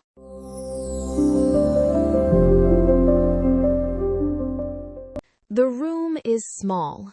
2 chairs, a low table, a portfolio, and across from you, someone who is going to decide whether you get this job. They look at your resume, they look at you, and then they say, "So, tell me about yourself." For many English learners, a job interview is the highest stakes conversation they will ever have in English. Every word is weighed, every pause is noticed, and unlike everyday conversation, you only get one chance to make the right impression. Today, we learn how to handle it. By the end of this episode, you will know how to introduce yourself professionally, answer the most common interview questions with confidence, and talk about your experience and your strengths clearly, naturally, in English. This is day 21 of your 30-day English journey. Day 21. 9 days left. You have just entered Phase 3, B1 Intermediate. The pace is faster now. The sentences are longer. The vocabulary is richer. This is the level where your listening fluency becomes real, where you stop translating and start understanding. 9 more days to get there. Sarah is back in Brooklyn. She spent 4 days in Boston, walking, drawing, thinking. She met Eleanor at Café in the South End. She talked about Granville, Ohio, and maple trees, and the version of herself who didn't know yet what was coming. And then she came home. And 2 days after she got back, her phone rang. It was a design studio in Manhattan. They had seen her portfolio, the same work she had submitted for the Brooklyn Creative Awards. They wanted to meet her. The interview was scheduled for Monday morning. It was Sunday evening. Let's go. The cafe was on a corner in Carroll Gardens, one of those places that seems to exist slightly outside of time. Small, warmly lit, with fogged-up windows and 2 small tables outside on the pavement, sheltered under a dark green awning. The kind of cafe where the chairs don't match and the music is always just quiet enough. Sarah and Maya had been sitting there for almost 2 hours. On the table between them, 2 empty coffee cups, a shared slice of lemon cake with 1 bite left, Sarah's open laptop showing her portfolio, and a folded piece of paper with Maya's handwritten questions on it. Maya picked up the paper and cleared her throat dramatically. "So," she said, in a voice meant to sound professional and important, "Miss Chen, tell me about yourself." Sarah straightened in her chair. She had answered this question 4 times already tonight. "My name is Sarah Chen. I'm a freelance graphic designer based in Brooklyn. For the past 4 years, I've been working with clients on branding, editorial design, and digital campaigns. And recently, I submitted a portfolio for the Brooklyn Creative Awards, which is how your studio found my work." Maya lowered the paper. Okay, that was actually really good. Was it too fast? No, it was confident. You sounded like you knew what you were talking about. I do know what I'm talking about. Right, but yesterday you sounded like you were apologizing for existing. Sarah laughed. Outside, a couple walked past on the pavement, a dog on a leash, a paper bag from the grocery store. The street was quiet and orange-lit, the kind of Brooklyn evening that makes you feel like everything is exactly where it should be. To apply for a job means to formally submit your information, your resume, your portfolio, your cover letter, as a candidate for a position. Sarah had applied for this role 2 weeks ago. She hadn't expected to hear back so quickly. Maya consulted her list. Okay, next one. What are your greatest strengths? Sarah took a breath. I think my greatest strength is that I pay close attention to detail, not just in the design itself, but in understanding what a client actually needs, which isn't always what they say they need. I ask a lot of questions before I start anything. Maya made a small approving noise. And your weaknesses? I take too long on things sometimes. I revise more than necessary.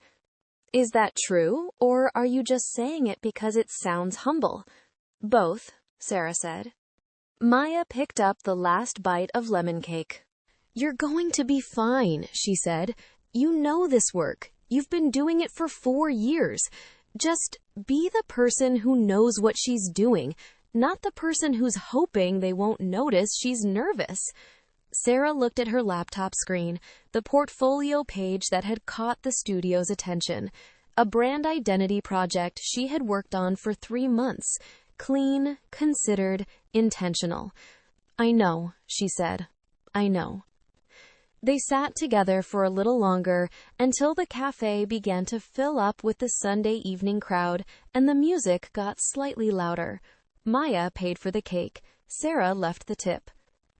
Outside on the pavement, Maya gave her a brief, firm hug. Text me the second it's over. I will. And wear the cream sweater. Sarah smiled. Already planned. Monday morning. Sarah was up at 7, earlier than she needed to be, but sleep had become difficult sometime around 4 in the morning. She made coffee, stood at the window, watched a gray pigeon navigate the fire escape across the street. She took a long shower. She ironed the cream sweater, the one she had bought on Newberry Street the month before, though she realized now it was actually from the shopping trip in day 15, before Boston. It didn't matter. It was the right sweater. She looked at herself in the mirror for a long moment. Her resume was a single page, a clean, well-designed document that listed her education, her experience, and her skills. A resume is the written summary of your professional background that you bring to an interview. It should be accurate, legible, and, if you're a designer, it should also look good. Sarah's did. She put 3 printed copies into a slim folder, then her portfolio, then her notebook. She took the subway from Carroll Street into Manhattan, the F train, express after J Street. She stood in the car and read through her notes, not because she had forgotten anything, but because having something to look at felt better than having nothing to look at. The train emerged above ground briefly near Smith and Ninth, and for a moment she could see all of Lower Manhattan spread out ahead of her, the buildings catching the low November light, the harbor in the far distance, gray and flat. She thought, I've been doing this for 4 years. I know how to do this. The train went back underground. 22 minutes later, she was in the Flatiron District. The studio was on the 5th floor of a building on West 22nd Street, a converted loft space with exposed brick walls, tall windows, and a long communal table covered in proofs and printouts. The receptionist offered her water. She said yes. She sat in a low chair near the window and looked at the street below. A first impression, The initial opinion someone forms of you in the first moments of meeting is made faster than most people realize. Sarah knew this. She sat up straight. She kept her face open and calm. Sarah? The woman who came to greet her was perhaps 40, with close-cropped dark hair and the kind of energy that suggested she moved quickly and thought faster. Her name was Nina. She was the creative director. They went to a smaller room at the back. 2 chairs, a low table, natural light. Nina didn't look at her phone once during the interview. Sarah noticed that and felt grateful for it. "Tell me about yourself," Nina said. Sarah told her. The same version she had practiced with Maya the night before, but slightly different now. Warmer, less rehearsed. She talked about starting out doing logos for small businesses in Brooklyn, how that had grown into larger branding projects, how she thought about design as a form of translation, taking something complex and making it instantly readable. Nina nodded. "What do you think makes someone a good fit for a studio like ours?" To be a good fit means to match well with a team, a role, or a company's way of working. It isn't only about skills, it's about how you think, how you communicate, how you handle feedback. "I think it's the ability to hold 2 things at once," Sarah said. Your own point of view and the client's. You have to care about the work and be willing to let go of it at the same time. Nina looked at her for a moment. Then she opened Sarah's portfolio on the table between them. She turned pages slowly, stopped at the brand identity project. "This one," she said. "Tell me the story behind it." Sarah told her. The client, the brief, the 3 directions she had explored before landing on this one, the version the client had almost chosen instead, and why she had pushed back. Nina listened without interrupting. When Sarah finished, Nina closed the portfolio and sat back in her chair. "We'll be in touch," she said. "We have 2 more candidates to meet this week, but I want you to know this is a strong body of work." "Thank you," Sarah said. And she meant it, not as a filler, not as a reflex, but as a real response to something real being said. The elevator took a long time to arrive. Sarah stood in the hallway and looked at the framed prints on the wall, past projects from the studio. Clean work, considered work, the kind of work she wanted to be part of. Outside, West 22nd Street was cold and bright. She stood on the pavement for a moment, not moving. The city moved around her. A delivery bike, 2 men in suits, a woman walking a small terrier. Everything was exactly as loud as it always was. She took out her phone and texted Maya. "Done. I think it went well." She said, "Strong body of work. That means something, right?" Maya replied in 11 seconds. "That means something. Call me." Sarah smiled and put her phone away. She would call in a minute. First, she just wanted to stand here for a moment, on this particular pavement, on this particular Monday morning, feeling exactly this particular feeling. To follow up after an interview means to contact the company within 1 or 2 days. A short, professional email thanking them for their time and reaffirming your interest in the position. It is a small gesture, but it matters. Sarah already knew what she would write. She had done everything she could do. The rest was waiting. She started walking toward the subway. The Flatiron Building was visible at the end of the block. That strange, narrow wedge of stone that had stood on this corner for over 100 years, watching the city change around it. She had always liked that building. She passed it slowly, looked up once, and kept going. Today, Sarah had her interview at a design studio in Manhattan's Flatiron District. The night before, she sat with Maya at a corner cafe in Carroll Gardens, practicing her answers, finishing a slice of lemon cake, and remembering that she already knew what she was doing. On Monday morning, she took the F train into the city, walked into a fifth-floor loft with exposed brick walls, and sat across from Nina, the creative director. She talked about her work, clearly, confidently, in English. And Nina said, "Strong body of work." Now she waits. Let's review today's vocabulary. To apply for a job. To formally submit your materials as a candidate for a position. A resume. A written summary of your education, experience, and skills, also called a CV. Qualifications. The skills, experience, and education that make you suitable for a role. A first impression.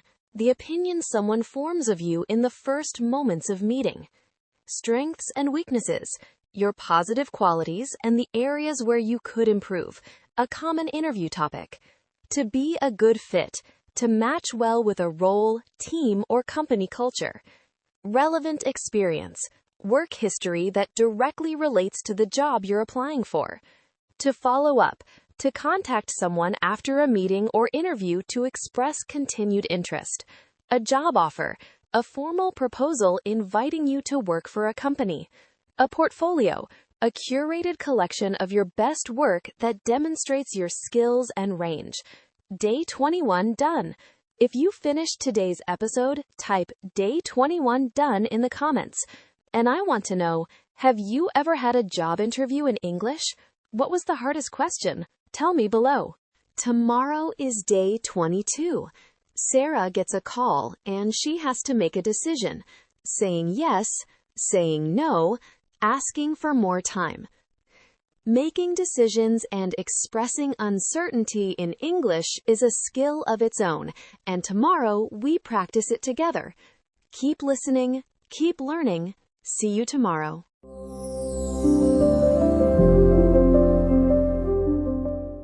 Today, we talk about something that happens to everyone, in every language, in every life. You have a choice to make, and you don't know what to do. You can see both sides. You understand the reasons for each one, but understanding the reasons doesn't make it easier. It might even make it harder. And in English, how do you talk about that? How do you say what you're feeling when you're stuck between two things? How do you explain a decision to someone else or even to yourself? Today, you're going to learn. Think about where you started. Day 1. Day 1, a simple morning in New York. You are at A1. You could understand simple words, short sentences, slow speech.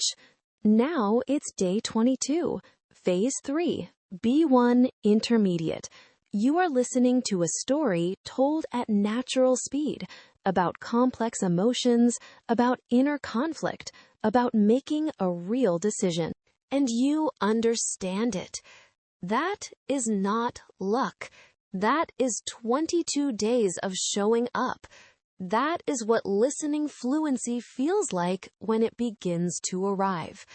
This series exists for one reason: to take you from A1 to B1 through listening, through stories told at a pace you can follow, with words that stay with you. Every episode is one more step, and today's step is one of the most important ones. Hello, and welcome back to English Journey Studio. This is day 22 of your 30-day English journey. 8 more days after today. You are almost there. Today is Wednesday morning, 2 days after Sarah's job interview. She has been waiting. And then her phone buzzes. Let's begin. It is 7:42 in the morning. Sarah is in her kitchen, still in her pajamas. She has a mug of coffee in both hands, the way she always holds it when it's cold outside. She picks up her phone to check the time. There is an email. The sender is Nina Park. Subject line, following up on our conversation. Sarah puts the mug down. She reads the email slowly. Then she reads it again. Dear Sarah, it was wonderful to meet you on Monday. We were impressed by your portfolio and the way you talked about your work. We'd love to offer you the full-time position of senior graphic designer. Please let me know if you'd like to discuss further. We hope to hear from you soon. Sarah sets the phone face down on the counter. She picks up her coffee again. She looks out the window at the November sky. Gray and low, the kind that means rain is coming. She needed to weigh her options. To weigh your options means to carefully think about all the choices you have before making a decision. You look at each one. You consider what you gain and what you lose. Like a scale, you put one thing on each side and see which is heavier. Sarah had two options. Option 1, say yes. A full-time job, stable income every month, a real title, a team. Option 2, say no. Stay freelance. Keep the life she had built carefully over 4 years. She thought about the pros and cons.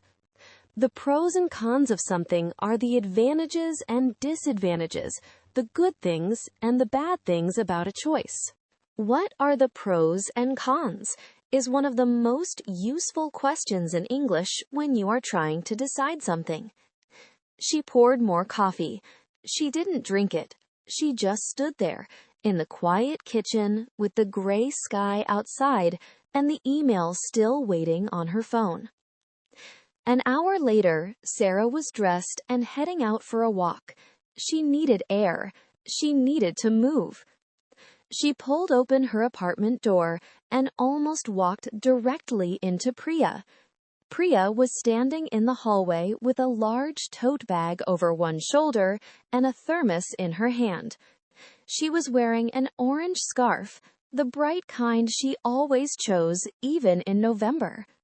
"Sarah," she said, "you look like you're carrying something heavy." Sarah laughed a little. "Is it that obvious?" They stood in the hallway. The narrow, familiar hallway with its old carpet and the window at the end that let in pale morning light, and Sarah told her.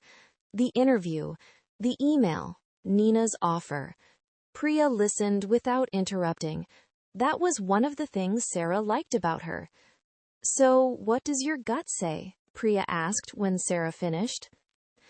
To go with your gut means to follow your instinct, the deep feeling inside you before your brain starts making lists and arguing with itself.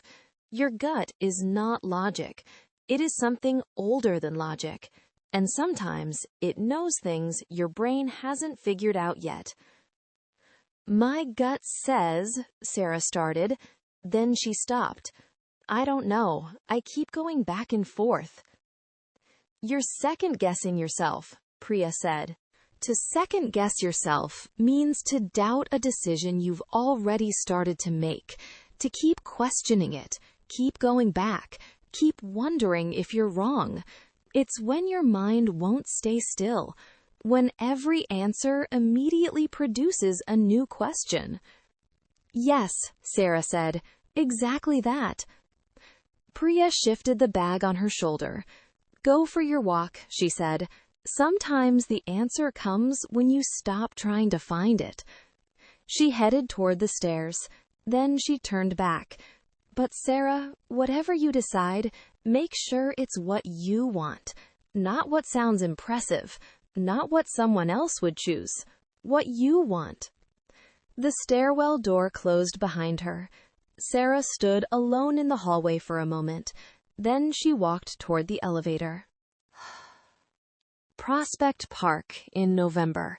The last of the leaves, dark orange, deep rust, a few still yellow, were on the ground now, wet from last night's rain. The paths were mostly empty. A man walking a dog in the distance. 2 joggers passing in the other direction. Quiet. Sarah walked slowly. Her hands were in her coat pockets.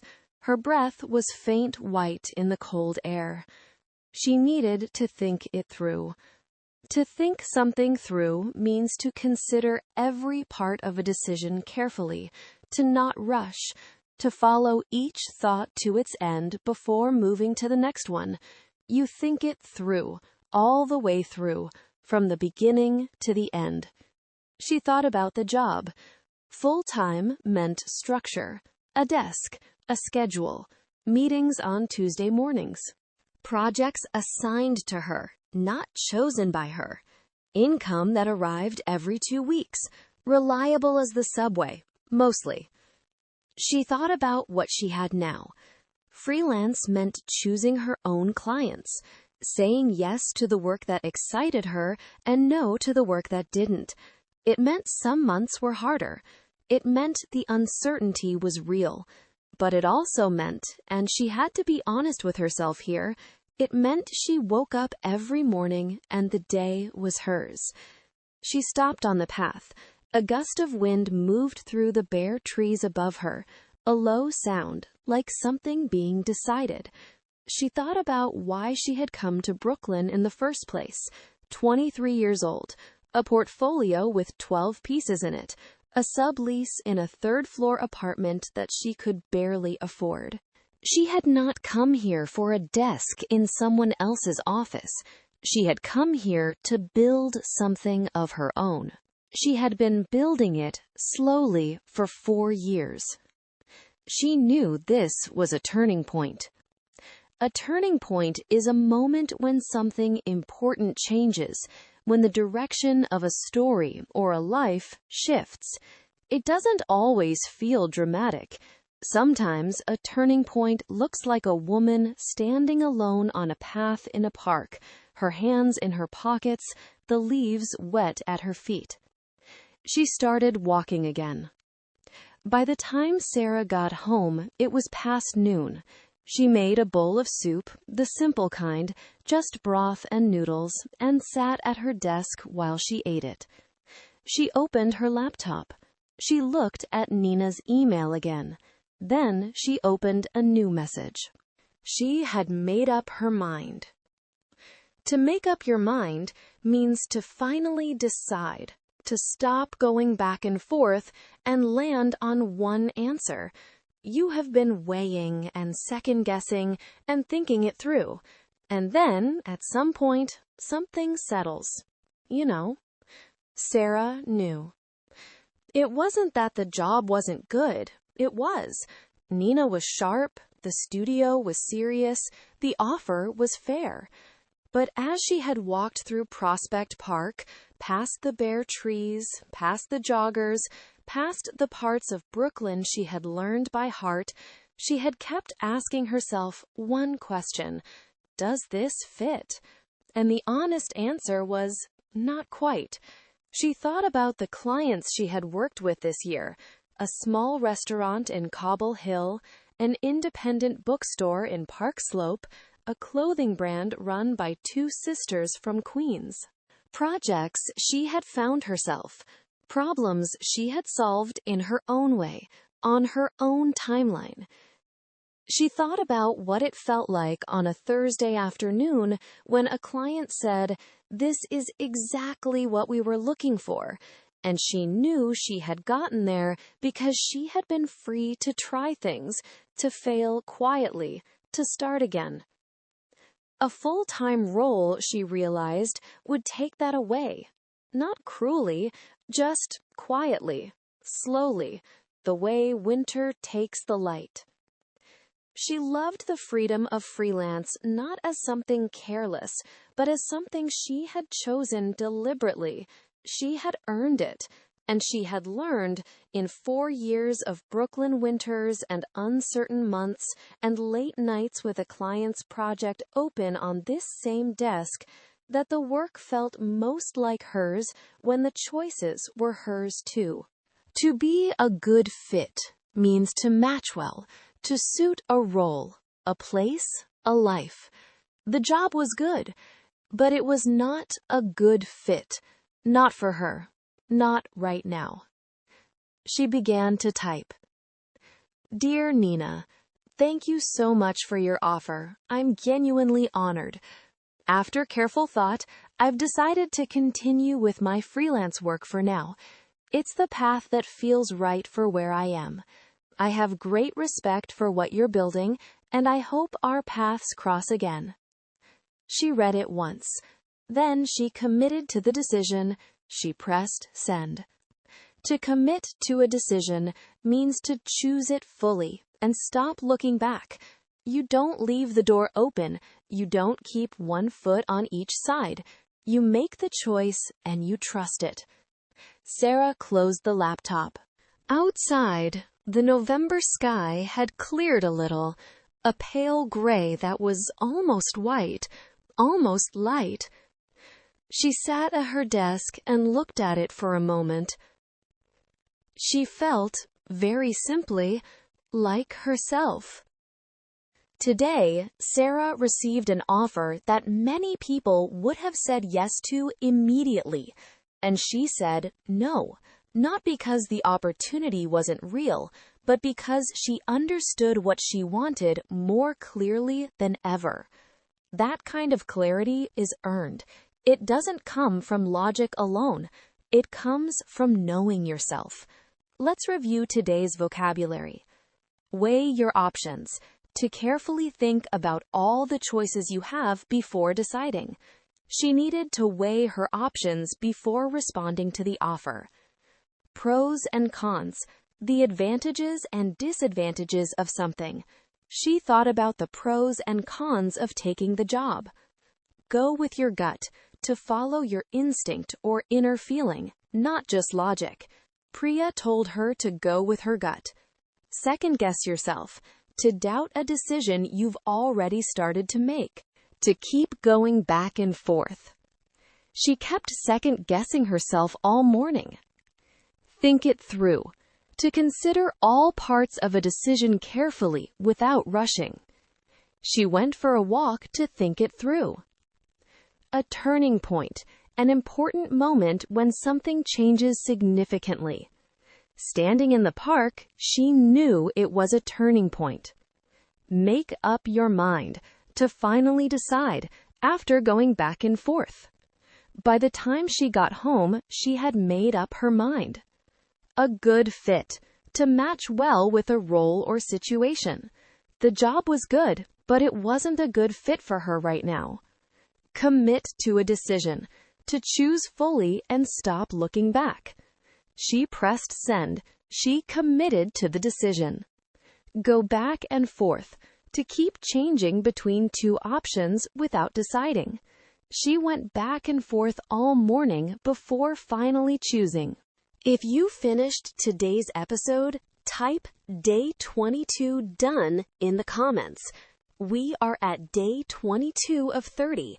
8 more episodes. You are in the final stretch. Tomorrow is Day 23. Sarah has a story to tell. The best trip she ever took, and the words you need to talk about travel, memory, and the places that stay with you. See you tomorrow.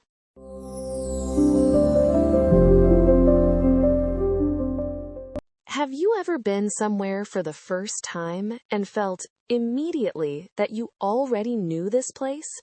Not déjà vu, not confusion, just a feeling. Like a door opening somewhere inside you. Talking about travel in English is not only about vocabulary. It is about how you tell the story, how you put someone else inside the moment with you, how you make them feel the morning air, hear the sounds of an unfamiliar street, understand why that particular trip mattered. Today, you will learn how to tell a travel story in English. Not just describe a place, but make it real. Think about where you were on day 1. You were learning simple present tense sentences. Short, slow, clear. Sarah wakes up. She makes coffee. She goes to work. Today is Day 23. Phase 3. B1 Intermediate. The story you are about to follow is told mostly in the past tense, with complex sentences, layered emotions, and real detail, and you are following it without translating, without stopping. That is not where you started. That is how far you have come. Every episode of this series moves you one step closer to listening fluency, the ability to understand natural English without translating, without stopping, without stress. That is what this is for. Hello and welcome back to English Journey Studio. This is day 23 of your 30-day English journey. Today is Friday, 2 days after Sarah turned down Nina's job offer. She got a message from Maya this morning. Coffee? Haven't talked properly in ages. And now they are sitting together at a small cafe in Park Slope, 2 cups of coffee between them. Maya is asking the question Sarah knew was coming. Let's go. The cafe was small and warm. A window along the front wall let in pale winter light. The tables were close together, the kind of place where everyone speaks quietly without thinking about it. Maya had her coat on the back of her chair and both hands wrapped around her cup. She had listened to the whole story, the interview, the email from Nina, the walk through Prospect Park, the decision. "You turned it down," Maya said. Not a question, a confirmation. "I turned it down." Maya nodded slowly. "Are you okay with that?" Sarah thought about it for a moment, genuinely thought about it, the way you do when someone asks a question you actually want to answer honestly. "More than okay," she said. "It made me think about something. The reason I came here in the first place." Maya tilted her head. "Tell me." Sarah wrapped both hands around her own cup. She looked at the window, at the street outside, at a man walking past with a newspaper under his arm.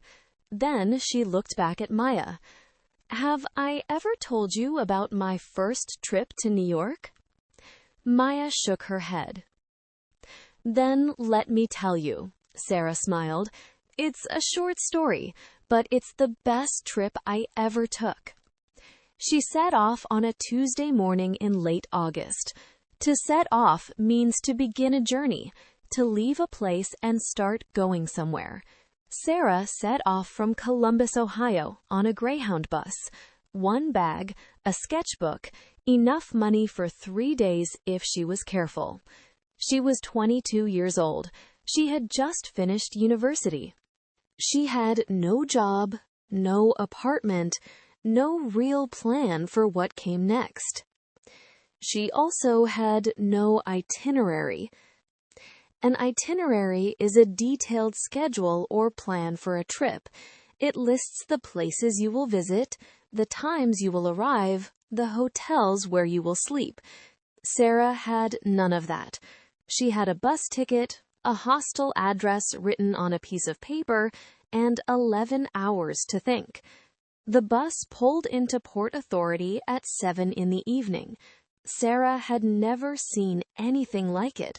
The size of the terminal, the noise, people moving in every direction, none of them slowing down. Announcements from overhead speakers, voices in 5 different languages, the smell of the city already coming through the doors. She stood still for about 30 seconds. Then she picked up her bag and walked outside. She took the subway. She had studied the map on her phone, but got confused at the transfer point. A woman in a yellow jacket told her which train to take. Sarah said thank you and meant it more than usual. She ended up in Brooklyn almost by accident. The man sitting next to her on the train had said, with complete certainty, "Brooklyn is where the real stuff is." So she stayed on the train past Manhattan. She trusted a stranger on a subway, and it turned out to be one of the better decisions she had ever made. She came up out of the station into the early evening air. Brownstone buildings on both sides of the street, trees still green in August, people sitting on front steps, a woman carrying groceries, a child on a bicycle. Sarah started to wander. To wander means to walk without a specific plan or direction. You go where you feel like going. You turn left because something caught your eye. You slow down because a smell or a sound pulled your attention. She wandered for 2 hours. She had no destination, and it did not bother her at all. At some point, on a quiet block she had not intended to walk down, she stumbled upon a small park tucked between two buildings. To stumble upon something means to find it completely by accident. You were not looking for it, you were not expecting it, but there it was. The park had 3 benches, a large oak tree, and a view of a red brick building with fire escapes running up every floor. Nobody else was there. Sarah sat on a bench and opened her sketchbook. She drew the building. She drew the tree. She sat there until it was too dark to see. She woke up early the next morning. The hostel room was small and the mattress was not comfortable, but she had slept well anyway. She was out on the street by 6:30. Brooklyn in the early morning was something she had not expected. Quiet in a way that felt inhabited, not empty. The light came in at a low angle, warm and sideways. A bakery was open. A man was sweeping the pavement in front of his shop. Pigeons walked along a ledge above a closed laundromat. She walked toward the water. She followed the feeling more than the map. She reached the Brooklyn Bridge at 7 in the morning. She walked onto the pedestrian path and kept going until she was at the center point, above the river. She stopped. She was in awe of everything she could see. To be in awe of something means to feel deeply amazed and moved by it, not just impressed, moved, the kind of feeling that quiets everything else for a moment. The Manhattan skyline was in front of her. The East River was below. Behind her was Brooklyn, its rooftops and water towers catching the morning light. She took it all in. To take something in means to look at it carefully and let yourself really feel it. Not a quick glance, a moment of full attention. You absorb it. You let it matter. And as she stood there, the city came alive around her. To come alive means to fill with energy and movement after being quiet or still. The early morning stillness was breaking. More people arrived on the bridge. Cyclists passed. A tourist took a photograph. The river caught more light. New York was waking up, and she was watching it happen. She did not move for a long time.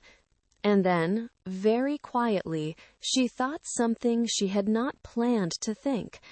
I want to live here. Not the thought of someone making a plan, not logic, not a list of reasons, just a clear, simple knowing.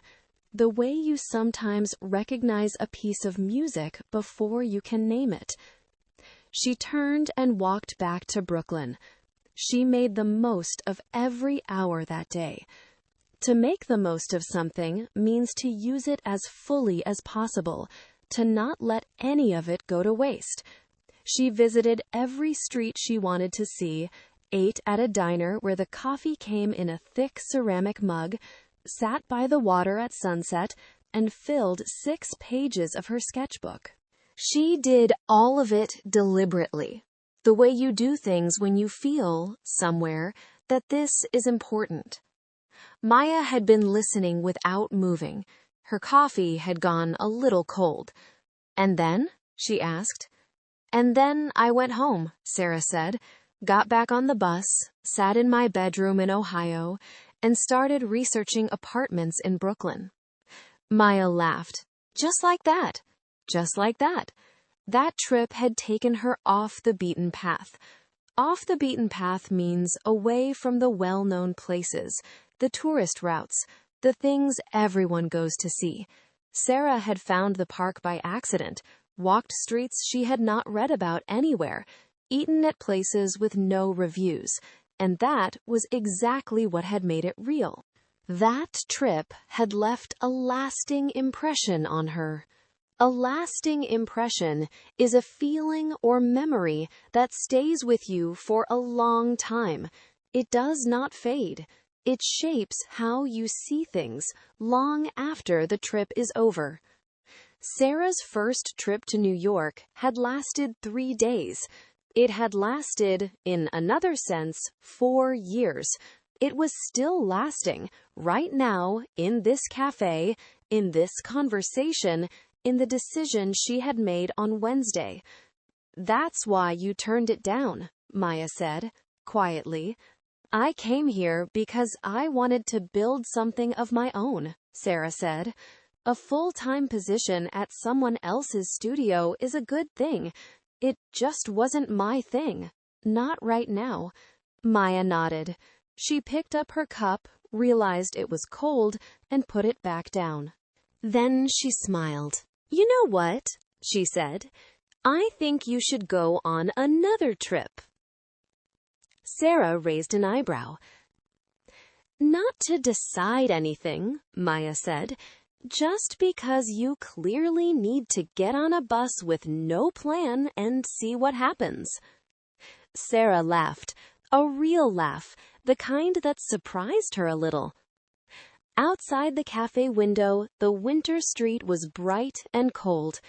The city moved past the way it always did, familiar, chosen, hers.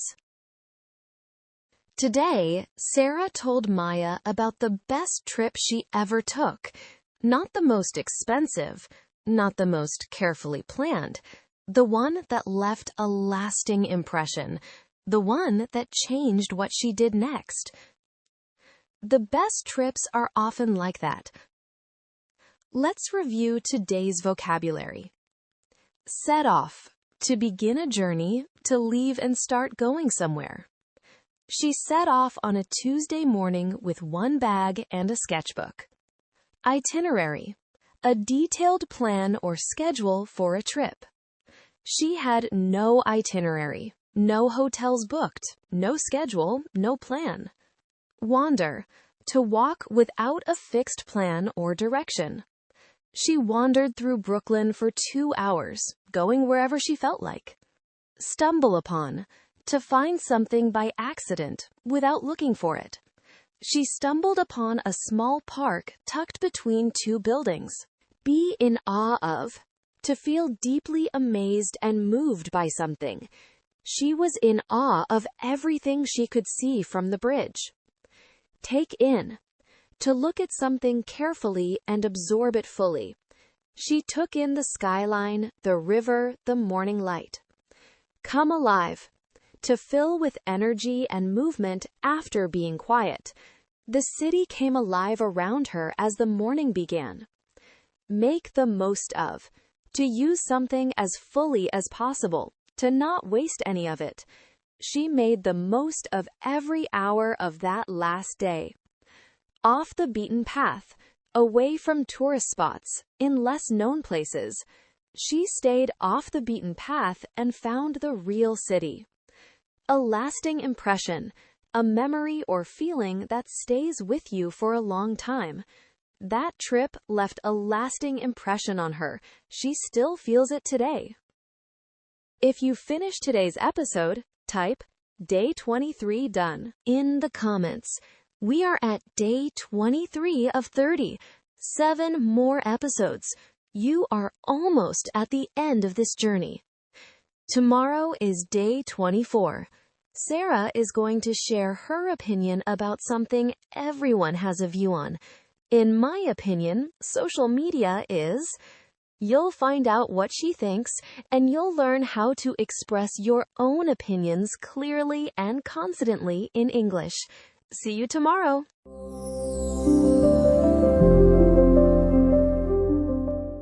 Here's something interesting. Everyone has opinions. You have them about your food, your friends, your neighborhood, the news. Opinions are everywhere. But there is a difference between having an opinion and being able to express it clearly in English. When you have a strong feeling about something and you open your mouth to speak, what happens? For many learners, the words disappear. You know what you think, but you do not know how to say it, not in a way that sounds confident, natural, real. That is what today is about. By the end of this episode, you will have 10 phrases that let you express your opinions clearly, agreeing, disagreeing, seeing both sides, and landing on a conclusion. These are the phrases that turn a feeling into a real conversation. Before we begin, I want you to notice something. Think about day 1. At A1, your vocabulary was built for survival. You learned names, places, basic actions, a chair, a window, a morning, simple words for a simple start. Now you are at day 24, phase 3, B1, intermediate. Look at what today's vocabulary asks you to do. You are not naming things anymore. You are arguing a position. You are acknowledging a counterpoint. You are holding your ground or changing your mind. That is not A1 vocabulary. That is B1 thinking. And you are here. This is what the series is built for. Every episode moves you one step closer to listening fluency, the ability to hear natural English and understand it without translating, without stopping, without stress. Today is one of those steps. Let's take it. It is Saturday morning. Sarah is at her desk. A cup of coffee sits beside her laptop, still warm. Outside her window, June light falls bright and early across the rooftops. Brooklyn is quieter on Saturdays. She likes that. She has been working since 8. A freelance project, a new logo for a small bookshop in Park Slope. She finished the first draft 20 minutes ago, and she is happy with it. Clean lines, warm colors. The client will like it. She opens Instagram. She needs to post. This is part of the job, showing her work, staying visible, letting potential clients find her. She uploads a photo of the logo on a white background, adds a short caption, tags the client, presses share. Done. Then she scrolls. Just for a moment, she thinks, just to see what is new. 15 minutes pass. She sees a designer in Berlin with 50,000 followers whose work looks effortless. She sees someone from high school who just bought a house. She sees an ad for a productivity app. She sees a post about the perfect morning routine with 3,200 comments. She puts her phone face down on the desk. In my opinion, she thinks, that was a waste of time. Let's learn that phrase. In my opinion. This is one of the most common ways to introduce an opinion in English. It is direct but also polite. It signals that what follows is your view, not a fact. You are not telling someone they are wrong. You are telling them how you see it. In my opinion, social media is useful for work. In my opinion, that movie was too long. In my opinion, this neighborhood has changed. Her second thought comes a moment later, quieter. I tend to think this is a me problem, not a platform problem. I tend to think. This phrase is softer than in my opinion. It suggests you have considered something carefully, but you hold the view lightly. You are open to being wrong. I tend to think social media is just a tool. I tend to think people are more complicated than their posts suggest. Sarah closes her laptop. She puts on her shoes. She needs fresh air, and she needs it now. Prospect Park is 20 minutes from Sarah's apartment on foot. She walks fast, the way she always does, hands in her jacket pockets and eyes forward. The trees along the path are dense with summer green. Families are already spreading blankets on the grass. A loose line of cyclists moves along the main road. Sarah slows down near a bench along the central path. Martin is there. She recognizes him immediately, her neighbor from the third floor, the retired architect. He is sitting very still, looking down at something in his hands. As she gets closer, she sees what it is, a small camera, and he is carefully, slowly loading a roll of film into it. "Martin," she says. He looks up. He smiles, unhurried. "Sarah, good morning. Is that a film camera?" "It is, a Leica from 1972. He holds it out briefly so she can see, then returns to the film. "I come here every Saturday morning. The light between the trees is different depending on the season. I have been photographing this park for 11 years. Sarah sits down on the edge of the bench. "Do you post the photos somewhere? Instagram?" Martin finishes loading the film. He closes the back of the camera with a small, precise click. "No," he says simply. "I print them. Some of them.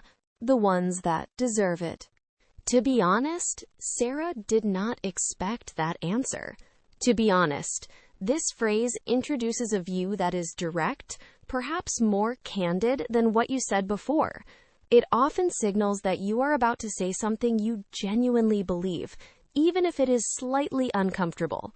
To be honest, I spend too much time on my phone. To be honest, I am not sure I agree with that. "So nobody sees them?" Sarah asks. "The people in the room see them," Martin says.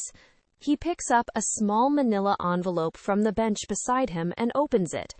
Inside are a handful of photographs, printed on matte paper. He hands them to her one at a time. They are beautiful. A path through bare winter trees. A child feeding pigeons, slightly blurred at the edges. A puddle reflecting the arch of the park entrance, perfectly still. "These are incredible," Sarah says. Martin says nothing. He raises the camera and photographs the tree line across the path.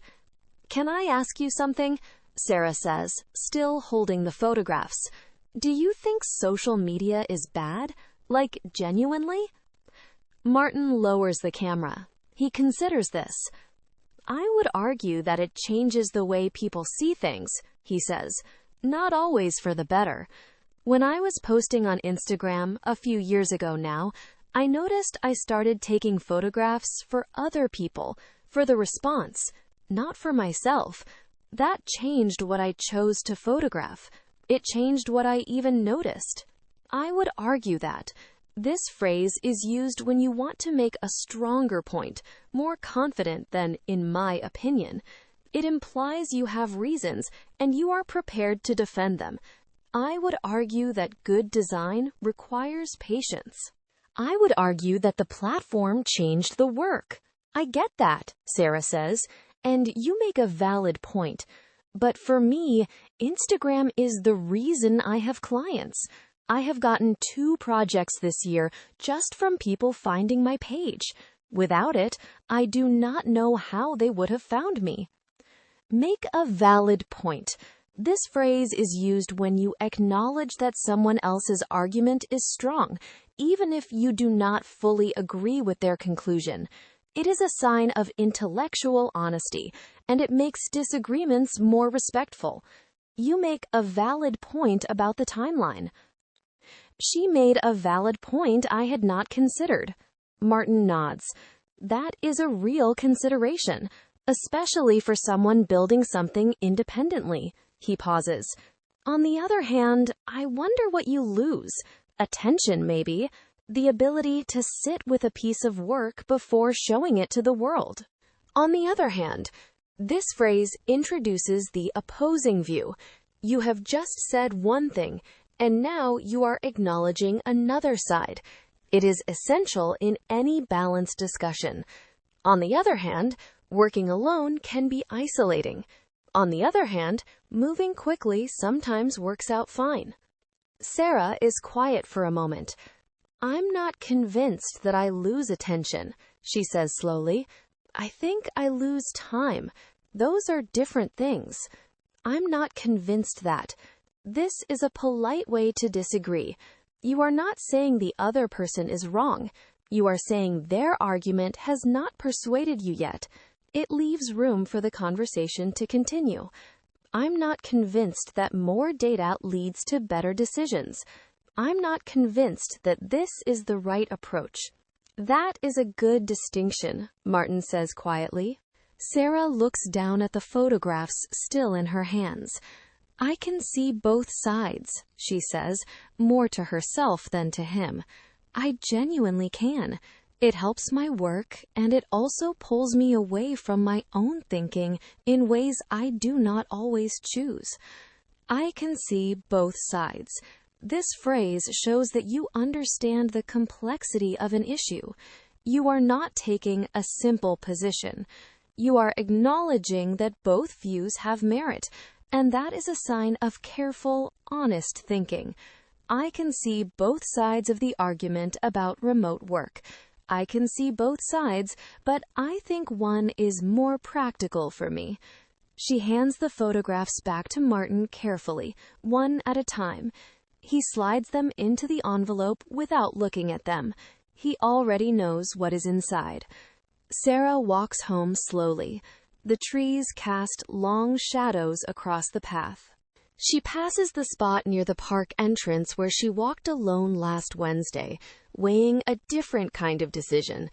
Brooklyn keeps giving her these moments, she thinks, quiet ones, the kind you only notice if you are paying attention. By the time she reaches her street, she has come to a conclusion.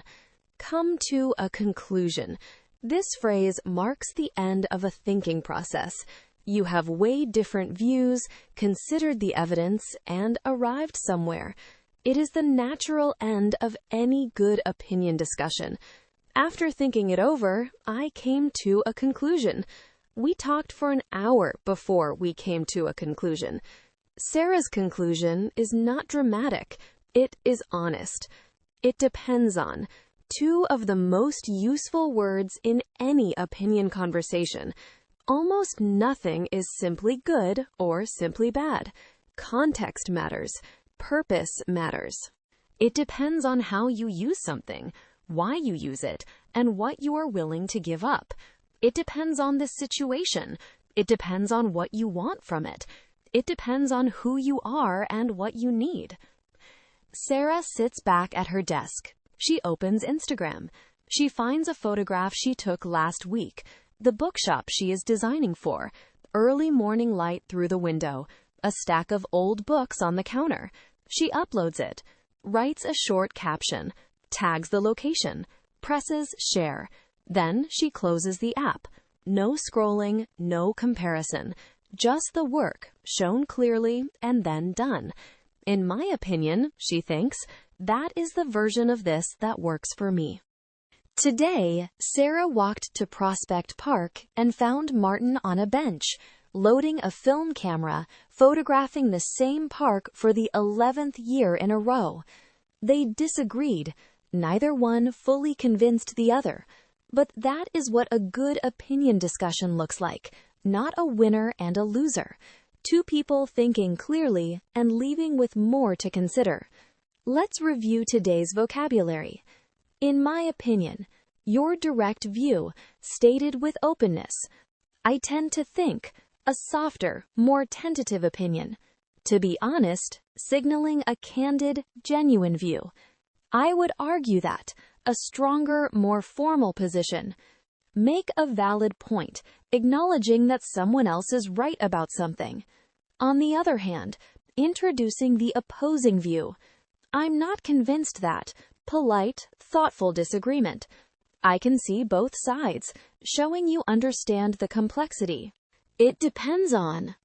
adding nuance and conditions. Come to a conclusion, the end of a thinking process. These 10 phrases are your toolkit for any opinion conversation in English. Use them, mix them, practice saying them out loud. Tomorrow is day 25. You are 5 days from the end of this journey. I will see you tomorrow.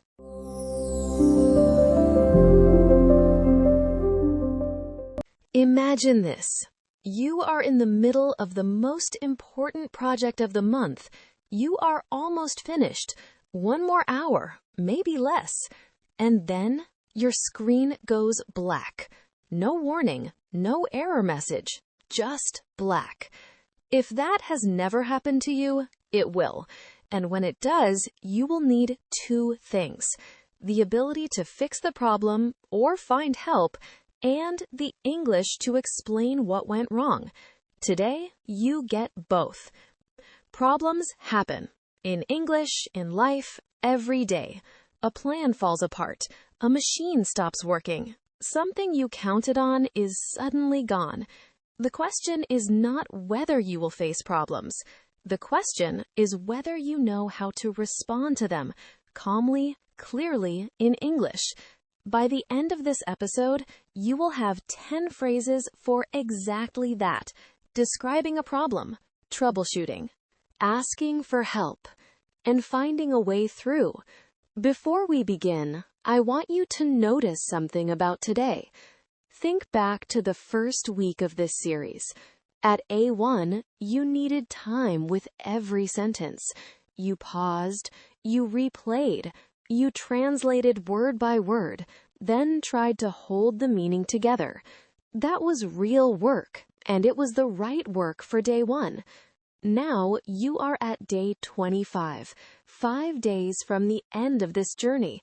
And right now you are following this, a natural story, told at a natural pace, with complex sentences and layered vocabulary, without stopping. You may not even notice you are doing it. That is what listening fluency feels like when it arrives. Not dramatic, just quiet and present. This series exists for exactly this moment.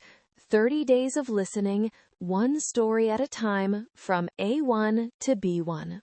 You are almost there. Let's go. It is Sunday morning. Sarah is at her desk by 8.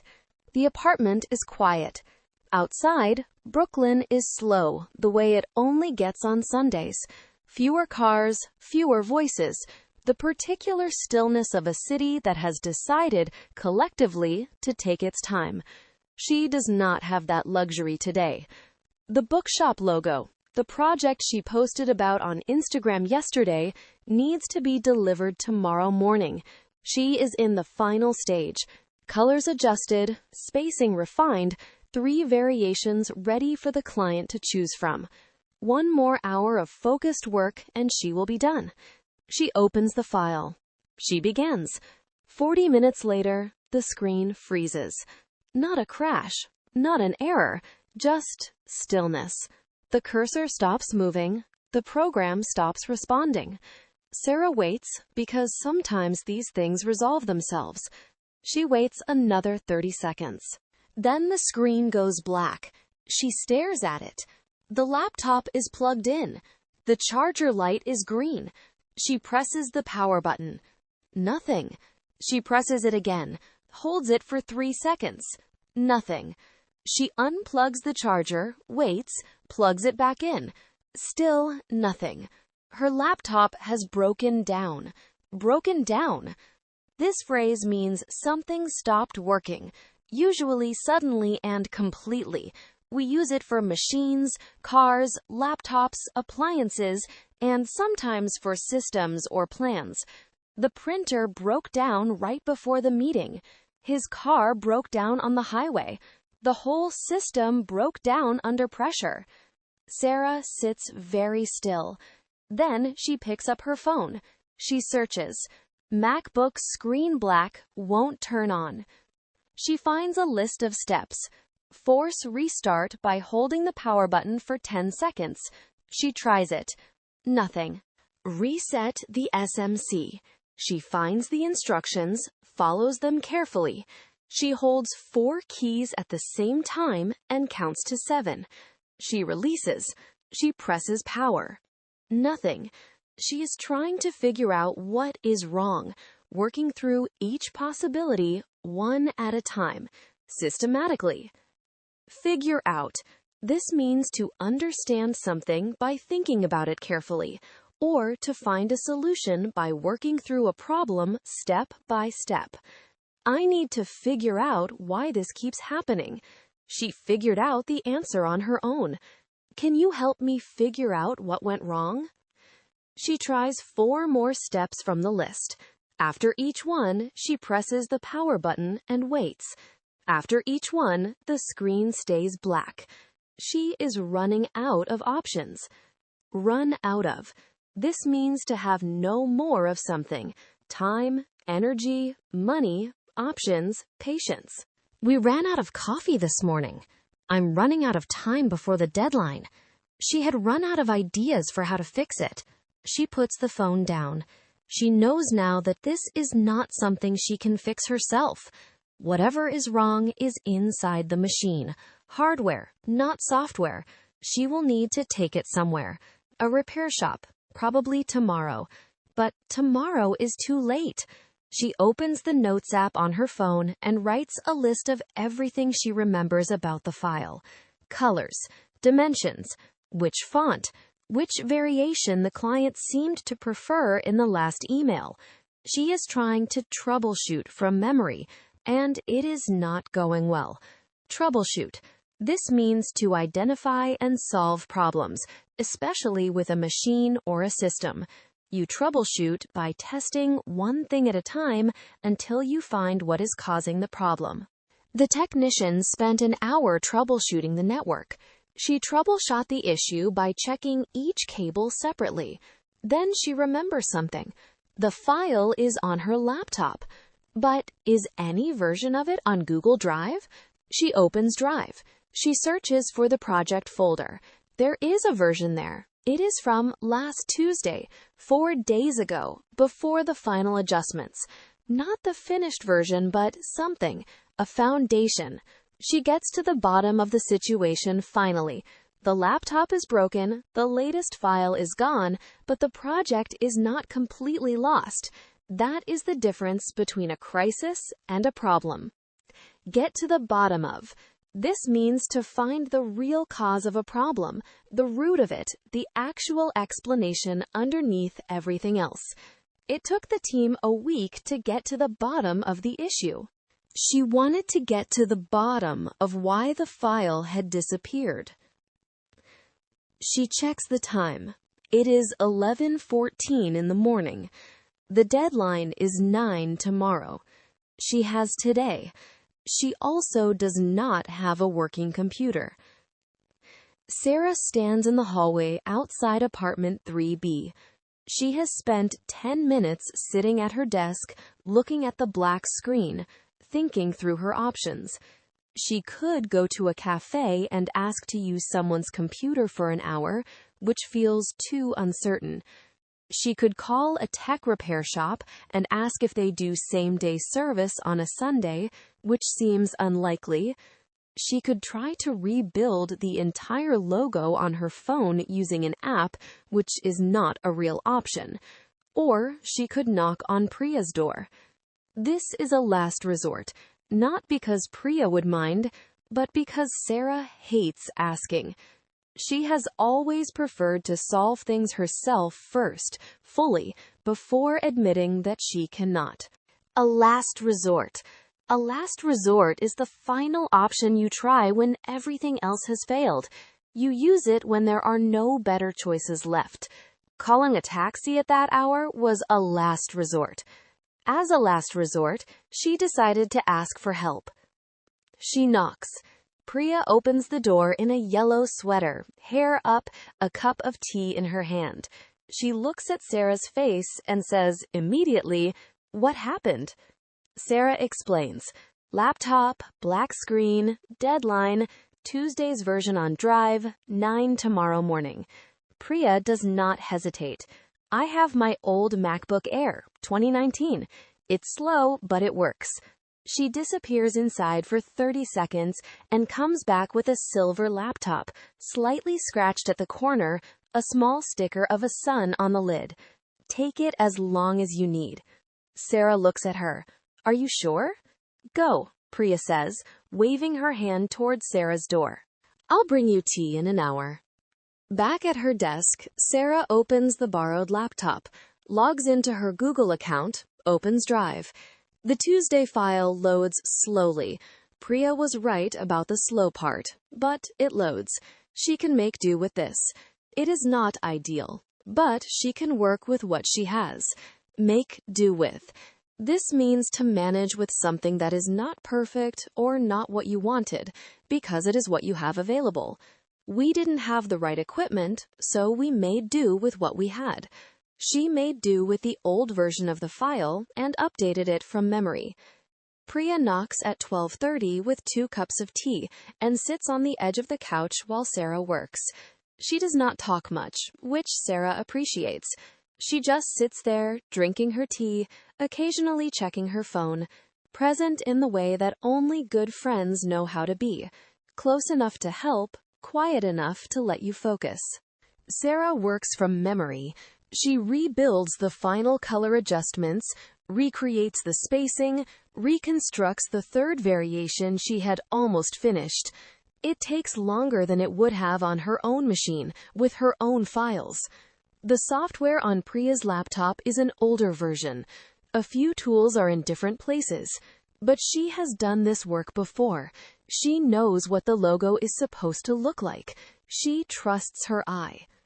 At 6:43 in the evening, she sends the file. She sits back in her chair and breathes. A few minutes later, her phone buzzes. Priya, from down the hall. Did it work out? Sarah types back. It worked out. You saved the day. Workout. This means a situation resolves well or a plan succeeds in the end, even if it was difficult along the way. I wasn't sure it would work, but it worked out. Everything worked out better than she expected. In the end, the problem worked out on its own. Save the day. This means to do something that rescues a situation, to solve a problem at exactly the right moment. The backup file saved the day. She arrived just in time and saved the day. Sarah looks at her own laptop, still dark in the corner of the desk. She will bring it to the repair shop on Monday. She does not know yet what is wrong with it, or how much it will cost. She will figure that out tomorrow. But tonight, there is one thing she knows clearly. She needs to back up her files, every day, without exception. Backup. This means to make a copy of your files and save them somewhere safe, an external drive, a cloud service, so that if something goes wrong, you still have the original. I back up my files every night before I shut down. She wished she had backed up the project before it disappeared. Always back up your work. You will be glad you did. She opens Google Drive. She creates a new folder. Daily backup. She uploads every current project file. It takes 4 minutes. 4 minutes! That is all it would have taken this morning. Today, Sarah lost her latest file, ran out of options, borrowed a laptop, rebuilt a project from memory, and sent it in on time. It was not a perfect day, but it worked out, and she learned something she will not forget. Let's review today's vocabulary. Breakdown. When something stops working suddenly and completely. Figure out. To understand or solve something by thinking it through carefully. Run out of. To have no more of something. Troubleshoot. To identify and fix problems one step at a time. Get to the bottom of. To find the real cause of a problem. Back up. To save a copy of your files somewhere safe. Make do with. To manage with what you have, even if it is not ideal. A last resort, the final option when everything else has failed. Work out, when a situation resolves well in the end. Save the day, to do something that rescues a difficult situation. These phrases will help you in any conversation about problems, at work, at home, with technology, with plans that change. Problems are part of life. Now you have the English for them. Tomorrow is day 26. Sarah has one more thing to figure out. The repair shop called. The bill is higher than she expected. Tomorrow we talk about money, how to manage it, how to talk about it, and how Sarah handles a budget that did not plan for this. 5 days left. I will see you tomorrow.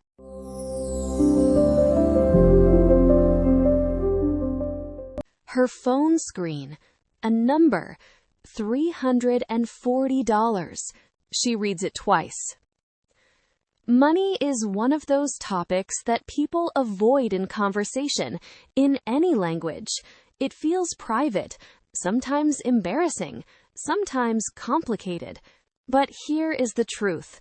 If you live and work in English, you will need to talk about money. You will need to say, I can't afford that right now. You will need to say, I need to cut back this month. You will need to explain a budget, describe an expense, ask about a cost. Today, you will learn how to do all of that.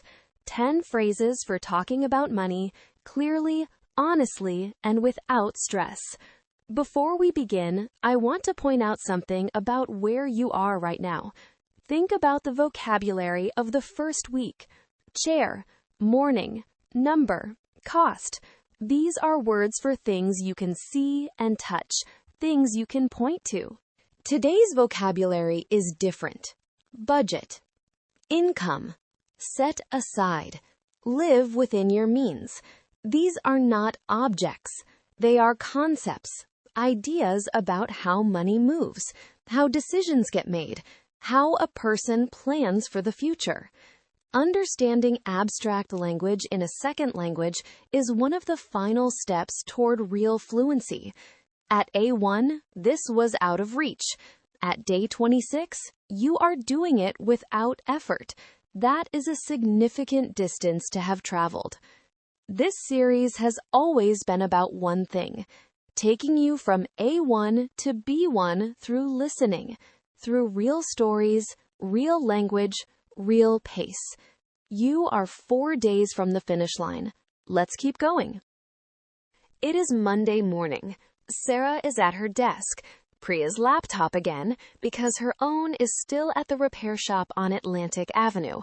She dropped it off yesterday evening, after she sent the bookshop logo. The technician looked at it for 3 minutes and said, "Logic board." He would call her Monday with a quote.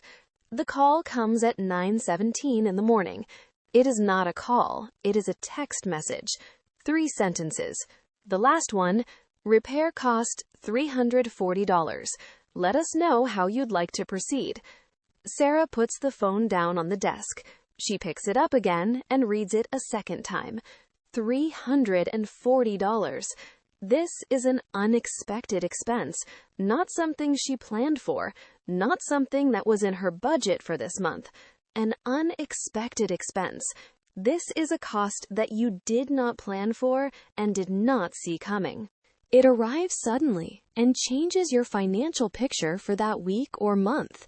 The broken window was an unexpected expense. Medical bills are often an unexpected expense. She hadn't budgeted for it. It was completely unexpected. She thinks through her options. She could not fix it and buy a new laptop instead. But a new laptop, even a basic one, would cost at least $900. The math is simple. $340 is still better. She types back, "Please go ahead with the repair. When will it be ready?" 3 to 5 business days, he replies. She sets the phone down again. Then she asks herself the question she has been putting off since yesterday. Can she actually afford this? Afford. To afford something means to have enough money to pay for it without causing serious problems for yourself. We often use this word when something is possible but not entirely comfortable. I can't afford a vacation this month. Can you afford to take the time off? She wanted it, but she simply couldn't afford it right now. The honest answer is, yes, she can afford it, but only if she looks carefully at everything else. Sarah opens a file she calls the Honest Spreadsheet.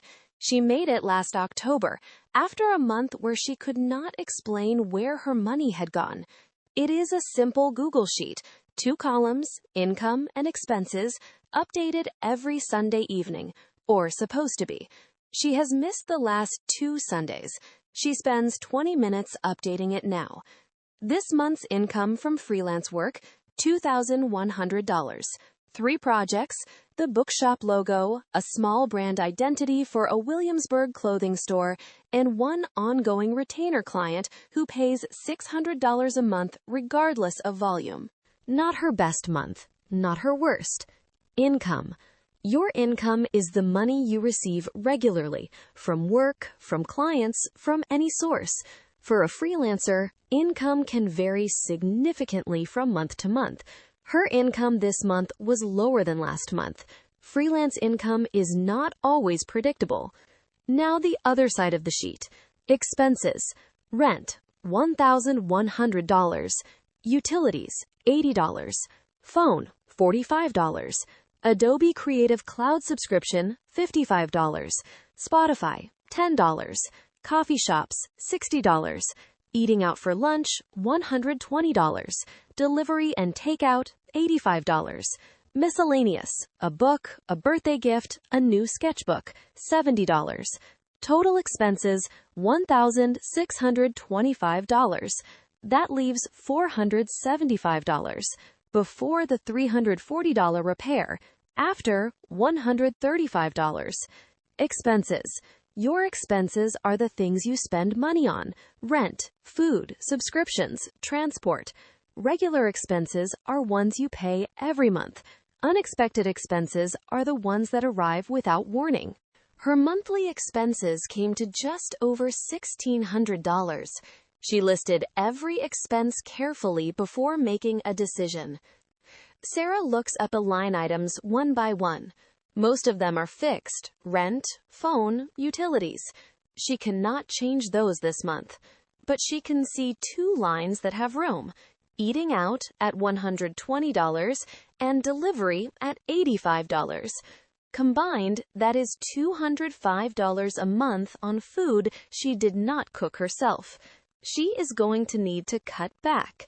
Cut back on. To cut back on something means to reduce how much of it you do or spend. You are not stopping completely, you are doing less. She decided to cut back on takeout and cook more at home. After the unexpected bill, he had to cut back on his spending. We cut back on subscriptions we weren't really using. She does not love this conclusion. She loves the cafe on her corner. She loves not having to think about dinner on a Wednesday evening when she is tired. But this month, she will cook more. That is a trade she can make. She also opens a second tab and starts building a simple budget for the rest of the month: what she can spend, on what, and how much to keep back. Budget. A budget is a plan for how you will spend and save your money over a period of time: a week, a month, a year. Having a budget does not mean you are poor. It means you are paying attention. She sat down and made a budget before the month began. The project came in over budget. A monthly budget helps you see where your money actually goes. At noon, Sarah closes the spreadsheet and calls Maya. Maya picks up on the second ring. "Hey, how's the laptop situation?" "Still at the shop. $340 to fix it." A pause on the other end. "Ouch." "Yeah. You okay?" Maya asks. "I'm fine. I looked at my numbers this morning and realized I don't actually think about this stuff as much as I should." Maya laughs, a little rueful. "Join the club. Last year, I had 2 months in a row where I genuinely could not make ends meet. Like, I had to call my mom and ask for $200. It was awful. Make ends meet. This phrase means to have just enough money to cover your basic needs and expenses. When you can't make ends meet, your expenses are higher than your income. Some months, it was hard to make ends meet. She worked 2 jobs just to make ends meet. After the rent increase, making ends meet became much harder. What did you do? Sarah asks. I started actually looking at my numbers, like you did today probably. Maya pauses. Have you ever heard of the 503020 rule? Sarah has heard of it, but never applied it. Maya explains. 50% of your income goes to needs, rent, food, utilities. 30% goes to wants, restaurants, entertainment, clothes. 20% you put away as savings. For me, it's more like 60-30-10 in a bad month, Maya adds, but the idea is useful. Put money away. This means to save money regularly, to move it somewhere separate so you do not spend it. It suggests consistency. You do it often, a little at a time. She put money away every month, even when it wasn't much. He started putting money away for the future when he turned 30. The thing that changed for me, Maya continues, was when I started setting aside money for specific things, not just savings in general. Like, I have a fund for fabric and sewing equipment because I know that stuff breaks and needs replacing. It made me feel less panicked when something went wrong. Set aside. To set aside money means to keep a specific amount separate and reserved for a specific purpose. You are not spending it, you are saving it deliberately, with a reason in mind. She set aside $50 a month for emergencies. He set aside part of every paycheck for the trip he was planning. Sarah is quiet for a moment. I should do that for tech stuff, she says. Like, equipment breaks. I should have a fund for it. Exactly, Maya says. $30 a month. After a year, you have $360. Problem solved. They talk for a few more minutes. When Sarah hangs up, she sits with the idea for a moment. Then she opens the spreadsheet again. Sarah adds a new line at the bottom of her expenses column. Tech equipment fund, $30 a month. It is a small number. She almost did not write it because it felt too small to matter. But she thinks about what Maya said. $30 a month, 12 months, $360. That is almost exactly what today's repair costs. The math is not complicated. The habit is the hard part. She transfers $340 from her savings account into her checking account and notes it in the spreadsheet. Laptop repair, unexpected expense, June. She does not hide it in a vague category. She writes it plainly. This happened, this is what it cost, this is what she did. She looks at what remains after all of this. She will need to cut back on delivery this month. She will cook more, which she does not hate, she just never prioritizes. She will skip the expensive cafe on Saturdays and make coffee at home instead. These are not sacrifices. They are adjustments. This, she thinks, is what it means to live within your means. Not that nothing goes wrong, not that every month is comfortable and easy. It means that when something unexpected happens, you can absorb it because you have been paying attention. Live within your means. This phrase means to spend only what you can afford, to keep your expenses within the range of your income without going into debt or depending on money you do not have. Learning to live within your means is one of the most useful financial habits.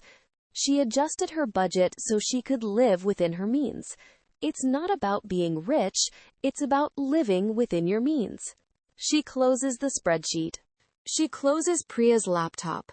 She will return it tonight with a bottle of wine as a thank you. She stands up, stretches, and walks to the kitchen. It is 2:30 in the afternoon. She has not eaten lunch. She opens the fridge and looks at what is inside. Eggs, some leftover rice, half a red bell pepper, a block of cheese. She can make something out of this. She does not need to order anything. She starts cooking. Today, Sarah got an unexpected bill, opened her spreadsheet, called Maya, and spent an afternoon thinking carefully about money, not with panic, but with attention. She did not solve everything. She has months that are harder than this one, but she has a plan, and she has a new line in her budget that did not exist this morning. Let's review today's vocabulary. An unexpected expense, a cost you did not plan for. Afford, to have enough money to pay for something without causing problems. Income, the money you earn or receive. Expenses, the things you spend money on. Cut back on, to reduce how much you spend on something. Budget, a plan for how you will use your money. Make ends meet, to have just enough money to cover your needs. Set aside, to save a specific amount for a specific purpose. Put money away, to save money regularly, a little at a time. Live within your means, to spend only what you can afford. These 10 phrases are the foundation of any conversation about personal finance in English. Use them when you talk to a friend, explain a situation, or simply think through your own decisions. Tomorrow is day 27. Sarah is cooking more at home this week because of the budget, yes, but also because she has been thinking about something else. Small changes, the kind that add up quietly over time without you noticing until one day you look back and realize everything is different. Tomorrow, we talk about health and lifestyle and how small, consistent choices change a life. 4 days left. I will see you tomorrow.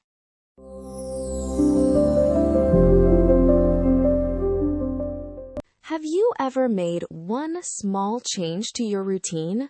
Just one, and noticed weeks later that something felt different. Not dramatic, not overnight, just quietly, steadily better. Most people think that changing their health or their lifestyle requires a big decision, a new diet, a gym membership, a complete overhaul of how they live. And because the change feels so large, they wait. They wait for the right moment, the right motivation, the right version of themselves that is finally ready. But that is not how it works. Today, you will follow Sarah through a Tuesday that proves a different idea. Small changes, done consistently, are the ones that actually last. Before we begin, I want to say something about you, specifically about today. Day 1 of this series was easy in one way. Everything was new. The novelty carried you forward. You were curious. You wanted to see what this was. Day 27 is different. The novelty is gone. The excitement of starting something has faded. What you have instead is something quieter and more valuable, a habit. You opened this episode today not because it was new, but because you decided to. You showed up. Again, that is consistency, and that is exactly what today's episode is about. You have already been living the lesson before it begins. This is the promise of this series, 30 days of listening, one story at a time, from A1 to B1. You are 3 days from the end. Let's not stop now. It is Tuesday, 6:28 in the morning. Sarah's alarm does not go off. She set it for 6:30, but she wakes up 2 minutes before it sounds, the way the body does when it is starting to expect something. She lies still for a moment, looks at the ceiling. Then she gets up. She puts on her running shoes at the door, the same ones she wore on Sunday mornings before everything got busy in March. They still fit the same way. She picks up her keys and goes outside. Prospect Park is 20 minutes on foot. She walks there, then runs for 30 minutes on the tree-lined path near the east entrance. The park at this hour is different from any other time of day. Quieter, greener, the light still soft and low through the leaves. A few other runners pass her. A man walks his dog along the edge of the grass. Two cyclists move silently along the road. She does not listen to music. She just runs and breathes and pays attention to where she is. This is her routine now, or the beginning of one. 2 mornings this week. She is not calling it a goal. She is not tracking it in an app. She is just doing it on the mornings when she wakes up and decides to. Routine. A routine is a set of actions or habits that you do regularly, usually in the same order or at the same time. A routine gives shape to your day. It creates structure without requiring a decision each time. Her morning routine starts with coffee and ends with opening her laptop. A consistent bedtime routine can improve the quality of your sleep. She was trying to build a new routine around exercise. She finishes her run at 7:05. She walks the last 5 minutes home slowly, letting her breathing settle. The streets of Brooklyn are waking up around her, a bodega opening its shutters, the smell of coffee from the corner cafe, a school bus idling at the end of the block. She takes it all in. Back home, she makes breakfast, scrambled eggs with the last of the red bell pepper from the fridge, a slice of toast, a cup of coffee. She eats at the kitchen table with the window open. It is a Tuesday morning and she has nowhere to be until 5:30 in the evening. She feels quietly good. After breakfast, Sarah opens her sketchbook. Not to draw, she has been using it more for writing lately. Lists, thoughts, things she is trying to figure out. She finds the page from yesterday, where she wrote down the changes she has made this week. She reads it back. Back up files every evening.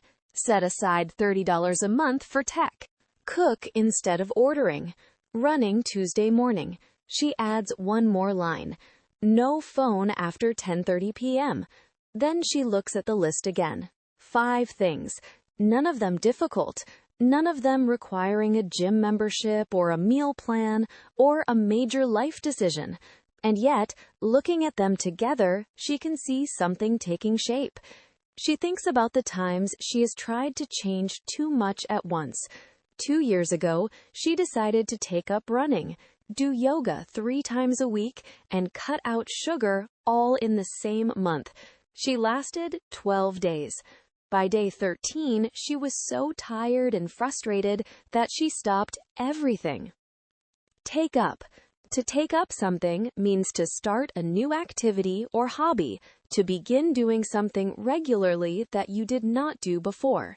She took up photography as a way to slow down. He decided to take up cooking after moving into his own apartment.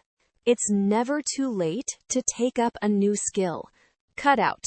To cut something out means to remove it from your life completely, to stop doing or consuming it entirely. She cut out caffeine after 6 in the evening and started sleeping better. He cut out social media for a month to see how it felt. The problem, she understands now, was not willpower. It was volume. She had tried to build a habit of running while simultaneously overhauling her entire diet and adding yoga on top. There was no room to breathe, and when one thing slipped, everything slipped together. Build a habit. To build a habit means to make something a regular part of your life through repetition, by doing it often enough that it becomes automatic, almost easy. Building a habit takes time. It cannot be forced. She built a habit of writing every morning by starting with just 5 minutes. The key to building a habit is to make it small enough to do on a bad day. She closes the sketchbook. She has a few hours of work ahead, then an errand, then the community center at 5:30. The community center is 2 blocks from Sarah's apartment building. A low brick building with a green door and a small hand-lettered sign in the window. English conversation practice. Tuesdays, 5:30, 6:30. All welcome. Sarah has been volunteering here for almost 3 years. She does not teach grammar or assign homework. She just sits at the table with whoever shows up and talks about the week, about language, about whatever comes up. Sometimes 7 people come, sometimes 3. Tonight there are 6. She knows most of them by now.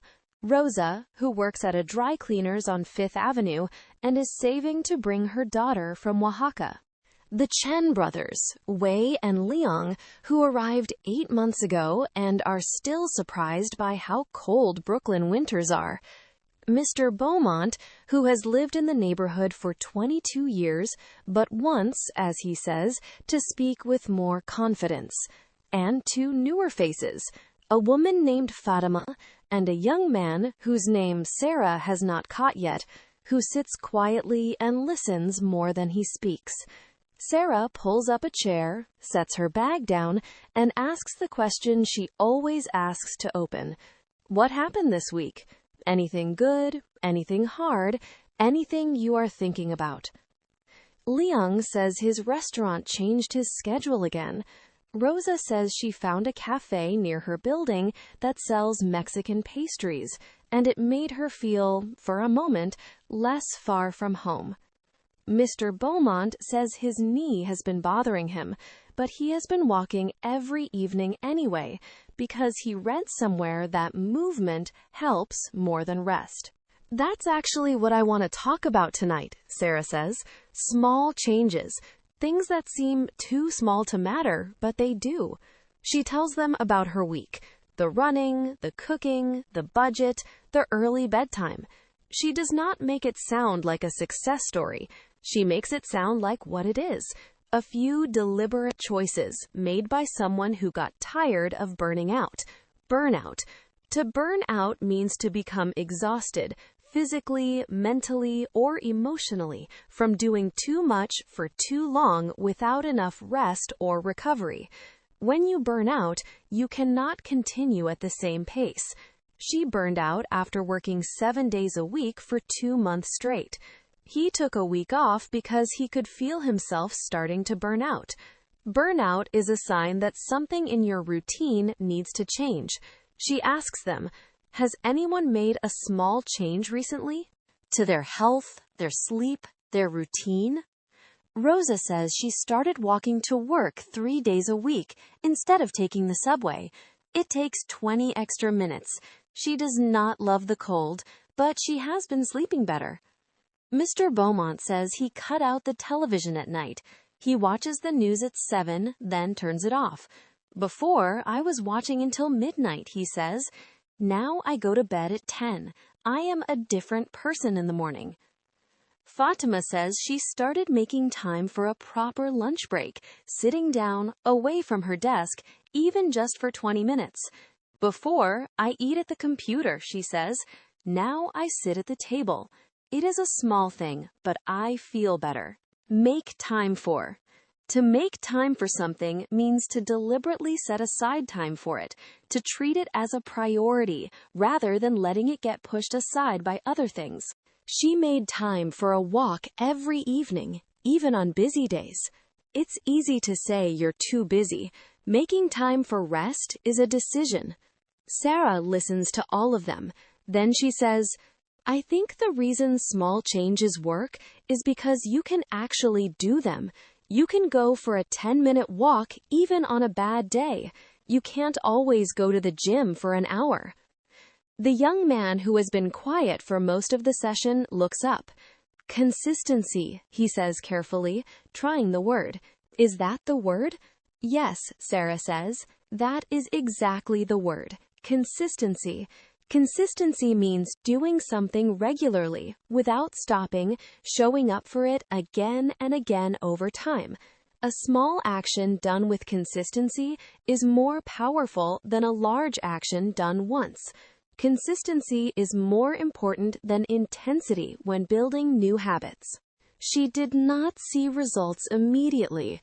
but her consistency paid off over time.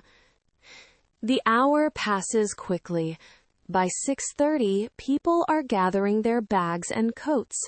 Rosa thanks Sarah at the door. Mr. Beaumont says he will report back next week on the knee.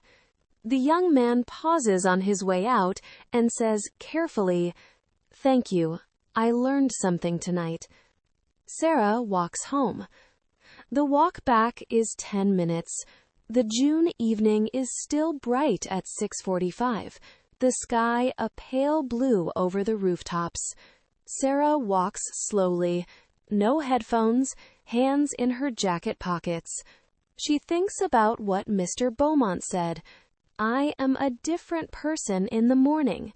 One small change, no television after 7, and he became a different person in the morning. Not instantly, not dramatically, over time, quietly, in the long run. In the long run. This phrase means over a long period of time, when you look at the full picture, not just today or this week. In the long run, small, consistent actions produce results that single large efforts rarely do. It might be harder now, but in the long run, it will be worth it. Small savings add up in the long run. In the long run, consistency matters more than speed. She thinks about the young man saying consistency, the way he reached for the word, tried it, got it right. She thinks about Fatima sitting down for lunch, Rosa walking to work in the cold.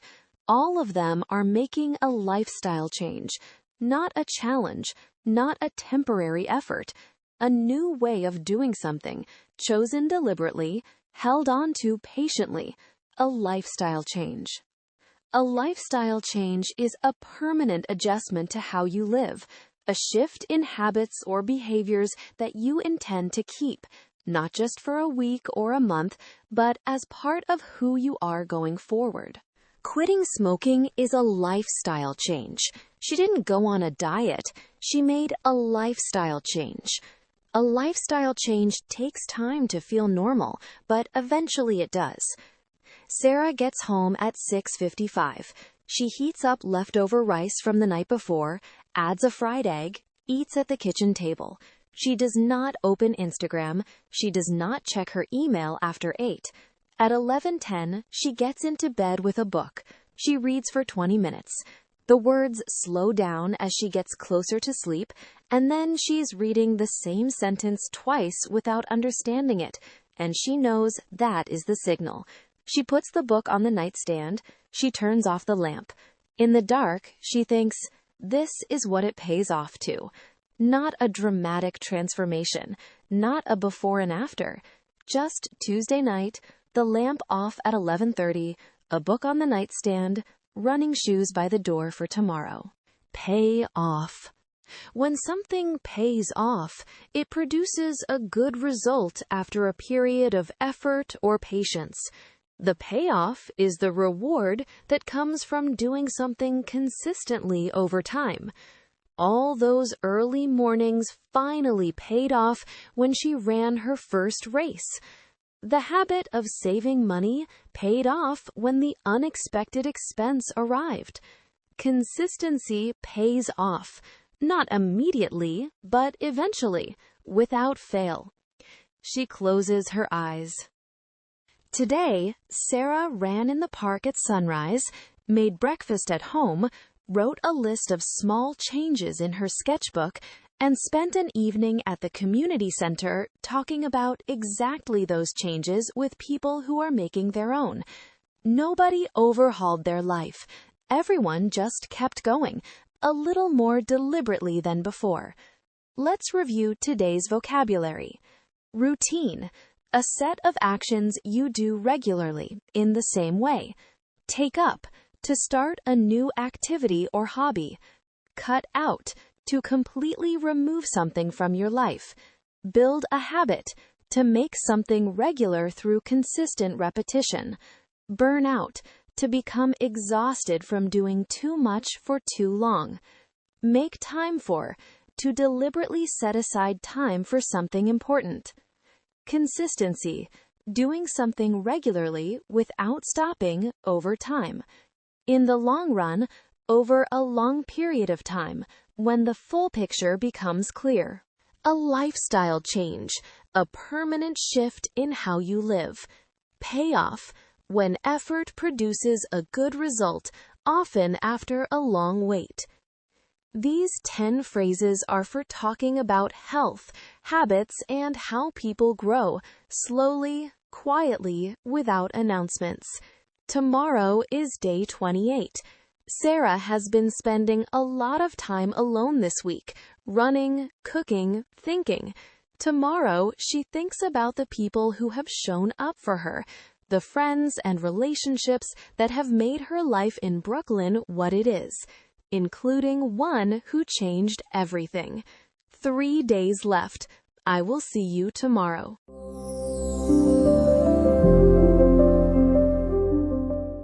The people who change your life the most are rarely the ones who gave you the best advice. They didn't tell you what to do. They didn't solve your problems or hand you a plan. They just showed up, again and again, in the small moments and the hard ones. And somehow, that changed everything. Friendships are one of the most important topics in any language, but in English, they can be difficult to talk about well. Not because the words are complicated, but because friendship language is emotional, subtle. It involves memory, history, the things you feel but don't always say. Today, you will learn 10 phrases for talking about connection, loyalty, and the people who matter most. By the end of this episode, you will have real language for one of the most human conversations there is. Before we begin, I want you to notice something about what is happening right now. At A1, you learned words for feelings: happy, sad, nervous, tired. These were the first tools, single words for single emotions. At day 28, something different is happening. You are not just understanding the words in this story, you are understanding what they mean. The feeling behind a sentence, the thing a character almost says but doesn't, the weight of a silence. That is emotional comprehension. That is what listening fluency actually feels like in a second language, and you are doing it right now. This is what this series was built for. 30 days of listening, one story at a time, from A1 to B1. 2 days left. Let's not stop now. It is Wednesday morning. Sarah wakes up at 7. She lies still for a moment, looking at the ceiling. She is still thinking about last night, Mr. Beaumont saying, "I am a different person in the morning." Rosa finding the pastries near her building. The quiet young man who said, "Consistency," and got it exactly right. She thinks about the people who have shown up for her. Over 4 years, in a city that was not hers at first, and is now. She picks up her phone. There is a message from Maya from last night. "Hey, how was Tuesday? Haven't heard from you since the budget conversation." Sarah types back, "Really good, actually. Are you free today?" Maya, "Yes, come over at 10. We can cook something and take it to the park." Maya lives 6 blocks from Sarah, on a tree-lined street in Carroll Gardens, a third-floor apartment with tall windows, a vinyl record collection that takes up one full wall, and a kitchen that always smells like something good. Sarah has spent more time in that kitchen than in many restaurants. She arrives at 10:05. Maya is already at the counter, pulling things from the fridge. "Okay," Maya says.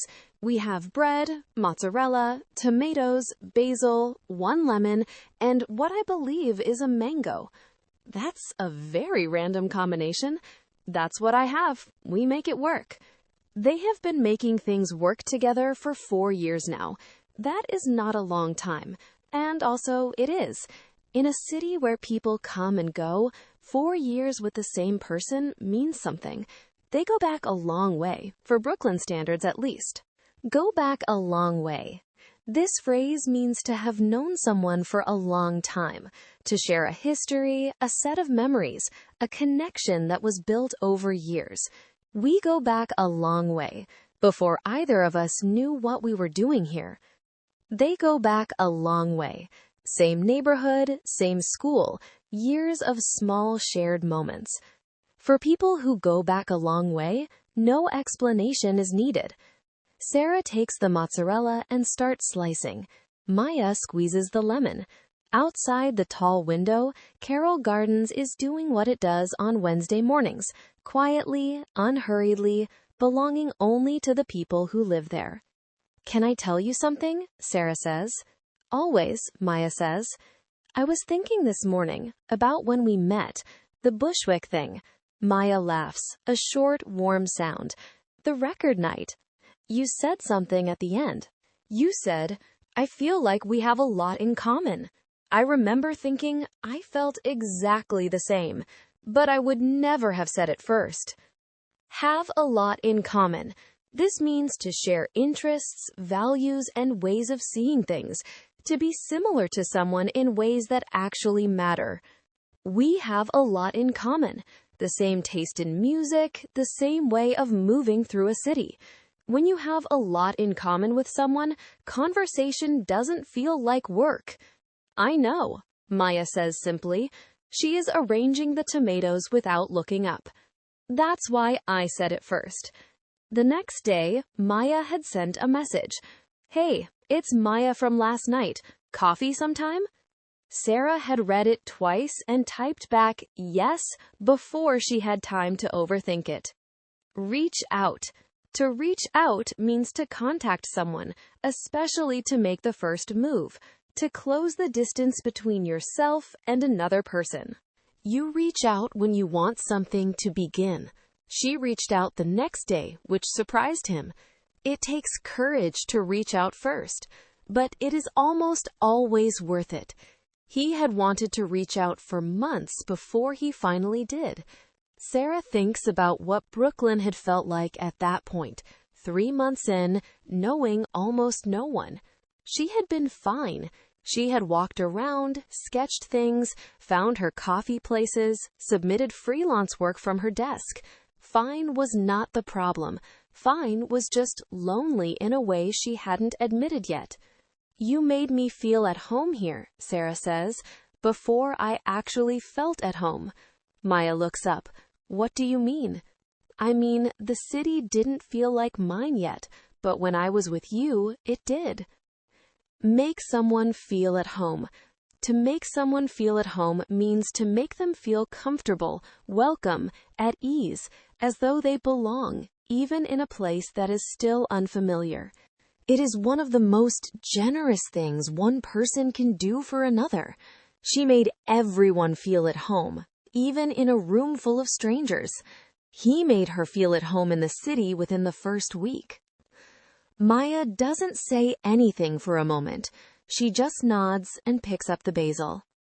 They pack the food into a canvas bag. The bread, the mozzarella, the tomatoes, mango cut into slices, 2 small containers of olives Maya found at the back of a shelf. A blanket is folded under Maya's arm. Prospect Park is 15 minutes on foot. They walk slowly, the bag between them. The June afternoon is warm, but not heavy, the kind of day that feels like the city is doing its best. They find a spot under a large oak near the long meadow, spread the blanket, and sit down. Around them, a family with a small dog, 2 men playing chess at a folding table, a woman reading on her back with one arm over her eyes. The park is full, but not crowded. There is room to breathe. Maya opens the food. They eat without hurry. "Do you ever think about the people we knew early on?" Sarah asks. "Like the first year? The ones who aren't around anymore?" Maya thinks for a moment. "Yeah, there were a few people I thought would be here longer." "What happened?" "I don't know. They moved, or we moved, or we just stopped being in each other's lives. No big reason. We just drifted apart." Drift apart. To drift apart means to gradually lose closeness with someone, not because of a fight or a clear ending, but because distance, time, or different directions slowly pull you away from each other. It happens quietly, often without anyone choosing it. They had been close in university, but slowly drifted apart after graduation. Some friendships drift apart when life changes, and that is okay. You don't always notice you've drifted apart until you realize how long it's been. I think about that sometimes, Sarah says, why some people stay and some don't. I think it's about who shows up, Maya says, not just once, consistently. Be there for someone. To be there for someone means to support them, to be present and available when they need you. It is more than being physically close. It means being reliable, emotionally available, ready to listen without an agenda. She was there for him during the hardest year of his life. Being there for someone doesn't always mean knowing what to say. I don't need advice. I just need you to be there. A shoulder to lean on.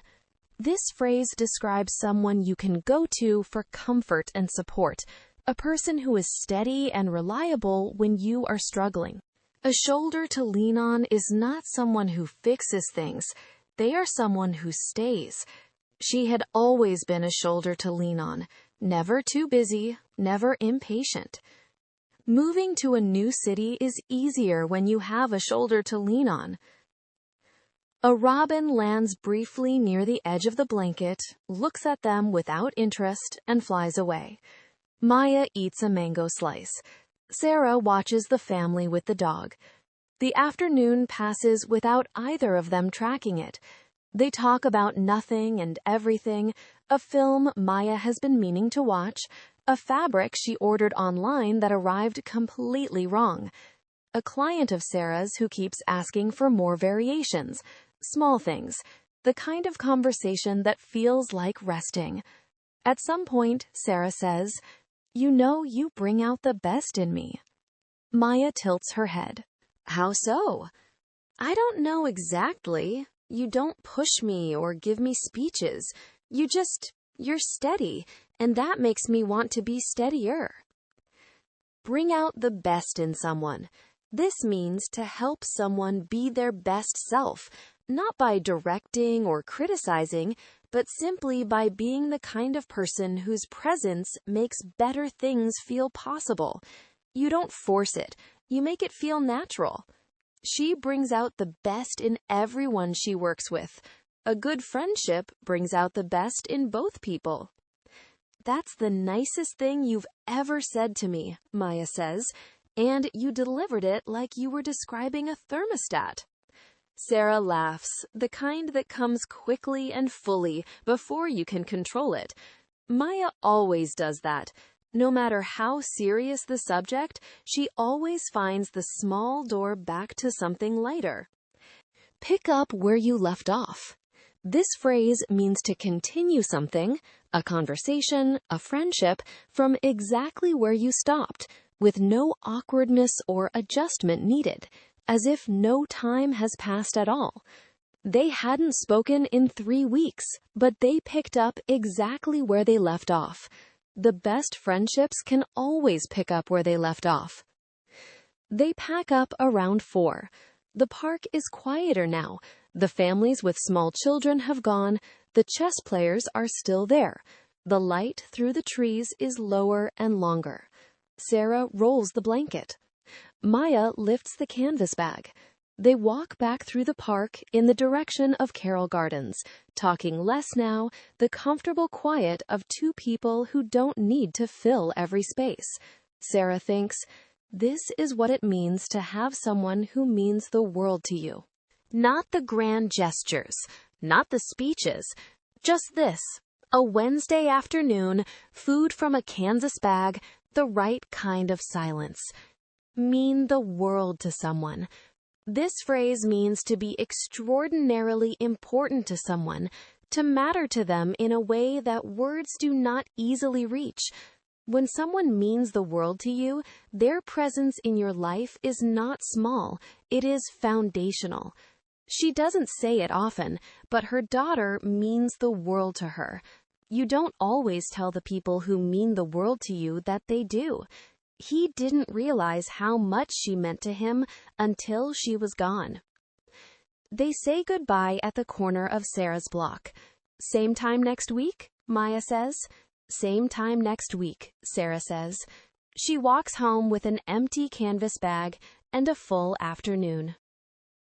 Today, Sarah and Maya cooked together in Maya's kitchen, walked to Prospect Park with food in a canvas bag, and spent a Wednesday afternoon the way good friendships are spent, without agenda, without effort, without rush. Nobody gave a speech. Nobody said anything that wrapped up neatly, but things were said that needed saying. Let's review today's vocabulary. Go back a long way. To have known someone for a long time. To share a long history together. Have a lot in common. To share interests, values, and ways of seeing the world. Reach out. To contact someone and make the first move toward connection. Make someone feel at home. To help someone feel welcome and comfortable in an unfamiliar place. Be there for someone. To be emotionally present and available when someone needs you. A shoulder to lean on. A person who offers steady comfort and support. Drift apart. To gradually lose closeness with someone without a clear reason or moment. Bring out the best in someone. To help someone be their best self, naturally and without force. Pick up where you left off. To continue a friendship or conversation as if no time has passed. Mean the world to someone. To be extraordinarily important to someone. These 10 phrases are for the conversations that matter, the ones about people, connection, and the quiet ways we build a life alongside others. Tomorrow is day 29. Sarah has been in Brooklyn for 4 years. She has her work, her routines, her people. And tomorrow, someone asks her the question she has been putting off. Where do you see yourself in 5 years? She doesn't have a clean answer, but she knows she has to think about one. 2 days left. I will see you tomorrow.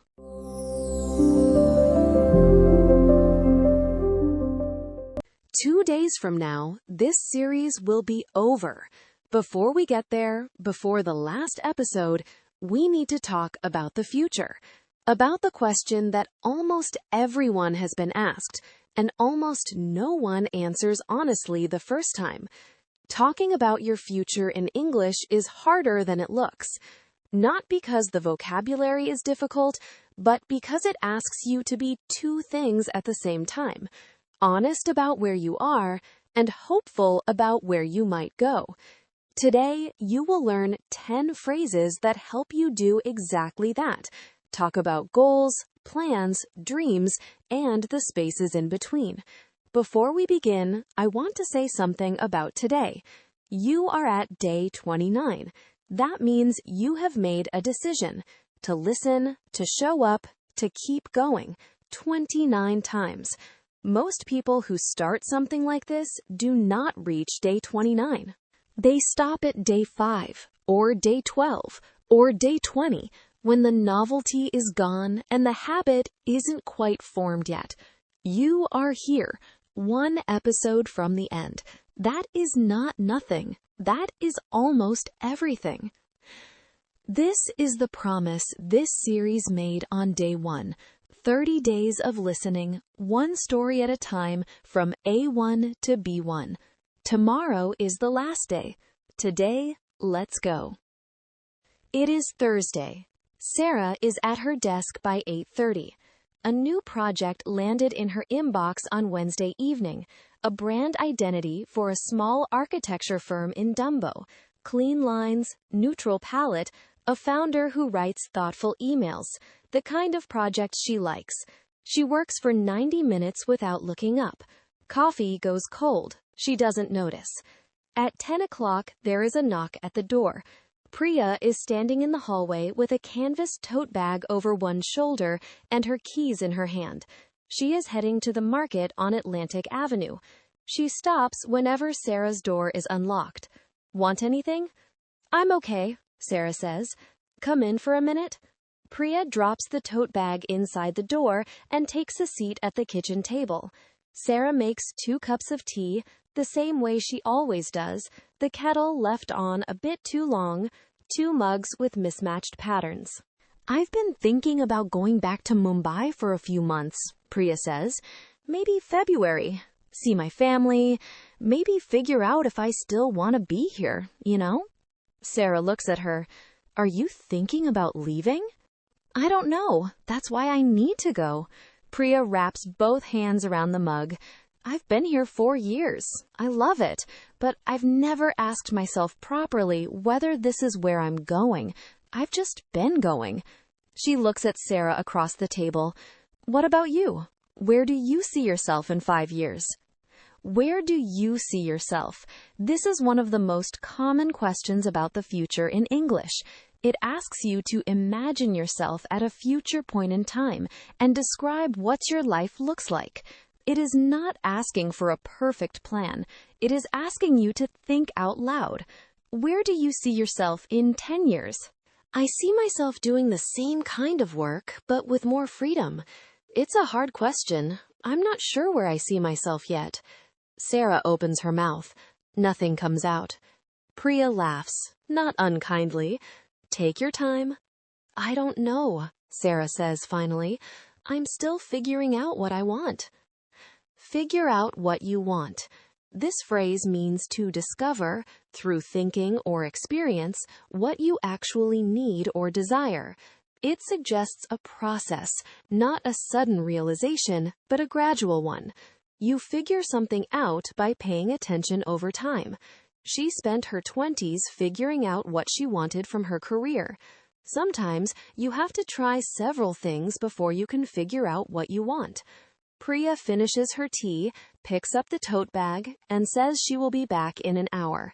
Sarah stands at the door for a moment after she leaves, looking at the empty hallway. Then she goes back inside. She sits at her desk. The architecture file is open. She cannot look at it. She picks up her sketchbook, puts on her shoes, and goes out. She walks south, through the neighborhood, past the coffee shop on the corner, past the hardware store that has been there since before she arrived. Park Slope on a Thursday morning is quiet in the way only residential streets can be. No performance, no noise, just people getting on with things. She walks and thinks. 5 years from now. She tries to picture herself. What does that look like? She is not sure about the geography. She is not sure about the scale, whether she wants more clients, bigger projects, a studio with other people in it, or exactly this, the desk, the apartment, the work she chooses herself. Picture yourself. To picture yourself means to form a mental image of who you might be or what your life might look like in the future. It is an act of imagination and also an act of honesty. What you can picture often tells you what you actually want. Try to picture yourself 10 years from now. What do you see? She couldn't picture herself in that role, and that told her something. Picture yourself in 5 years. Does the image feel right? She thinks about the job offer from Nina, the creative director role at the Flatiron agency she turned down in June. She still thinks that was right. But the question, where do you see yourself, makes her aware that she has been moving forward without a direction she can name. There is a difference between moving and working toward something. She has been moving. She would like, she thinks, to work toward something. Work toward something. This phrase means to make consistent, deliberate effort in the direction of a goal, to let your daily actions be shaped by something you are trying to reach. You do not just move forward. You move in a specific direction, on purpose. She has been working toward building a client list she believes in. He worked toward his goal for 3 years before it happened. Working toward something gives your daily choices a kind of meaning, a long-term plan. This is a plan that extends over months or years, not what you will do today, but what you are building over time. A long-term plan does not have to be rigid, but it gives you something to orient toward. She didn't have a long-term plan when she arrived in Brooklyn. She made one slowly, out of decisions. A long-term plan is not a fixed path. It is a direction. She walks until she reaches the park. Prospect Park on a Thursday afternoon in June is different from the weekend. Fewer families, fewer blankets on the grass, more people alone with their thoughts. Sarah walks along the path near the boathouse, on the eastern side of the park where the lake reflects the trees, and finds a bench. She opens the sketchbook to a blank page. She does not draw. She writes. Not a business plan, not a list of goals with deadlines, just an honest inventory of what she actually wants, the kind you can only write when no one is going to read it. 5 years from now, Sarah Chen wants to have a client list she is proud of. She wants to have taken one more trip alone. She wants to have learned something new that is not design. And she wants to be a little less afraid of the big questions. She reads it back. It is not impressive. It does not have revenue targets or a 5-year growth strategy. But it is true. And truth, she has learned, is a better starting point than impressive. Set a goal. To set a goal means to decide on something specific you want to achieve and commit to working toward it. A goal is different from a wish. A wish is something you want without a plan. A goal is something you want and intend to move toward, one step at a time. She set a goal to finish the portfolio by October and kept it. Setting a goal does not mean you know exactly how to get there. It means you know where you are going. Small goals and large goals are both worth setting. She is not going to figure out 5 years in one afternoon on a bench in Prospect Park. She knows that. But she has just done something she has been avoiding for a while. She asked herself the question properly, and she wrote down something real. Take it one step at a time. This phrase means to approach something gradually, not to try to solve or achieve everything at once, but to move forward steadily, one action at a time. It is a reminder that large things are built from small things, done consistently. She didn't know how to start. Her mentor told her, take it one step at a time.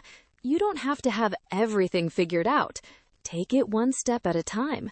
The only way through a difficult project is one step at a time.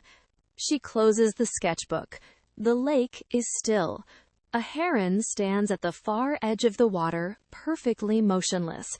After a long moment, it lifts its wings and goes. She gets home at 4:30. The architecture file is still open on her laptop, exactly where she left it. She sits down, looks at it, and begins. The morning had felt stuck. The afternoon cleared something. Now her hands know what to do. She works until 7. Then she makes dinner. Pasta with the last of the tomatoes, the same ones she had bought planning to use days ago. She eats at the kitchen table, sketchbook on the surface beside her, closed. At some point, she picks up her phone and texts Priya. Thanks for the question today. I don't have an answer yet, but I'm thinking. Priya replies after a few minutes. That's the point. Sarah puts the phone face down on the table. She has not solved the question of 5 years, but she has made something. A small, honest thing on a page that did not exist this morning. That is its own kind of progress. Make progress. To make progress means to move closer to a goal, to advance in a positive direction. Progress is not always visible immediately. Sometimes it is internal. A shift in thinking, a question finally asked, a clarity that takes time to arrive but stays when it does. She felt like she wasn't making progress, but looking back, she had come far. Making progress does not always look like success from the outside. Move forward. This phrase means to continue, to keep going despite uncertainty, despite not having everything figured out. Moving forward is not the same as having a plan. It is the decision to keep going anyway, in the general direction of what matters to you. She didn't know exactly what came next, but she decided to move forward. Sometimes moving forward is the only thing you can control. End up. To end up somewhere means to eventually arrive at a place, situation, or outcome, often one you did not entirely plan. Where you end up is shaped by your choices, but also by chance, by the people around you, by the doors that opened and the ones that didn't. She didn't plan to stay in Brooklyn this long. She just ended up here, and it became home. He ended up in a career he never imagined for himself, and loved it. You don't always end up where you thought you were going. She opens the laptop. One more hour on the architecture brand. Then she will close it and go to sleep. The sketchbook sits on the table. She does not open it again. She already knows what it says. Today, Sarah worked on a new project, answered a knock at the door, had tea with her neighbor, walked south through Park Slope, wrote a list on a bench by the lake, and came home. She did not answer the question, but she stopped avoiding it, and that is its own kind of progress. Let's review today's vocabulary. Where do you see yourself? A question about your future life asked at a specific point in time. Figure out what you want. To discover through experience and attention what you actually need. Picture yourself. To form a mental image of who you might be in the future. Work towards something. To make deliberate, consistent effort in the direction of a goal. A long-term plan. A plan that extends over months or years, giving your actions a direction. Set a goal. To decide on something specific you want to achieve and commit to it. Take it one step at a time. To move forward gradually without trying to do everything at once. Make progress. To move closer to a goal, even when the movement is not immediately visible. Move forward. To keep going despite uncertainty, not because everything is clear. End up. To eventually arrive at a place or situation, planned or not. These 10 phrases are for the conversations no one is ever quite ready for, the ones about where you are going, what you are building, and who you want to become. Tomorrow is day 30, the last one. I will see you then.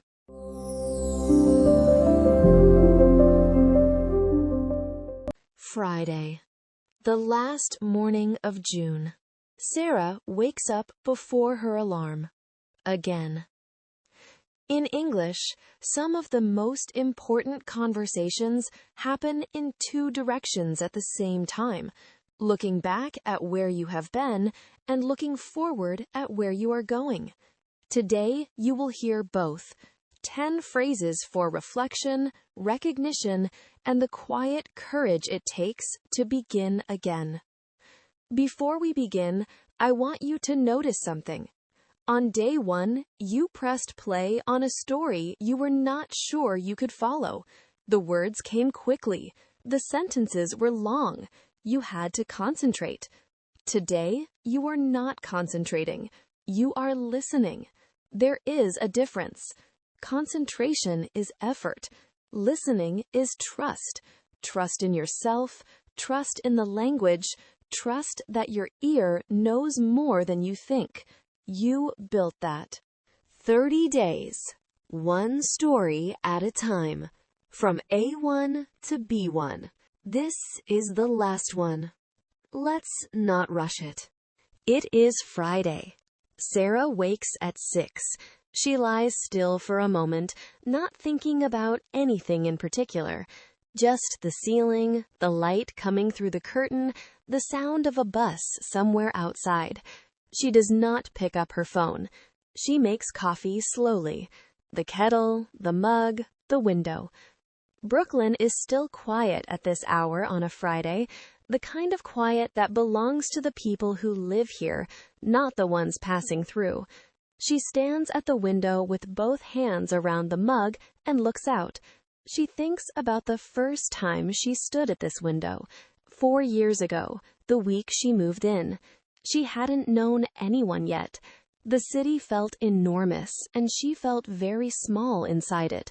She had stood at the same window with a different mug, the one she broke the following winter, and looked out at the same street.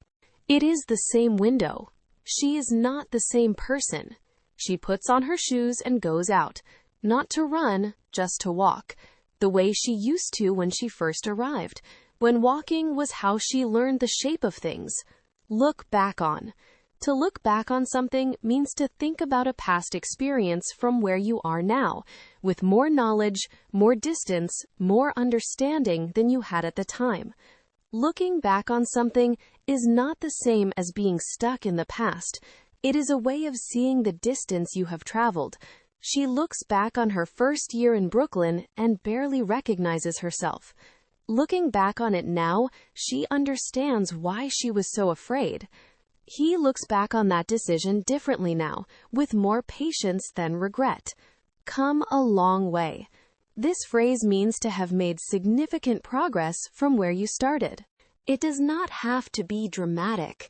It can be quiet, a slow accumulation of days and choices that, seen from a distance, adds up to something real. She has come a long way since that first week. It's easy to forget how far you've come when you're focused on how far you still have to go. You've come a long way. Give yourself credit for that. She walks south. Park Slope on a Friday morning is not the same as the weekend. The streets are quiet in a residential way. Someone watering plants on a stoop, a cat sitting in a window, the sound of a school somewhere nearby that has not yet filled with children. Unhurried, belonging to itself. She walks without a destination. The route takes her past the hardware store that has been there since before she arrived, past the corner where the bodega has the best coffee if you don't mind the paper cup. Past the entrance to Prospect Park, where she turns in without deciding to. The park is almost empty, just a few runners, one man walking a large dog, a woman on a bench with a thermos. The grass is still wet from the night before.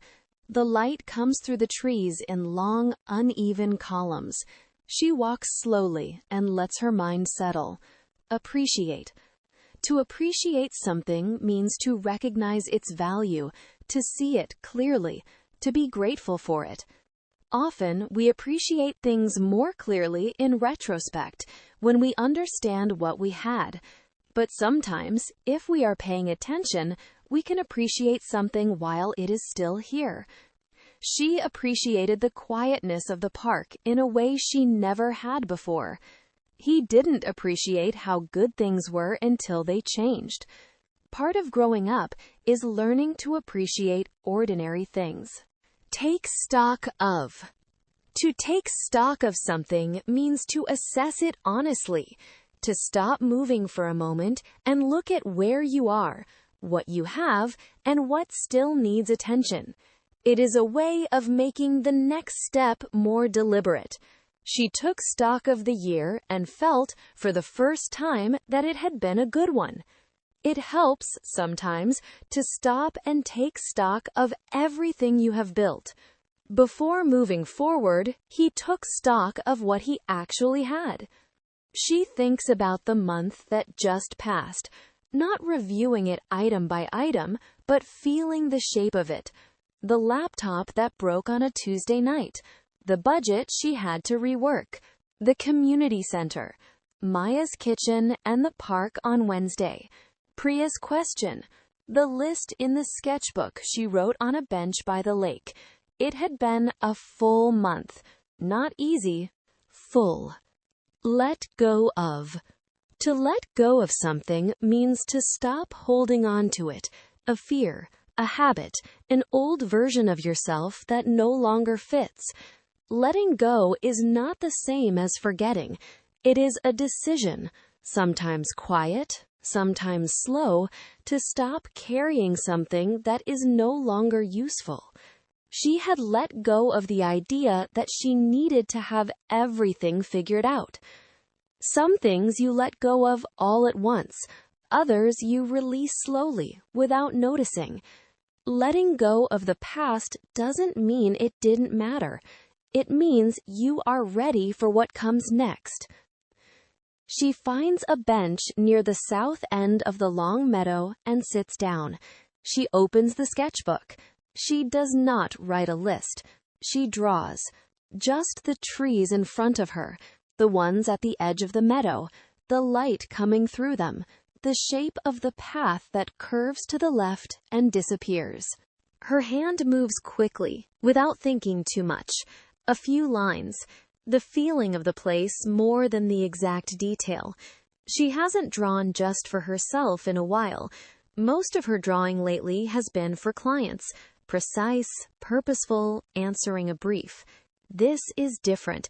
This is just her hand, and the trees, and the morning. She looks at what she has drawn. It is not a great sketch, but it is true. Be proud of. To be proud of something means to feel a quiet, honest satisfaction in it, not arrogance, but recognition. You can be proud of work you did well, a choice you made with integrity, or simply the fact that you kept going when it would have been easier to stop. She was proud of the portfolio she had built, not because it was perfect, but because it was hers. Be proud of how far you have come. It did not happen by accident. He was proud of the small things, the daily ones. Those are the ones that add up. Grow as a person. To grow as a person means to develop in ways that are internal, to become more patient, more self-aware, more honest, more capable of handling what life brings.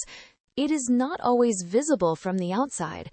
It often happens quietly, over years, in the spaces between the things that seem important. She had grown as a person in ways she couldn't have predicted when she arrived. Growth doesn't always feel like growth when it's happening. The hard years are often the ones that help you grow the most as a person. She looks at the trees. The light is different now than when she sat down. A little higher, a little warmer. A Friday in June becoming itself. What matters most? This phrase describes the things that are genuinely important, not the urgent things, not the loud things, but the things that remain valuable when everything else is stripped away. Knowing what matters most is something most people spend years learning, and then spend more years trying to remember. She had spent a long time doing things because she thought she should. Now she was learning to ask, does this matter? Is this what matters most? When things got difficult, it became easier to see what matters most. He rearranged his whole life around what matters most, and it took a long time to figure out what that was. A small wind moves through the meadow, the kind that comes and goes without reason. It lifts the corner of the sketchbook page. She puts her hand down to hold it. She looks at the drawing again. Still true. She closes the sketchbook. The park around her is filling slowly. More runners, a few cyclists, someone with a yoga mat. Friday moving toward itself. She gets up and walks home. It is 8:30 when she turns onto her block. Brooklyn is awake now. The bodega has its shutters fully open, the smell of coffee drifting out. A woman is carrying 2 bags of groceries up a stoop. A dog is sitting on the step, watching the street with great seriousness. Sarah walks slowly, no hurry. She thinks about what she is carrying forward from this month. Not the budget, not the new client, not the checklist in the sketchbook. The other things, the quieter ones. That showing up at the community center on a Tuesday evening matters more than it looks. That a Wednesday afternoon in a park with food in a canvas bag is not a small thing. That Priya's question, where do you see yourself, is worth sitting with, even without a clean answer. That she has come a long way, and that she is only at the beginning of what comes next. A new chapter. A new chapter is a new phase of life that begins after something else ends.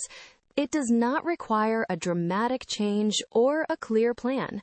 Sometimes a new chapter begins quietly, with a Friday morning walk, a closed sketchbook, a decision to keep going in a direction that feels right. She thought of it as a new chapter, not a reinvention, but a continuation with more clarity. Every ending is the beginning of a new chapter. She wasn't sure what the new chapter would look like, but she was ready to find out. Carry something with you. To carry something with you means to take it forward, not as a weight, but as something valuable. A lesson learned.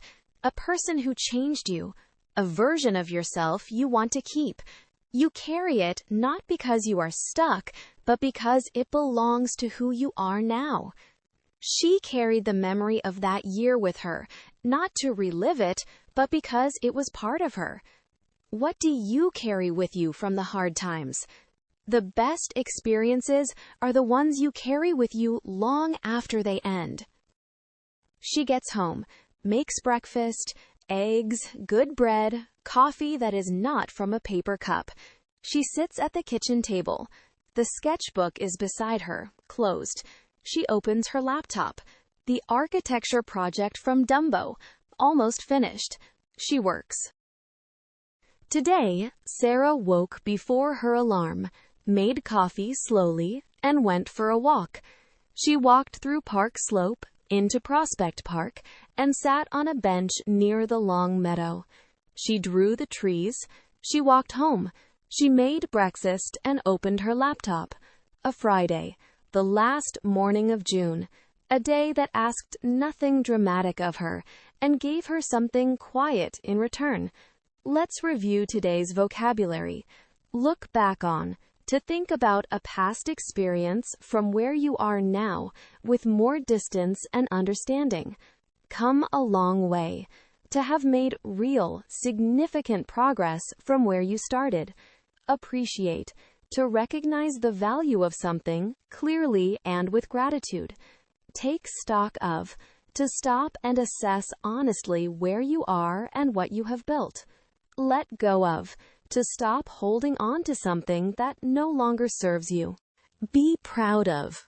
To feel quiet, honest satisfaction in something you have done or kept going with. Grow as a person.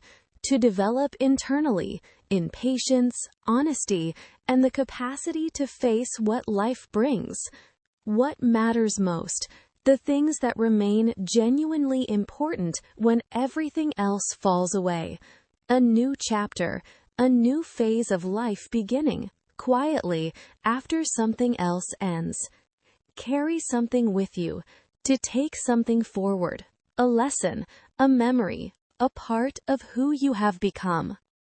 These 10 phrases are for the mornings when you stop moving long enough to see where you are, for the moments when you look back, not to stay there, but to understand the distance, and for what you choose to carry forward. Before this ends, I want to say something to you. You showed up 30 times. That is not small. Most people who start something like this, a habit, a journey, a commitment, stop somewhere in the middle when the initial energy fades and the finish line is still far away. You did not stop. Trust that. Trust what you have built. Not because the road ahead is easy, but because you have already proven something about yourself. You can go the distance. Sarah's story ends here, on a Friday morning, a sketchbook in her hands, a city that is finally hers. But your story with English does not end. It opens. What you practiced in 30 days of listening is a foundation, and foundations are not endings. They are the beginning of everything else you can build. At English Journey Studio, we will be here. The next chapter, the next story, the next 30 days. We will walk alongside you. This journey is difficult. It is also extraordinary, and you do not have to walk it alone. You started this series on day 1. You are here now, on day 30. Sarah's story is over, but your story with English is not. You have spent 30 days listening to one voice, one story, one city, and something has changed in the way you hear, the way you understand, the way English moves through you. That is yours now. Carry it with you.